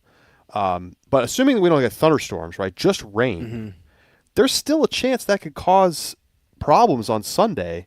Do you have to play with a little bit more of a focus on getting to the top of the leaderboard tomorrow and be a little more aggressive in the back nine because of the possibility that they don't play the third and final round? Days like that where it's just rain and not lightning delays or cancellations, anything like that, experience plays more than anything. I remember hearing Paul say something along the lines of, if I hear anybody complain about the weather, I kind of check them off my list in my head. I've heard that in the golf world too, and the greats, Jack Nicklaus, Tiger Woods, they all say the same thing about weather. You just have to show up knowing that is, quote unquote, the stock market falling. It's your time to buy when the rain starts falling. You have to attack and show up with the most optimistic mindset. Talk about the stock market. Whew. My bad. That's okay. My bad. We'll all get through it. All right. So OTB shot of the day time. I actually think I'm going to get this one. You got it. I think I know what you're going to say, but it was Eagle's absolute missile to outer space on the par 5. It was an unbelievable shot. It's maybe one of the shots of the year so far. Let's take a look at the OTB shot of the day. If I get this wrong, I don't know. I'm out of here. This got to be it. Here we go. Baba Booey, here we go. If you missed it live, take another look at this shot. Eagle had basically to chip up to here, and then it's so big. Just crushes this shot all the way to about 10 feet. He was last to putt. Just an absolutely incredible shot, and from there, an amazing birdie. That is your OTB shot of the day, and Eagle threw a few grenades for us. He barely reacted to that incredible shot that he just threw. He's done it quite a few times. Yeah, that's very much in his bag. Round 2 action starts tomorrow morning, 9:30 a.m. Central Time, 10:30 a.m. Eastern for FPO round number 2. Out in FPO, Missy Gannon and Silva Sarnen tied at the top at 7 under par. And then MPO action comes your way in the afternoon, 2:30 Central, 3:30 Eastern. It all starts and finishes with Tournament Central live on the Disc Golf Network. If you do not have your DGN subscription yet, you can sign up and get a free month right now. Just use code MusicCity over at discgolfnetwork.com and enjoy the rest of the action from the Music City Open. Thank you, everybody, for watching. For Brian Earhart, Charlie Eisenhood signing off here from round number 1 in Nashville. Let's all do a little anti-rain dance and keep things dry for tomorrow. We'll see you then.